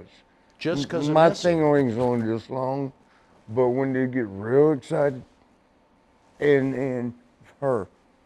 Missy was it. Oh, bro, she was beautiful. Now, you weren't bringing her to the apartment you were sharing with the Nasty Boys, were you? Did she ever come there and think? No, I don't think. No, That might have been for the best. But it was still Tennessee territory. Now, where would you go with Missy? Did she have her own place? Or? It was somebody's attic. Someone's attic? Yeah. Well, I mean, I guess it's better than going to the apartment with the one-bedroom apartment with the Nasty Boys, but. It was four of us. It was both nasties. Where they at? Florida right now, I would presume. You want to call them? No. Okay. I got Niles' number. I don't got Sag's number. I'll give it to you if you need it. Sag's? Yeah. But anyway. I found my phone. Missy Hyatt wasn't with Eddie Gilbert at that point, or was she? I don't know. You really didn't care at that I point. didn't. No, I didn't. I never. Look, I like to fuck a lot of single girls because I'm single. But one thing I know I got no damn, what's it called? Not character, but Sanders. But one thing I will not do is fuck a married lady. I mean, I'll wait till they're divorced. Yeah, well, that's a good idea. No, but it was serious or at least about separated. that. Serious about that, though, for real. All right, Thanksgiving weekend 1989 for the very first time. Did you ever fuck Sonny? No. Did you want to? Maybe in 96, but. Oh, would she look good? I'm sorry, Sonny. Where you at? I'm sorry, Sonny. I'll tell you this, I would love to have her in the studio. I think she'd have some great stories. You know what happened? At what time with her? 1995-ish. Uh-huh. I went back to work. Yeah. Again? Yes. Because I quit so many times. They fired me so many times. But I came back, and she, beautiful blonde-haired. Remember when they were the Body Donnas or something like that? Yeah. and all I saw was her. She was the one that ran up to me and goes, I want to fuck you so bad. And I just got there. I just got back, right? I'm like, yeah, okay. You'd known her before that? No. Oh, really? Well, I didn't know I did. Oh. And she showed me a picture. She goes, you remember this picture? And I looked at it. She was like 12 years old. You know, we did a Polaroid. Remember She was Polaroids? actually a fan of the business, yeah. Yeah. Sorry about the coughing. But yeah, she showed me that, and I'm like, oh. And I really did want to have sex with her, but I love Chris Candido. I love Chris. That was her boyfriend. Yeah, Skip. Yep, Chris Skip, Candido. Yep. And I could never look at her the same. Sean did, David Boy did, Brett did. Everybody fucked the shit out of her. But I couldn't. It was Because almost as that was- common as going into the catering at the TV tables. It was? Everybody would go in for lunch, you know. and they got all they could eat. The days were sunny back then in the World Wrestling Federation. I like Sonny. The I house like show her. attendance really wasn't She's in much. jail. But again, yeah, I feel bad for the Again. poor thing. She's had a very difficult life. For all And that can be said remember our about boy her adventures and Damien. misadventures. Damien called last night. That's the one she. I choked. remember. Yep. All right. Well, I back love to you, 1989. Sonny. Thanksgiving Stop weekend. fucking around. I'm worse than you, and I'm still right here. I need to have her, and Dr. David Reese here at the same time. Maybe to try and diagnose you people. No, you love your wife. I don't need him to diagnose me. I know what my problems are. I can't walk. What are your I problems? can't Name turn one. my head. What's that? Name one. CRPS. The fuck is that? No, exactly. But Thanksgiving weekend 1989, for the very first time, the Rockers and the Hart Foundation, two babyface tag teams, were lighting it up in time limit draws on the house show loop. Any memories of your first matches with the Hart Foundation? Not later on. I'm talking 1989. Okay. Are you sure you're not gay? Yes. How you know? Marty, your memories of those matches with the Hart Foundation in 1989? Good. Good. Were you excited to see on the lineup sheet that much better than the Bolsheviks, I imagine, being able to work No, one of the we elite- like working with him too. You liked working Yes. with the Bolsheviks? Yes. What did you like Every working with the match is Bolsheviks different. for? They Do were you know the horrible. powers and pains that scared? They actually scared us, and what's their name? Not Earthquake. Big Boss Man and One Man Gang. Hakeem? Yes. His Twin What do Towers? they call them? Yeah. Twin Towers. Twin Towers, yep. Yeah. That was WrestleMania 5? Yes. Is in Our the- first WrestleMania. In the And archives? yeah. We certainly don't need to revisit that Scared, right now. scared. We were so scared. Like, how the fuck are we going? It's our first wrestling. It's your first Super Bowl. It's your first. And you're about to go look bad. The biggest motherfuckers in here, you're 220 pounds. They're 320, 6'8". What are you going to do? But I'll tell you Our this, first WrestleMania for our family, our I friends. don't really want to go through WrestleMania 5 again, where we already did, but you guys put together one hell of a match. It was so believable. Who was that because with? Who were you with? You know who you were with. No, I But don't. every time you guys No, I did know something, 6 was it, Orient Express. 5 was the Twin Towers. That was that was the Atlantic one. City. That right. was the We one. already have covered that event. But the point I just want to make quickly was what you guys did in that match to try and make Boss Man and Hakeem sell for you was always double team type maneuverings, and it was very You have smart to when you're little. because from a psychological point of view, it made sense. You guys Yeah. were so much smaller; it took 2 men Yes. to take down Boss Man or Hakeem. Yes. And I thought WrestleMania 5 sucked pretty much. It was a boring. It event wasn't a to good me. one. It was boring, but that was one of the better matches on the show. I liked that match, and I liked Blue Blazer and Mr. Perfect, and I liked Hogan and Macho. Now, Other why than you that, make me cry, that man? show was. Let's cry for Owen. No, let's cry for Owen. And it was one of the only times. Dan. What? Let's cry for Owen. Cry for Hogan? Owen. Oh, Owen, I'm sorry. Well, we did an episode on Owen in the archives, too. We just mentioned him in a recent episode when he departed WWF in 1989, when he was the Blue Blazer exclusively. Someone that certainly had so much You more know to what co- he did to me one time? What did he do? He loved the rib. Yeah. He hid the car keys. Oh, And you told that story. I did And they too. were in the gym bag? He called AAA to try Yeah, and... Yep, yeah, yep, he yep. called AAA. And they were in your gym But he bag. went through it because like he was late too. Fans, if you want to hear Marty's memories about Owen Hart, we have a great episode in the archives. If One you want to good hear brother. Marty talk about WrestleMania 5, which That is in the archives as well earlier in our 1989 chronological order, the best we can kind of keep track. But I'll try and ask one more time and get an answer out of you. Were you guys excited to be working someone new in a babyface team in the Hart Foundation, even if it was just a house show, Lou? Trish Stratus or Sasha Marty, Banks? come on, seriously. Oh, I was serious. I've answered it. As much as I didn't want to. Which one did you go with? I told you, if both were in line and physically presenting them, choosing to physically present themselves to me in that nature, I think Sasha would be first. Oh, you going with Sasha? We waited a picture. Right there. That's why she's so close to me. It's meaty down there. Well, I'm not going to go there. But I'm all right. So you really? Okay. Anyway, yeah. What was the question? Were you excited to work the Hart Foundation, a babyface tag team, as opposed to the Bolsheviks and the Powers of Pain? I like both, but we could do more with the Hart Foundation. You know, because they could work, they could do shit. Do you think it was almost like a test to see how you guys gelled on the house shows, maybe for a bigger feud? Could have been, but I don't future? think. No, I don't think so. You don't think so? I mean, really? it could have been, but I don't think so. I wish that we were trusted by them. I wish that came to Boston. I Do you would love love Brian to Blair? have seen that. What's that? Do you love Brian Blair? He's always been very nice to me. I know a lot of people that have come to the studio don't like him, detest him. For real? And have talked about anally violating him. Oh, I was going to ask you, has he ever touched you? No, and I would not expect him to, other than, well, pre-corona, maybe a handshake, but that's about it. Should I expect more from Brian Blair? If you like him. I don't like him like that. I think anyone that volunteers their time like he does for the Cauliflower Alley Club is a good what's egg. her name, Linda? Linda's pretty. McMahon, no. she is. Linda McMahon's beautiful.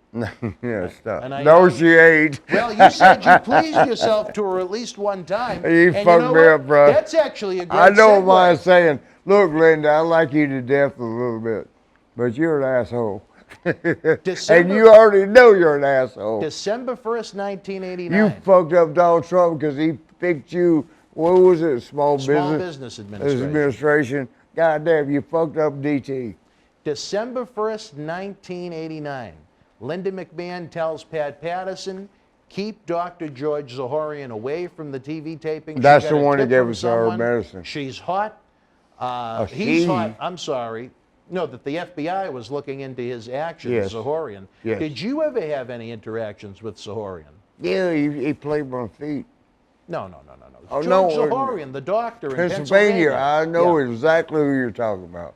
I liked him, but was he gay a little bit? So what? You're gay. Zahorian was gay?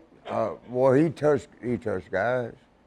Oh, I never knew that. I tell you this, I'd love to have him in the studio. I bet you would. That would be a very interesting interview, I think. I don't think Zahorian has done any interviews since he got out of jail. You want me to call him? I got his number. Jeez, no, I'm serious. I hope he's not prescribing anymore. He got out of everything. He went to jail. How long? I think 3 years, 3 or 4 years. But he's out? He got out, yeah. I imagine he lost his medical license. I bet I can get right back to the shit he fucked up with.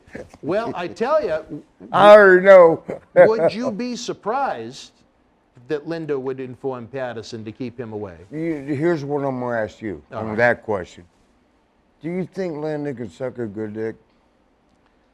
That's one I've Vince, don't get mad at me. Stephanie, don't get mad at me. Shane don't care. But Linda was such an asshole, and I love you, Linda, but you're an asshole. I just wonder, can you suck a good dick at least? I mean, she was, in my few interactions with her, I thought she was very polite. She always was. She was with me when I lost $500,000 in a lawsuit. She was polite to you that day, too? Yeah. All right, well, bitch. But I mean, in 1989, would you be surprised to learn that the FBI was... what year? 89. Would you be surprised to learn that the FBI was looking at Zahorian as a hot doctor? No. I didn't know about it until 1992 or 3. So you never got anything from Zahorian? Yeah, I did. Oh, you did? Yeah. Oh, okay. Why you want to know? Well, because this is a very... you're a damn narc. This right now is a very interesting time period in WWF. In October of 89, a couple of months earlier. That was the key time frame when Vince went to trial in 1994, when the government tried to make it out that, you know, Titan Towers was Do you know, a I you know, actually drug told Vince, facility. I told him, and to this day I'm proud. I told him what to say, and he said it in court, and he had to back off. What did you tell him to say? I ain't gonna tell you. Well, I mean, there's a You transcript. gonna pay me? There's a transcript of the court records, I'm sure. Right, then go see what you he can said. save me the time of reading it. What did you tell him? Don't worry about that. All right, fair enough. You don't have to tell us if you don't want to. I ain't going to. But that man taught me so much. I love him so much. People talk him down. There's nothing wrong with Vince. It's like Donald Trump, man. Everybody talks him down. Racist, racist, racist, racist. Motherfucker, he made you the best motherfucking living that you ever gonna make. Try this Joe Biden bitch. And you know what? I've not fucked Kamala Harris yet. I probably will. All right. Well, that's What? good. You want to calm down? Okay. Back to the point of contention. I always ask this. I think I know the answer because it's pretty obvious, but I think just for the record, Tony in calls case, me a racist. I know. Well, I just said something about If we ever Kamala. make a compilation down the road or so on and so forth, was Titan Towers ever a steroid or drug distribution center to you? Not to me. I don't think it was to anybody, but that's what the government tried to charge Vince with in 1994. But we'll There's get there people- once we get to there's 19. people coming Thank out. you, Jackie. And Jim, well, you're taking a real break. Say it out loud, brother. Jackie the Joke Man's heading out for the afternoon. What we want to eat tonight? I have no idea. Jackie, we appreciate Your your help, place, brother. that Wana, Huh? that Chinese place. We'll probably have something here before the pay-per-view. Yeah, what's that place? Oh, yeah. Kowloon is the name Yes, of it. yes. All right, wrestling fans, right now. Do you know Sonny goes there? I wouldn't be surprised. A lot of everybody went there at some point, unless they really didn't like Chinese food. You got big ass eyebrows. I've heard that. You want me to shave them? No. All right, I'd only do that. Our good friends at Noel Salon, 347 Pleasant Street, downtown Malden, Mass. Give them a visit at noelsalon.com. If they can make me look reasonably decent, imagine what they could do to you if you're in the Boston area. They have Bring some a hooker with wonderful you. people I love in my heart. Right now, we're going to take a brief time out. When we come back, we're going to wrap up the year 1989 with Marty Jannetty. Dan, that's a nice shirt you got. Thank you. Let me have it. No. The World Wrestling Federation was live at Veterans Memorial Auditorium in Des Moines, Iowa, Thursday, June the 3rd, 1993. Tiny Tim sang the national anthem. In the opening contest, Owen Hart beat Terry Taylor. Papa Shango with the win over Jim Powers. Luna Vachon defeated Sensational Sherry. Yokozuna victorious over Hacksaw Jim Duggan. Native American Tatanka beat Bam Bam Bigelow via disqualification. Rick Steiner and Bob Backlund, who replaced Scott Steiner, with the win over WWF Tag Team Champions Money Inc. via countout. And in the main event, WWF Intercontinental Champion Marty Jannetty retained the title over Shawn Michaels. If you were in Des Moines live, share your memories in the comment section below. Use the links in the description box to help keep Wrestling Legends working in our eBay store and on our world-renowned Patreon streaming service so we can bring you more interactive superstar shoot interviews to relive the good old days of professional wrestling. Check it out. Boston wrestling sports in the MWF explodes into a new year with professional wrestling content galore and need you to join our family. Every Tuesday night at 10 p.m. after our Monday Night Raw review, it's Wrestling Insiders at your house with WWE Hall of Famer Mr. USA Tony Atlas. Wednesday nights at 10 p.m. after NXT and AEW, join rotating legends on Wrestling Insiders Special Edition. Every Thursday night at 10 p.m. after our NXT and Dynamite review, it's Marty Jannetty's no-holds-barred sex, drugs, and rock and roll journey on Wrestling Insiders Party with Marty.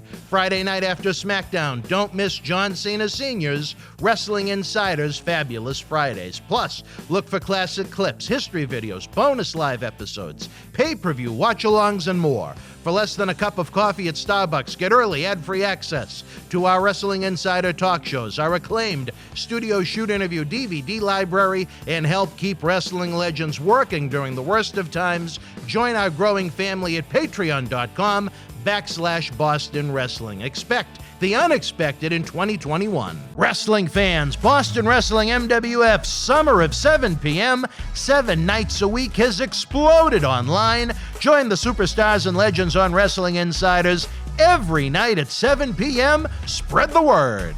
Wrestling fans around the corner, around the world, I'm Dan Marty. MJ in the house. Future WWE Hall of Famer, mind you. Let me tell you this. I'm not in there yet. No, not yet. Okay. But you will be. Yeah, I will. You know Sean wants to be the first three-timer. Three-timer, yeah. yes. There you go. Let me tell you, you enjoy the in-studio shoot interviews 4 times a week. It isn't cheap to put these productions together, folks. We need your No, help. because he got to pay me. Okay. Coronavirus has killed the nightlife in a lot of ways. We are night owls, Marty and I, but that's a different story for a different time. One way you can help is to check out the great merchandise we have in the Boston Wrestling eBay store. It is perfect for any wrestling man cave or any collection. That's right. Check it out.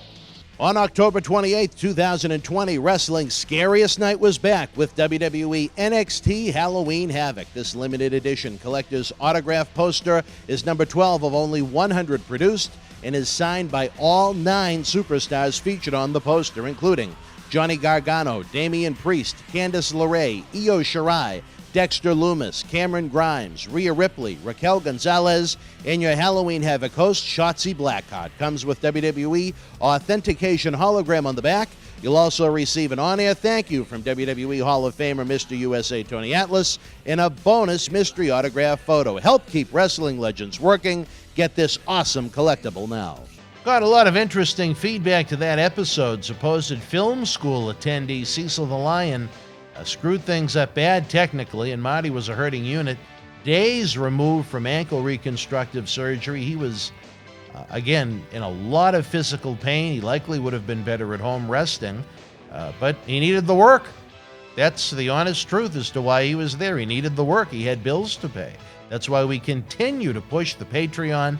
Again, let's try and help keep wrestling legends working at patreon.com/Boston Wrestling. When Marty's here, it's 3 very long days of taping episodes, as it's the only way we can afford to do it right now with the way the support comes in from the fans. You guys can help make a difference in the professional wrestling legends' lives. Again, we push it, we plug it, simply because we need more fans to interact on Patreon, or we risk not being able to do the talk shows anymore. We're looking for more of you to join our Boston Wrestling family. Again, at patreon.com/Boston Wrestling. Early ad-free access to Wrestling Insiders, access to our acclaimed studio shoot interview DVD library that's been seen by millions online and millions more on The Howard Stern Show. You get those Patreon-exclusive videos. You get inside scoops. Plus, you help keep the wrestling legends working. Again, patreon.com/Boston Wrestling.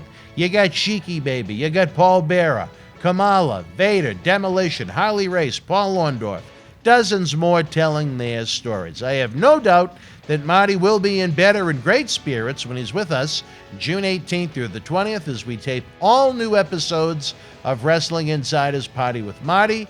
Again, they premiere at 7 p.m. Eastern going forward during our summer of 7 p.m., 7 nights a week, to kick off that night's wrestling programming as we attempt to be the pregame show that you know and love. Up next, we wrap up this week's Wrestling Insiders Week in Review with John Cena Sr.'s Fabulous Fridays. He's on a roll this week, shooting on Kenny Dykstra's accusation towards Mickie James and his son.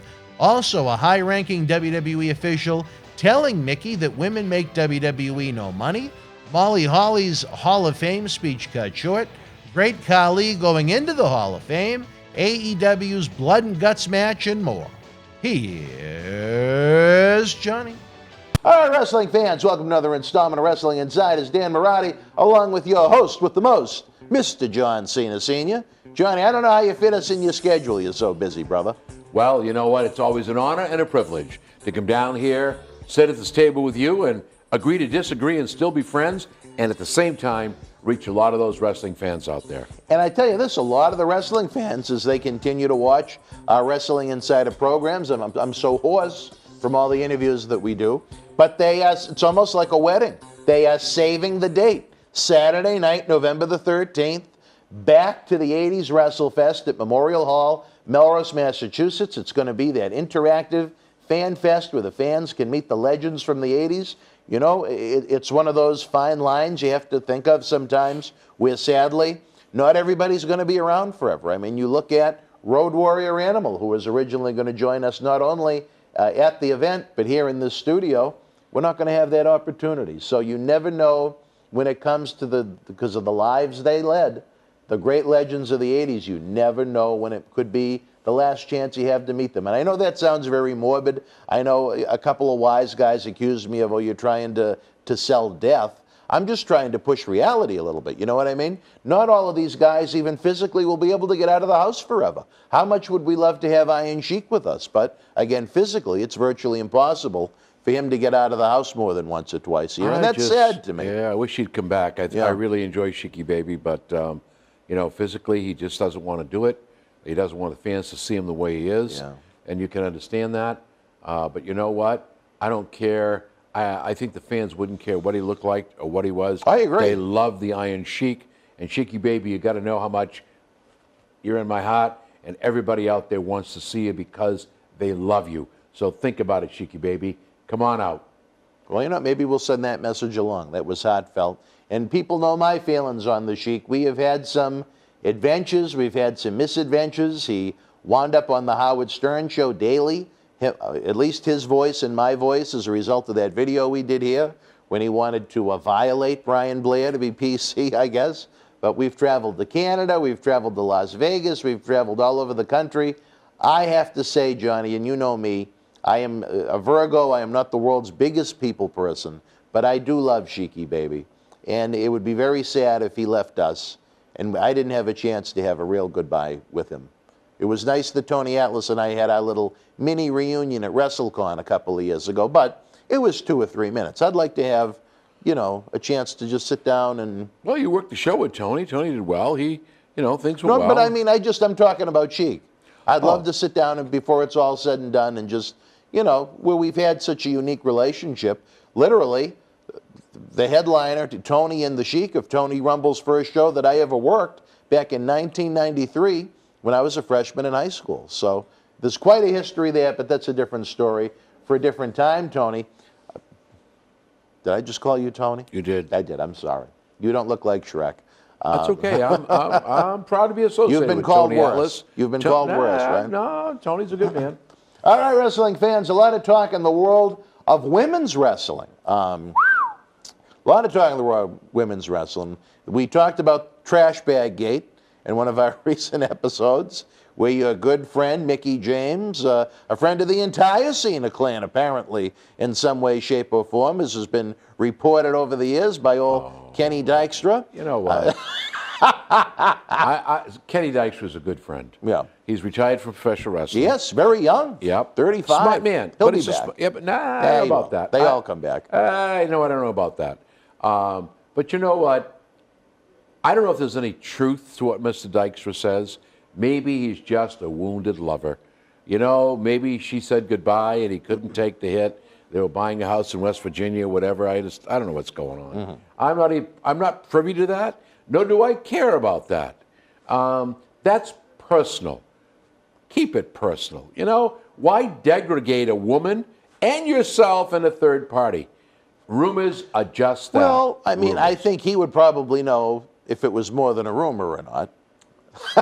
Has it been proven? To be well, I don't know if there's any video footage. Hopefully, Has knock it been on proven? wood, there's no video Nobody's footage. come out and said yes. And that includes the accusers. So you know what? Keep your mouth shut.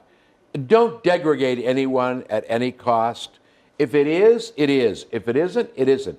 Personally, I don't know. And secondly, I could really give a shit. Well, I do have to put say, it bluntly, folks. You don't give a shit. No, I don't. There was a statement made by the fruit of your loins at one point that he did say he wished he had a chance because of time constraints to pursue something with her. So I think maybe sometimes, what's the phrase where there's smoke, there's fire? You know what? There's a lot of young ladies out there that I'd like to have time to pursue some stuff with. You don't have enough time. But you know what? Please. You know, words are nice. Not mahjong. Words are nice, but it doesn't mean that I've gone out and done what everybody's accusing everybody of.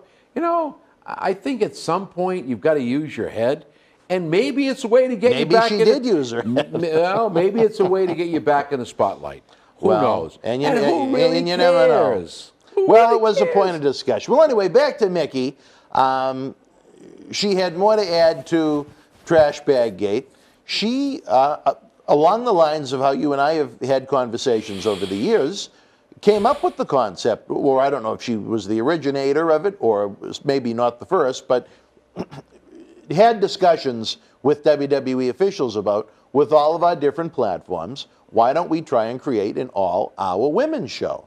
She was very excited, very animated about it, and the response she got was, Mickey, we tried the WWE Evolution pay-per-view in response to having the events in Saudi Arabia that had all men on them. It was the least watched pay-per-view we've ever had. There is frankly no money to be made with the women. So my train of thought, I should say, with that is, if there's no money to be made with the women, if nobody went out of their way to watch this tremendous revolutionary pay-per-view that they wanted everybody to see that was such a flop, they never followed up on it. They never did a second one. In New York, just to say they could sell the building out, they were selling tickets for $3 and $5. Why do they continue to overpush them? That's all I want to know. Why do they keep pushing them if nobody wants to see them and they're not making any money off of them? Is it just to be politically correct? Because as a stockholder, I don't give a shit about being politically correct. I'd rather them invest my money a little more wisely. What do you own, 5 shares? 6. No, I'm just kidding. But, I mean, honestly, why? I'm going to invest in Pfizer. Yeah? That would be the next big one? Yeah, I tell you, I think that's going to really pop, especially with the booster shot. Anyway, my thought is this. I think the reason that the women's wrestling has not taken off is, one, the way they used women in the past. The fans expect that same kind of degradation and misuse of these female wrestlers today. That's not going to happen, number one. Number two, let's go back to the Royal Rumble, which I was very adamant and very, expletive about. Why in God's name would you bring out that 24/7 trash? Why would you interrupt a woman's match? You basically said to millions of fans, we really don't care about the women's match. The men are more important. You know what? Here's a lollipop because you really suck. Wow. I'm telling you. How do you really feel? No, I'm sorry. That's wrong. You would never, ever do that to a men's match. You know what? No. To be fair, I felt they disrespected the men's match when they sent out Big Nia Jax back in Phoenix a couple of years ago and was eliminating men. I did not like that. And you know what's funny? You know who Nia took out on the way to the ring to take their spot? Do you remember? Truth. So isn't that kind of funny? I just think you look at the Japanese women wrestlers. Oh, much different. Yep. Huge. Because what's happened is, I don't think that the women in professional wrestling today have been allowed to use those fancy moves that they can use. If you bring that caliber of wrestling up and stop this foolishness with the promos and this foolishness with the storylines, I think there'd be a change. And for some reason, somebody doesn't want that to happen. But you know what? Again, to be fair, for the past 6 years, they have tried to present the women's wrestling more seriously, in better positions on the show. It's taken over almost a third of the show sometimes on Raw, which I think is part of the reason the ratings have gone down. One of the reasons. Adnan and the commentary team is another, as we've discussed. But, I mean, 6 years of, okay, let's give divas a chance. We're now treating them as women's wrestlers. We're not even going to call them divas anymore. We're just going to refer to them as superstars. Where has it gone? Nowhere. Because the caliber of wrestling hasn't escalated to the point. You don't think the caliber of women's wrestling is better now than when it was the Bellas and Alicia Fox? Before it was bra and panties and pillow fights. I know you like the bra and panties. And Vicky Guerrero and thrown in the mud and all this crap. You know what, please. Jerry Lawler's girlfriend, When she hit the mud, we had an accident with that one. Remember that? Yes. But I just kind of sit back and say, you know what? I don't think there's been enough thought given to this. I think it really is, and you alluded to it earlier, was, okay, we want to be politically correct. You know what? Sometimes that's not the answer. Sometimes the answer is put your brain in motion. Let's think it out. Let's make it work. Let's take a lesson from our Japanese partners out there, how they make this women's wrestling really work. I remember where I told you earlier, I worked a show down in Connecticut. Ric Flair was on the card. We had a lot of fun with Rick. He was a referee in the match. But the Nasty Boys, LaFisto, against, I forget who the other side was, but the Nasty Boys actually took this female Canadian wrestler, outstanding, and she still wrestles. I wouldn't mind seeing her down here. They picked her up and put her through a table. Amazing. And the fans were on their feet for this female wrestler. So done properly, done right, I believe in my heart it will work. If I didn't believe so strongly about it, I would not continue to push it. I still think that they're not 100% behind the movement. But for 6 years, Johnny, they've tried to reinvent the wheel with the way they've presented them. But they've given them WrestleMania main events, and nobody cares. But when they give them a WrestleMania main event, let's take a look at 37.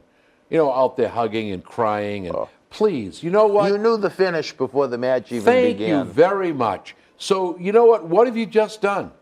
What you see Roman Reigns out there hugging his no, crying I didn't before think so. it began. He wasn't crying either, was he? You know, I do want to say, Johnny, I don't know if the guys can cut to the wide shot in the other room. This one has grown on me, Bianca Belair. Oh, the girl with the hair extension? What do you call it? A Q? It's a Q. She is very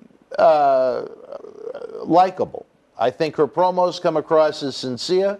She and her husband, Montez Ford, are the Street Profits. They are spiritual, religious people. I like that an awful lot. I think she sends across a great message, and I hope she's someone WWE continues to push. Her in-ring work, is there room for improvement? Sure. Absolutely. But that can be said for just about everybody. Absolutely. But I mean, as opposed to, like I've said before, what drives me nuts, like Sasha Banks and Bayley almost doing cosplay wrestling. Well, I want to do Macho Man's elbow, and I want to do Eddie Guerrero's leapfrog. And, you know, this one goes out there, but Bianca, and wrestles her own style. And I think that's what you need more of. Should Charlotte Flair emulate a little bit from Dad? I think so. Not move for move. There's only one Ric Flair. Woo. You know the problem in the business? That? Let's hear it, brother. Why did Bruno Sammartino's son not make it? Because he tried to be another Bruno Sammartino. It doesn't work. It doesn't work. I say this to my sons every single day. I say it be yourself and you will succeed. You know, there are people that we hold up as examples and we don't emulate what they do and understand because you want to be successful. You'll be successful if you take your mentor and be yourself. Be the character that you are. That's what's wrong. That's what's wrong. In 30 seconds or less, Johnny, how could WWE launch an all-women's wrestling program either on TV or on Peacock? You can't do it in 30 seconds or less. You need a lot more time than that to dissect it. All right, wrestling fans. Well, with that said, we're going to look at it. They're not even cutting to me. They don't even want to put my face on. They are. There he goes, the Masked Justin back there. Forget about the Masked Singer on Fox. We have the Masked Justin, even though his birthday's coming up, June 28th, Johnny. But his internship will be done.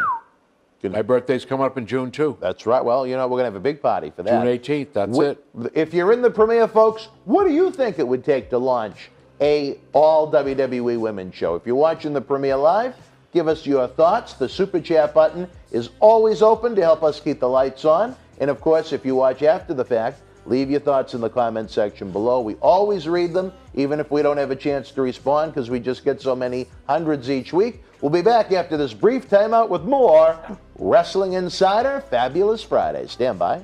Wrestling fans, Boston Wrestling MWF Summer of 7 p.m., 7 nights a week has exploded online. Join the superstars and legends on Wrestling Insiders every night at 7 p.m. Spread the word. Wrestling fans, I'm Dan Marati. And this is the man of the hour, Leo Rush. It was all over BostonWrestling.com and our social media. But Leo, brother, they got to check out some of this merch. They got to. Check it out, fans, right now available on eBay. Support Wrestling Insiders and keep wrestling legends working on eBay. At Survivor Series, it was champion versus champion as WWE champion Drew McIntyre battled Universal champion Roman Reigns with Paul Heyman. Get this 11x14 poster autographed by all three men. Limited edition, number 42 of only 50, with authentication hologram on the back of the poster itself. Comes with a mystery autographed 8x10 photo and an on-air shout-out from WWE Hall of Famer Mr. USA Tony Atlas on Wrestling Insiders at your house. Get it now. Wrestling fans, especially here in the Boston area, we want to thank our great friends at Red Rose for their support for all of our charitable endeavors and programming efforts.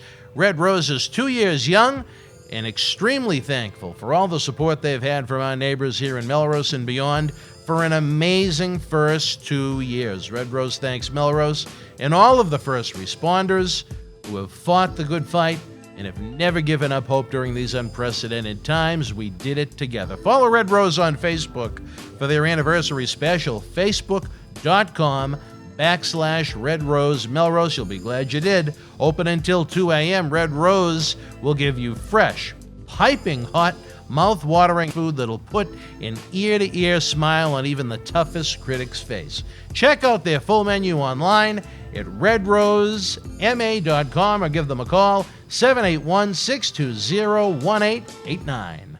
All right, wrestling fans, welcome back to Wrestling Insiders. We talked about Mickie James' interesting interaction with WWE officials who told her that basically women's wrestling isn't making any money and they don't want to overinvest in them, even though they shove them down the fans' throat. I can't count on my hands how many Raws I've seen within the past year where they haven't had a female wrestler wrestle more than once on the show just because of the lack of depth they have. That's another problem for the brand, for both shows overall, is the lack of depth, where you see so many of the same talents and repetitive segments week after week, month after month, year after year at this point. I don't think any wrestler should be on TV every week to begin with. I think it takes away from the surprise factor, the must-see TV factor about it. There's very few Major League Baseball players that play 162 games a year. I think if you rotated it where each talent appeared maybe 2 or 3 times a month, I think they'd have more value as opposed to having them every week. One man's opinion. Less is better. What's that now? Less is better. Less is more, as Jake the Snake used to say. Let me throw this one out at you, Johnny. We talked about Trash Bag Gate with Mickie James. Chelsea Green, who was also released, the significant other of Zack Ryder, she received her trash bag, but it was 50 Shades of Green? Well, she lost her.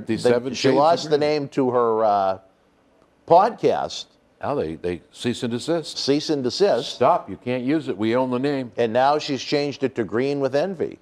So we'll see how long that one lasts. You think we're going to get another cease and desist? I don't think McMahon. I don't think that. Well, 50 Shades of Green. I don't know if that came from WWE or from the movie 50 Shades of Grey. Right. So plus she has a copyright out there for that name. Yeah. It's still active. Let's see who complains about it. That's the key right there. I would think, I'd be right up front, if I were a WWE official, I could really care. Go do your shit. Have a good time. That's what I mean. Have a good day. I get better things to do and bigger fish to fry. Yep. In her trash bag, she received lots of things that had nothing to do with her. Boots that weren't hers, clothes that weren't hers, Natalia stuff, a basketball. I mean, how little thought was put into Chelsea's trash bag? Well, it almost sounds like they're going to let Natalia go, doesn't it? No kidding, right? Yeah. If it was all hers. Yeah. Somebody really let the cat out of the bag. And I'll tell you, if they let her go, that's another mistake. That would be a mistake. That's between you and I. I would have her, honestly, I would have her agent the women's matches. Thank you very much. Thank you very much. She has that good of a mind for the business. That's where she belongs. That's where she belongs. Yeah. I agree. 100% we agree on that. Whoever played Trashgate, and Mark Carano happened to be the fall guy, I guess. But I don't think he was the guy packing the trash bags. Well, He may have been the general to give the army the instructions. To fill the trash bags. Right. But whoever the little soldier was that was supposed to fill them, it's kind of like Santa Claus delivering to the wrong house. I'd find out who the hell did that, and there's another one down the tube. And then you tell the woman, well, just drop it off at X's house. I mean, can you imagine? You've been fired, you've lost your job, which is crushing on the inside. That's like a death to a lot of people, depending upon how much they enjoy their job. Then you get this box with a trash bag in it, which you think is your stuff put in a trash bag. Then you go through it. It's not even yours. Then you call the office to tell them, and they say, well, can you drop it off at that person's house? Take it to Natty's house. Yeah, we'll bring it to Natty's Can you house. believe that? Insane. Insane. So you're talking out of both sides of your mouth. Whoever said, we're sorry, and now they just turned around and said, put it in a box and take it over to Natalia. Like They you're a weren't UPS driver or something? But they're not sincere. No, right. Well, I don't know, Johnny. And again, in the world of women's wrestling, we talk about it being overdone. I talk about it being overdone and overkill. You had one of the mistakes, I thought, of the year was trying to induct 2 classes of the Hall of Fame in one night. It was too much. There was no interest. I think they just should have hit the pause button until fans could come back for the Hall of Fame, because I generally like it, even though it can be a long night. Your good friend, longtime close personal friend, Molly Holly was crushed, Johnny, with what happened at the Hall of Fame. It was her big night. She was included. I don't think she is a Hall of Fame worthy candidate. I think she was a very solid female women's talent. I don't think she did anything above and beyond to warrant a Hall of Fame induction, much like your good, close, longtime personal friends, the Bellas, who were inducted the same year. But where I felt for Molly, Johnny, was when she was originally booked for it. She was told to prepare a 15-minute speech. I guess she has her regular 9-to-5 job that you assisted with in some way as far as trying to guide her in the right direction when she went for that after-wrestling movement in her life. And then she was told a few days before the induction that she was practicing, I think she said, about 60 hours. She'd go for a walk every day. After work, she'd prepare the speech. She'd try and recite the speech. And then, a couple days before the Hall of Fame induction, they said, well, Molly, instead of 15, we got about 2.5 minutes for you. So my question becomes, because I like being the devil's advocate, how many men's speeches did you ask to go to 2.5 minutes? But you didn't. How much did she have to add in those 2.5 minutes? But you know what? First of all, God bless you, sir. Thank you. It's the dust in the studio. All the construction we got. Oh, it's brutal. Things are changing. Things are changing at Boston Wrestling. I said it before. I'll say it again. Keep your eye on Boston Wrestling. Big changes coming. Good changes coming. Do you have Saturday, November the 13th in your calendar? I hope you got me booked. I'm there. It's in the calendar? I'm there. It's there. Well, I know there's a certain individual with the initials CZ you're looking to try and throw out with the rest of the desks and whatnot. Oh, I thought he was already gone. Well, no. The Club Cam and the Uprising faction that you left in his hands erroneously during one of your suspensions from David Reese, CZ, Mr. Zagami, is still a fixture as of now. Well, then all I can say is this. If Zagami's on the card, I'm not. I thought you heard it from me. If Zagami is on that card, I'm not part of the card. I thought you were ready for the total elimination. No, I want nothing to do with them. I won't even be on the same card with them. Really? I will not. So you Dow fans, I've let the cat out of the bag. Anyway, I would be very interesting. We don't know what Molly Holly really had to say. We don't know who she had to thank, what her words were. It's unfortunate that people are tagged that way. And like I say again, look, first of all, I'm not this guy that runs around, hey, women this, women that. I just say what I feel because it's true. And it's true. They didn't cut one male speech. Nobody went up to any of those guys and said, hey, we got 2 minutes for you. You don't know that. Well, but I'll bet you it didn't happen. All right, I'll speculate. But I'll bet you it didn't happen. You were there. You watched it. You saw all that went down. I know Ozzy Osbourne's speech was very short, that he shot on a cell phone in his backyard. That was really needed. Well, thank you. Okay. So all I'm going to say is this. I think she did a hell of a job when she was there. Very solid, very reliable, very They brought her into likable, work very with helpful. Hurricane Helms as a superhero. She did the little farm girl bit. She received a lot of concussions. Oh, really? That young lady. She put her hair on she the line at worked WrestleMania 20? She did indeed. And that was her idea. And, you know, every time I meet her and see her, I'm just glad. You get a hug. I get a hug. I really do. Yeah, she's a wonderful young lady. Don't let my Josie. Wonderful, wonderful human being. And, you know, someday maybe she'll let the full story of her life out. But maybe we could have her here in studio. You could I'd interview her. love to have her here in the studio. She is one sweet human being. A real, I met her in OVW with John. They were working a show. She was what, Lady Ophelia or something like that? I don't remember. I don't. She wasn't a Holly yet. I know she that. was. What a tremendous person. A great human being. You know, I said it before, and I guess I'll say it again. I've had enough beatings already when I'm on Google News for doing this stuff with you. People are really upset at what I say. And you know what? You really don't give a shit. Let's go face to face. Email me. I'll respond to your emails. My whole thing is this. And it's really, again, as I said earlier, it's my opinion. Only my opinion. Where was I going with this thing? Oh, my God, I lost my train of thought. 2.5 minute speech she was cut to. Yeah, but that was where that wasn't in. No, I lost my train of thought on that now. I just think that Hall of Fame this year was just, I'm sorry. No, I'll go back to what I originally thought of. They're so hard up to find people to induct into the Hall of Fame. I look at some of these people, and you know what? I said it. I'll say it again. I don't want to offend any nationality, but Khali doesn't belong in the Hall of Fame. Well, all right? There's one reason why I feel he does. And it is because it has nothing to do with, trying to make the Indian market happy.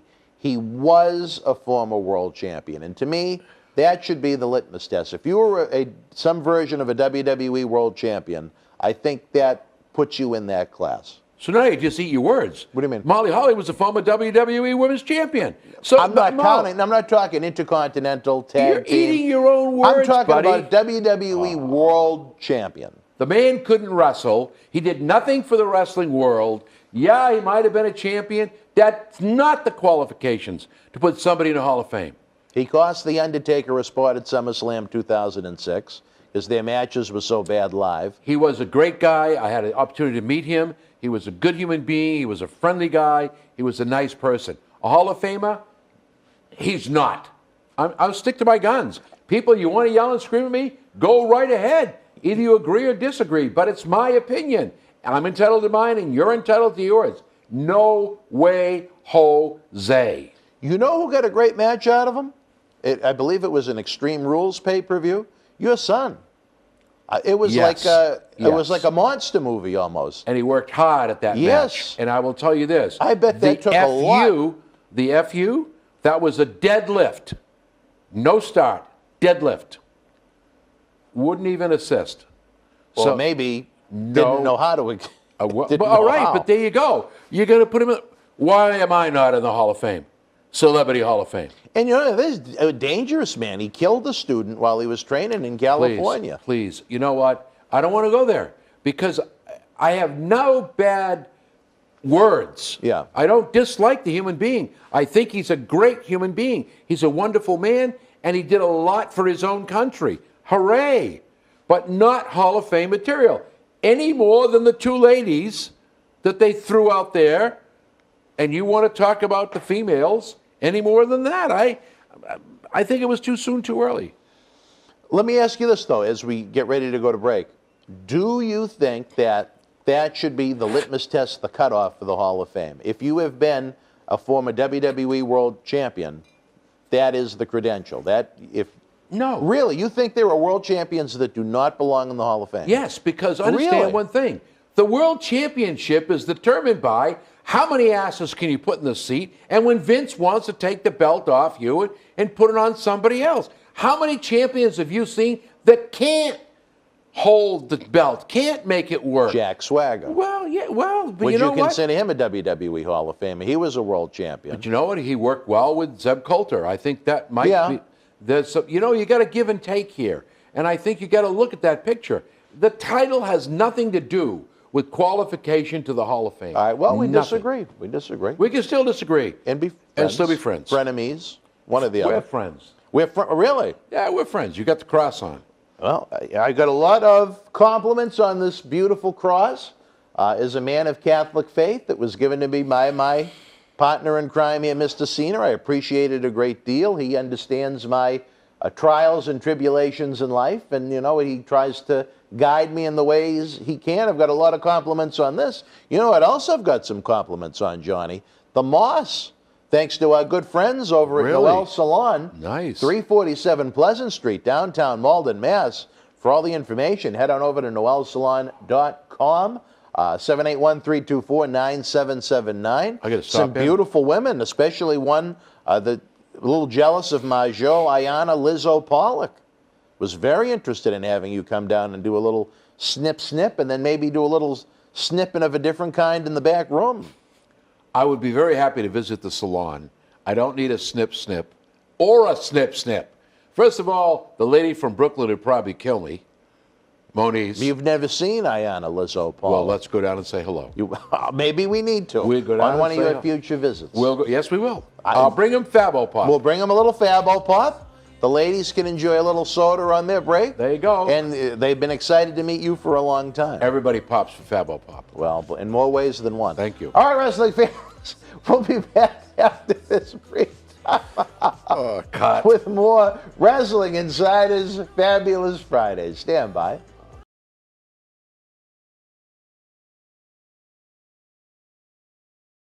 WWE is coming home to Kansas City with Monday Night Raw.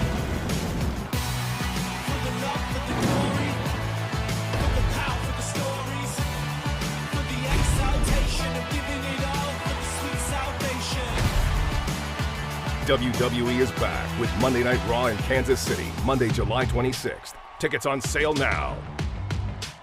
Wrestling fans, I'm Dan Marotti. And this is the man of the hour, Leo Rush. It's all over BostonWrestling.com on our social media. But Leo, brother, they got to check out some of this merch. They got to. Check it out, fans, right now available on eBay. As the Demon, he became the first WWE Universal Champion at SummerSlam 2016. Here's your chance to own this limited edition collector's autographed art print, personally signed by Finn Balor, one of only 50 made, direct from our friends at WWE. Also signed by original artist Rob Schamberger.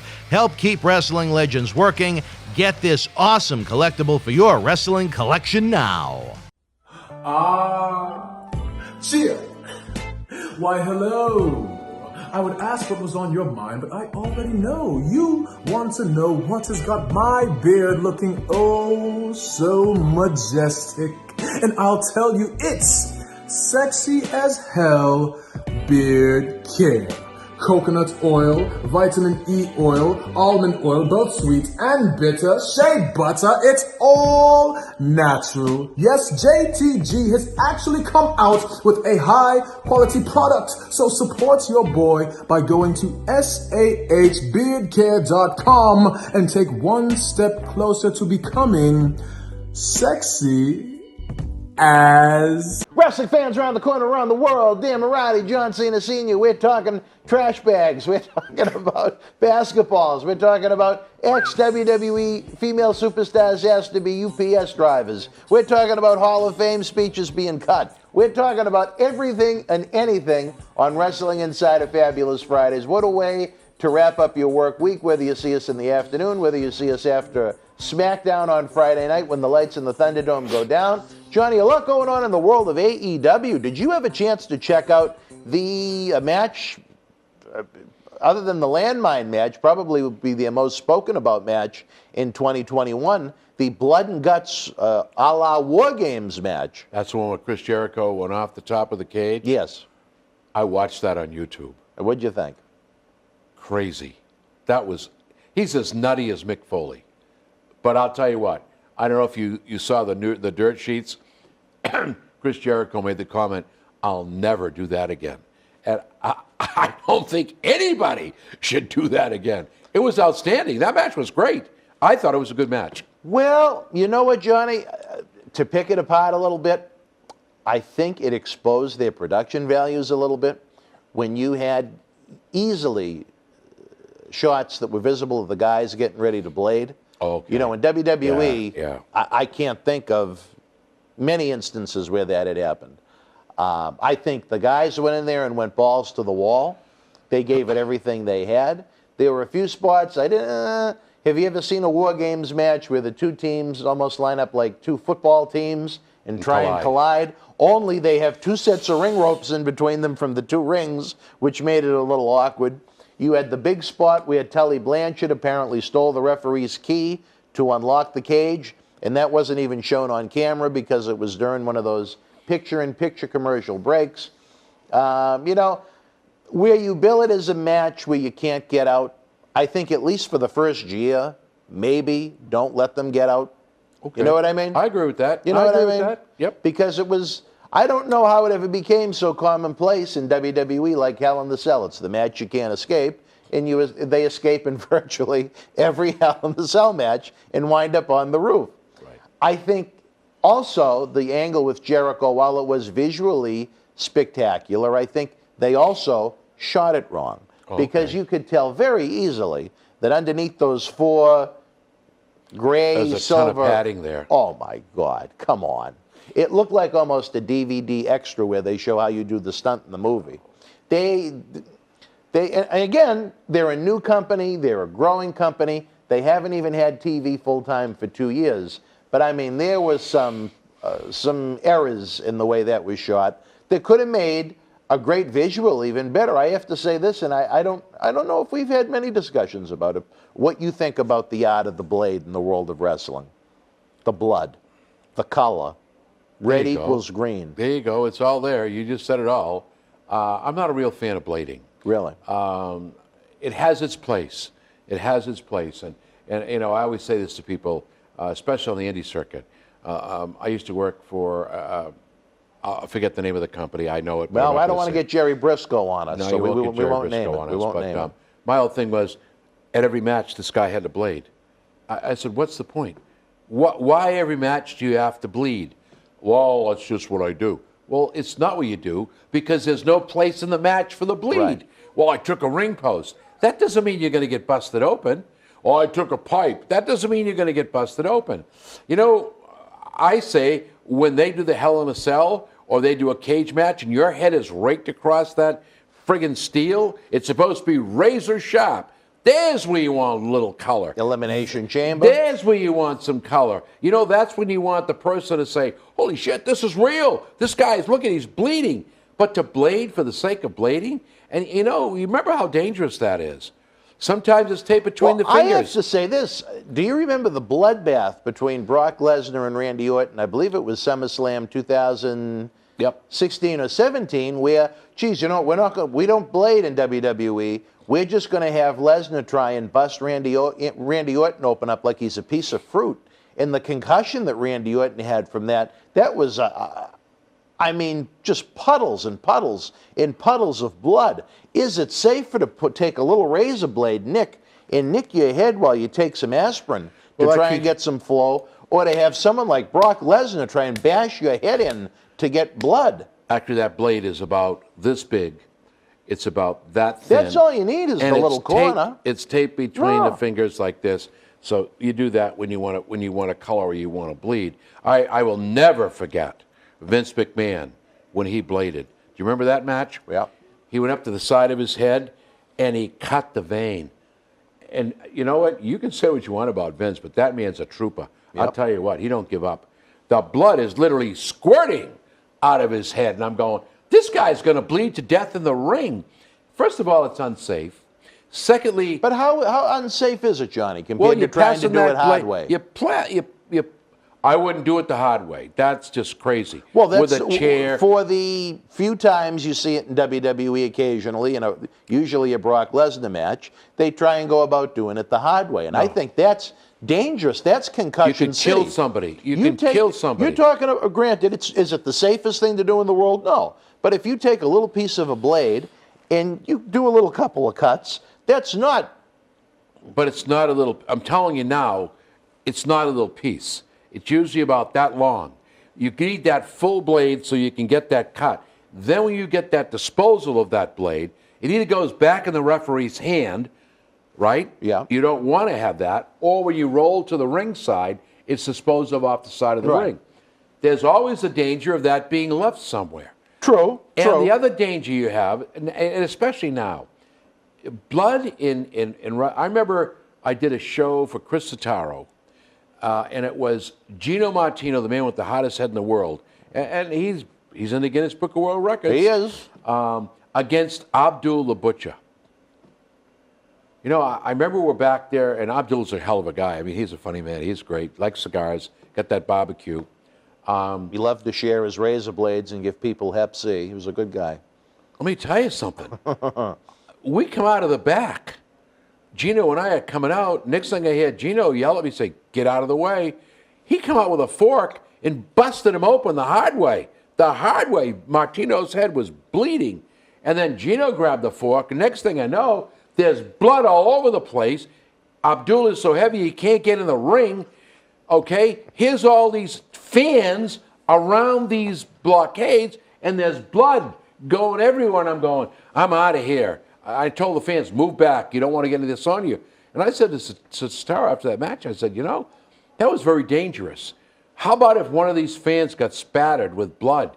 It's not a good thing. You've got to be very, very careful. And then you had to go out and wash everything with bleach. Right.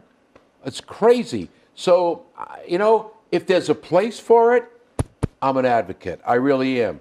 I'm always an advocate for anything in a wrestling match that makes sense. But I'm not an advocate just for the sake of, like I said, this one guy, every friggin' match. Yep.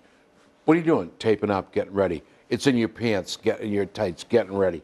You know, please. I think if you're a promotion and you do it 2 or 3 times a year to try and set up a big angle or a blow off to a big feud, I think it really adds to the presentation. To do it on a regular basis for no reason, it's almost like title changes. It has no value. It doesn't help. It almost hurts. My opinion. No, I'm but with you enjoyed the match? I thought it was done, well done. I thought there was a good storyline there. Again, I looked at the same production value as you did when I'm looking at this thing, and I'm going, oh, well, I can see that. Nobody's going to get hurt there. But yet, some of the stuff that WWE put together, when they get thrown off the stage, there might have been a pile of tables and chairs there. Sure. But I mean, the one that scared me when John went through the spotlight. That really, we mentioned that not too long ago. Wow, wow. But all in all, I think they did a good job. It was a great effort. Yeah, and I would agree. A great effort. Did it come off as a 200% match? Probably not. I think the other problem was, Johnny, it didn't belong on TV. Where they had to cut to so many commercials with picture-in-picture. Should have been live. To tell the true story, I think it should have been on pay-per-view. Then you don't miss Tully Blanchard stealing the key, and you're wondering, how the hell did these 2 guys even get out of the ring and climb to the top? You know what I mean? I agree. If it was pay-per-view uninterrupted, I think the whole show. Right, I agree. Right, no, I'm with you. I'm with you. But you know what? It's a learning curve for them. They still are a new promotion. People sometimes don't forget that. Tony Khan has not been in professional wrestling for 20 years. AEW, I believe, officially launched with that Memorial Day weekend pay-per-view in 2019. Their weekly TV series didn't premiere until October of 2019. But I want to throw this. I'm going to pass you the basketball, Johnny. Do you think that when AEW launches its second primetime show later in 2021, they're going to run into the same problem that really helped destroy WCW as far as overexposure goes? And to an extent, it really hurt WWF for 3 years until they decided to go with the brand split, where you have, instead of once a week seeing these stars, now they're on twice a week. And you have even less of a reason to go out of your way to try and watch and see them. Well, all I'm going to say is this, and maybe I'm not looking at it the right way, but now you've got the challenge from the Japanese wrestler to their champ. I think you're going to see the intermingling of promotions. Really? So you're not going to see the same guys every single show. Twice a week? There you go. I think that they're smarter than that. You can already see the blending of that happening. You go, here we go. Moxley's going to face the same guy. Surprise, didn't happen. The invasions. I mean, there's some brain work there. You know, I think they missed the boat. NXT should have had a complete takeover of SmackDown. That would have been nuts. Would have been interesting, yeah. Yeah, I mean, it seems to me that the innovation and thought process in professional wrestling has kind of gone out the window. They take fans for being stupid, and they're not. That's why Raw is down again. Even though it's the #1 rated show on cable, it's down again. SmackDown's going down again. NXT get beat up by AEW. You know what? Please, people in WWE, listen. Doesn't seem to be happening. Well, I hope that AEW does not go the route of overexposure, because it wouldn't be good for them. They're trying to, really make inroads, not only in the world of wrestling, but the world of cable television. Even though the episode of Blood and Guts was out of the last month, it was their third lowest rated show. That night it happened to be the highest rated show on all of cable TV. So that's really a coup under their cap. I believe it was the first time. Yeah. Again, I think you're going to see some surprises. I don't think that they're completely stupid to looking at the shows that already exist. I'm sure that you'll see some interpromotional play there and people from other promotions coming in. All right, well, you heard it from John Cena Sr. himself. It's very interesting. You have a man guiding the ship in WWE who's in his mid-70s. And in AEW, you have a man that, he's, I believe, a couple of years younger than me, in his late 30s. So interesting points of view and how they operate their organizations. Different reactions from the fans. But fans, when it comes to reaction, we want your reaction. If you're watching during the premiere on Fridays, leave your thoughts in the premiere chat. Otherwise, leave your thoughts in the comment section below so we can catch up, see what you think about all of the great topics we discussed this week. Don't forget, the Super Chat button is open. Help us keep the lights on. Don't forget to tip the bartender. Share the links across social media. It really helps. We're humble enough, Johnny, to know that there are millions of fans, especially those from the 80s that love that boom, those that love the Monday Night Wars and the Attitude Era, that left once sports entertainment became, quote-unquote, too entertaining and less wrestling. I think once they find our shows, they'll love our shows. When we get those messages saying, so happy I found your channel, it's such a great feeling to know that there are new fans out there that find us and they find the great interviews that we do, whether they be current events or historical topics. When you guys love what we do, it makes it worthwhile, because believe me, it takes a lot of work to make this happen. Another way you can help folks, again, the eBay store is open 24/7. Forget about coronavirus. We have got wrestling merchandise galore from superstars of every era. But more important, and probably the most important thing we're trying to do right now, is grow not just the Boston Wrestling fans, not just the Boston Wrestling fan base, but the Boston Wrestling MWF family. Over on Patreon, for about the cost of his cup of coffee, you get early ad-free access to Wrestling Insiders, and we really are going to be changing the wheel with the Patreon coming up, especially with these New Jack episodes. Headed into the summer, the format is really going to change with how we do things on Patreon and YouTube, which I think the Patreon fans are going to love. You also get the Boston Wrestling Studio Shoot Interview DVD library that's been seen by millions online, millions more on the Howard Stern Show, thanks to Sheiky Baby. You got some Patreon exclusives, and you have the knowledge that you, yes, your fine self, is helping keep professional wrestling legends working. To me, that is one of the great benefits of having a studio like this. Guys that are, getting up there and maybe their time in the ring should be done, but they're still trying to hang on because financially they need it. Let them come to this studio, tell their stories to you guys, do autograph signings, cyber signings, however you want to describe them online. Let's keep the wrestling legends working safe.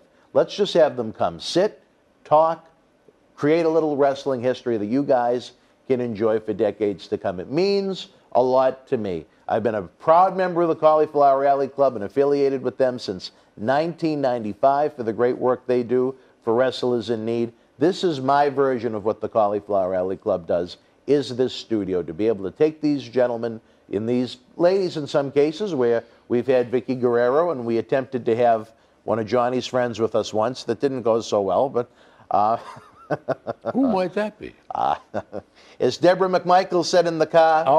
Okay. Does it begin with a T? Yeah, it does. All right. I hear ya. Again, so head on over to patreon.com/Boston Wrestling. You'll have the pro wrestling time of your life. And again, you'll have the knowledge that you're helping keep these wrestling legends working. So for John Cena Sr., I'm Dan Marati. Until we speak again, folks, you and yours be well. Stay healthy. Good night. The World Wrestling Federation was live at the Cape Cod Coliseum in South Yarmouth, Massachusetts, Monday, June the 4th, 1984. In the opening contest, Mr. X beat Fred Marzino.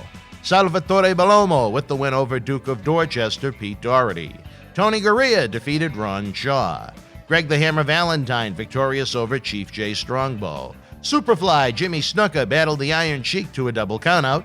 And in the main event, Sergeant Slaughter beat Dr. D, David Schultz. If you were in South Yarmouth live, share your memories in the comment section below. Use the links in the description box to keep wrestling legends working in our eBay store and on our world-renowned Patreon streaming service so we can bring you more interactive superstar shoot interviews to relive the good old days of professional wrestling. Check it out. Boston wrestling sports in the MWF explodes into a new year with professional wrestling content galore and need you to join our family. Every Tuesday night at 10 p.m. after our Monday Night Raw review, it's Wrestling Insiders at your house with WWE Hall of Famer Mr. USA Tony Atlas. Wednesday nights at 10 p.m. after NXT and AEW, join rotating legends on Wrestling Insiders Special Edition. Every Thursday night at 10 p.m. after our NXT and Dynamite review, it's Marty Jannetty's no-holds-barred sex, drugs, and rock and roll journey on Wrestling Insiders Party with Marty. Friday night after SmackDown, don't miss John Cena Sr.'s Wrestling Insiders Fabulous Fridays. Plus, look for classic clips, history videos, bonus live episodes, pay-per-view, watch-alongs, and more. For less than a cup of coffee at Starbucks, get early ad-free access to our Wrestling Insider talk shows, our acclaimed studio shoot interview DVD library, and help keep wrestling legends working during the worst of times. Join our growing family at patreon.com/Boston Wrestling. Expect the unexpected in 2021. Wrestling fans, Boston Wrestling MWF Summer of 7 p.m., 7 nights a week has exploded online. Join the superstars and legends on Wrestling Insiders every night at 7 p.m. Spread the word. Wrestling fans, I'm Dan Marati. And this is the man of the hour, Leo Rush. It's all over BostonWrestling.com and our social media. But Leo, brother, they got to check out some of this merch. They got to. Check it out, fans, right now, available on eBay. As the Demon, he became the first WWE Universal Champion at SummerSlam 2016. Here's your chance to own this limited edition collector's autographed art print, personally signed by Finn Balor, one of only 50 made, direct from our friends at WWE. Also signed by original artist Rob Schamberger. Help keep wrestling legends working. Get this awesome collectible for your wrestling collection now. Wrestling fans, especially here in the Boston area, we want to thank our great friends at Red Rose for their support for all of our charitable endeavors and programming efforts. Red Rose is 2 years young and extremely thankful for all the support they've had from our neighbors here in Melrose and beyond for an amazing first 2 years. Red Rose thanks Melrose and all of the first responders who have fought the good fight and have never given up hope during these unprecedented times. We did it together. Follow Red Rose on Facebook for their anniversary special, facebook.com/Red Rose Melrose. You'll be glad you did. Open until 2 a.m. Red Rose will give you fresh, piping hot, mouth-watering food that'll put an ear-to-ear smile on even the toughest critic's face. Check out their full menu online at redrosema.com or give them a call, 781-620-1889. As always, interesting insight from Mr. Cena. Don't forget, all new episodes of Wrestling Insiders Fabulous Fridays premiere at 7 p.m. before SmackDown as our Summer of 7 p.m. continues with Wrestling Insiders episodes premiering 7 nights a week. If you had fun tonight, and I know you did if you're still here, please give the video a big-time thumbs up and subscribe to the YouTube channel. Both are free. It tells YouTube you're enjoying what we do, and then they'll showcase our videos to more and more fans that don't know we exist yet. We need to get those millions of lapsed fans that said farewell to sports entertainment into the world of Boston wrestling. There are millions of fans that don't know we exist, but they'll love us once they find us. Like any high-quality human being, if you had fun tonight, don't forget to tip the bartender using the amazing Super Chat button on YouTube. It's that little gray $ button under the premiere box. We need your help to get Marty Jannetty here for 3 big nights, June the 18th through the 20th. If everybody helps a little, it goes a long, long way. Our eBay store is open 24/7 with great rare items of superstars of every era. Every purchase not only helps keep wrestling legends working, but gets you an on-air shout-out for helping our team. The link to the eBay store can be found in the description box below. Finally, we're going to plug it one more time. We need you guys to go from being our friends. We need you guys to go from being fans to becoming part of the Boston Wrestling MWF family. Over at patreon.com/Boston Wrestling. You can also find the link in the description box below. Get early, ad-free access to all of our Wrestling Insider talk shows. Access to our world-renowned studio shoot interview, DVD library that's been seen by millions online and millions on The Howard Stern Show, Patreon exclusive videos, and knowledge that you, yes you, are helping keep wrestling legends you know and love working. You'll also have first crack at tickets to our Back to the 80s WrestleFest live event in Fanfest on Saturday, November the 13th at Memorial Hall in Melrose, Massachusetts. How can you not want to be a part of this? Again, you can find the link below, patreon.com/Boston Wrestling. Folks, it feels like the ending of the old Saturday night's main events on NBC, as while we have to say farewell, it's always a little sad, as we'd love to stay here and talk wrestling all night with you. Would love to hear your feedback on all of this week's episodes, as we have another big week ahead. Again, we can't produce these shows without your help. Spread the word, 7 p.m., 7 nights a week. Let us be your pregame show. Let's light Boston Wrestling MWF on fire this summer. I know we can do it because you guys are the best. We have the best wrestling fans in the world with us. Not just in Boston, not just in the Northeast. We have fans around the country, around the globe, and we're just beginning, fans. We're just beginning. We just have to keep the family growing. Again, until we speak again, you and yours be well, stay healthy. Good night from Boston. The World Wrestling Federation was live at the Springfield Civic Center in Springfield, Massachusetts, Saturday, June the 5th, 1999. In the opening contest, The Big Show beat Viscera in a body slam match. Billy Gunn with the win over Road Dogg. WWF Hardcore Champion Al Snow retained the title over Hardcore Holly and Steve Blackman. WWF Intercontinental Champion Jeff Jarrett retained the title over The Godfather. WWF Tag Team Champions, the Acolytes, retained the titles over Edge and Christian. Kane defeated Gangrel. The Hardy Boys victorious over Too Much. D'Lo Brown and Ivory beat Val Venus and Tori. And in the main event, The Rock with the win over the Big Boss Man. If you were in Springfield live, share your memories in the comments section below. Use the link in the description box to keep wrestling legends working in our eBay store and on our world-renowned Patreon streaming service, so we can bring you more interactive superstar shoot interviews to relive the good old days of professional wrestling. Check it out.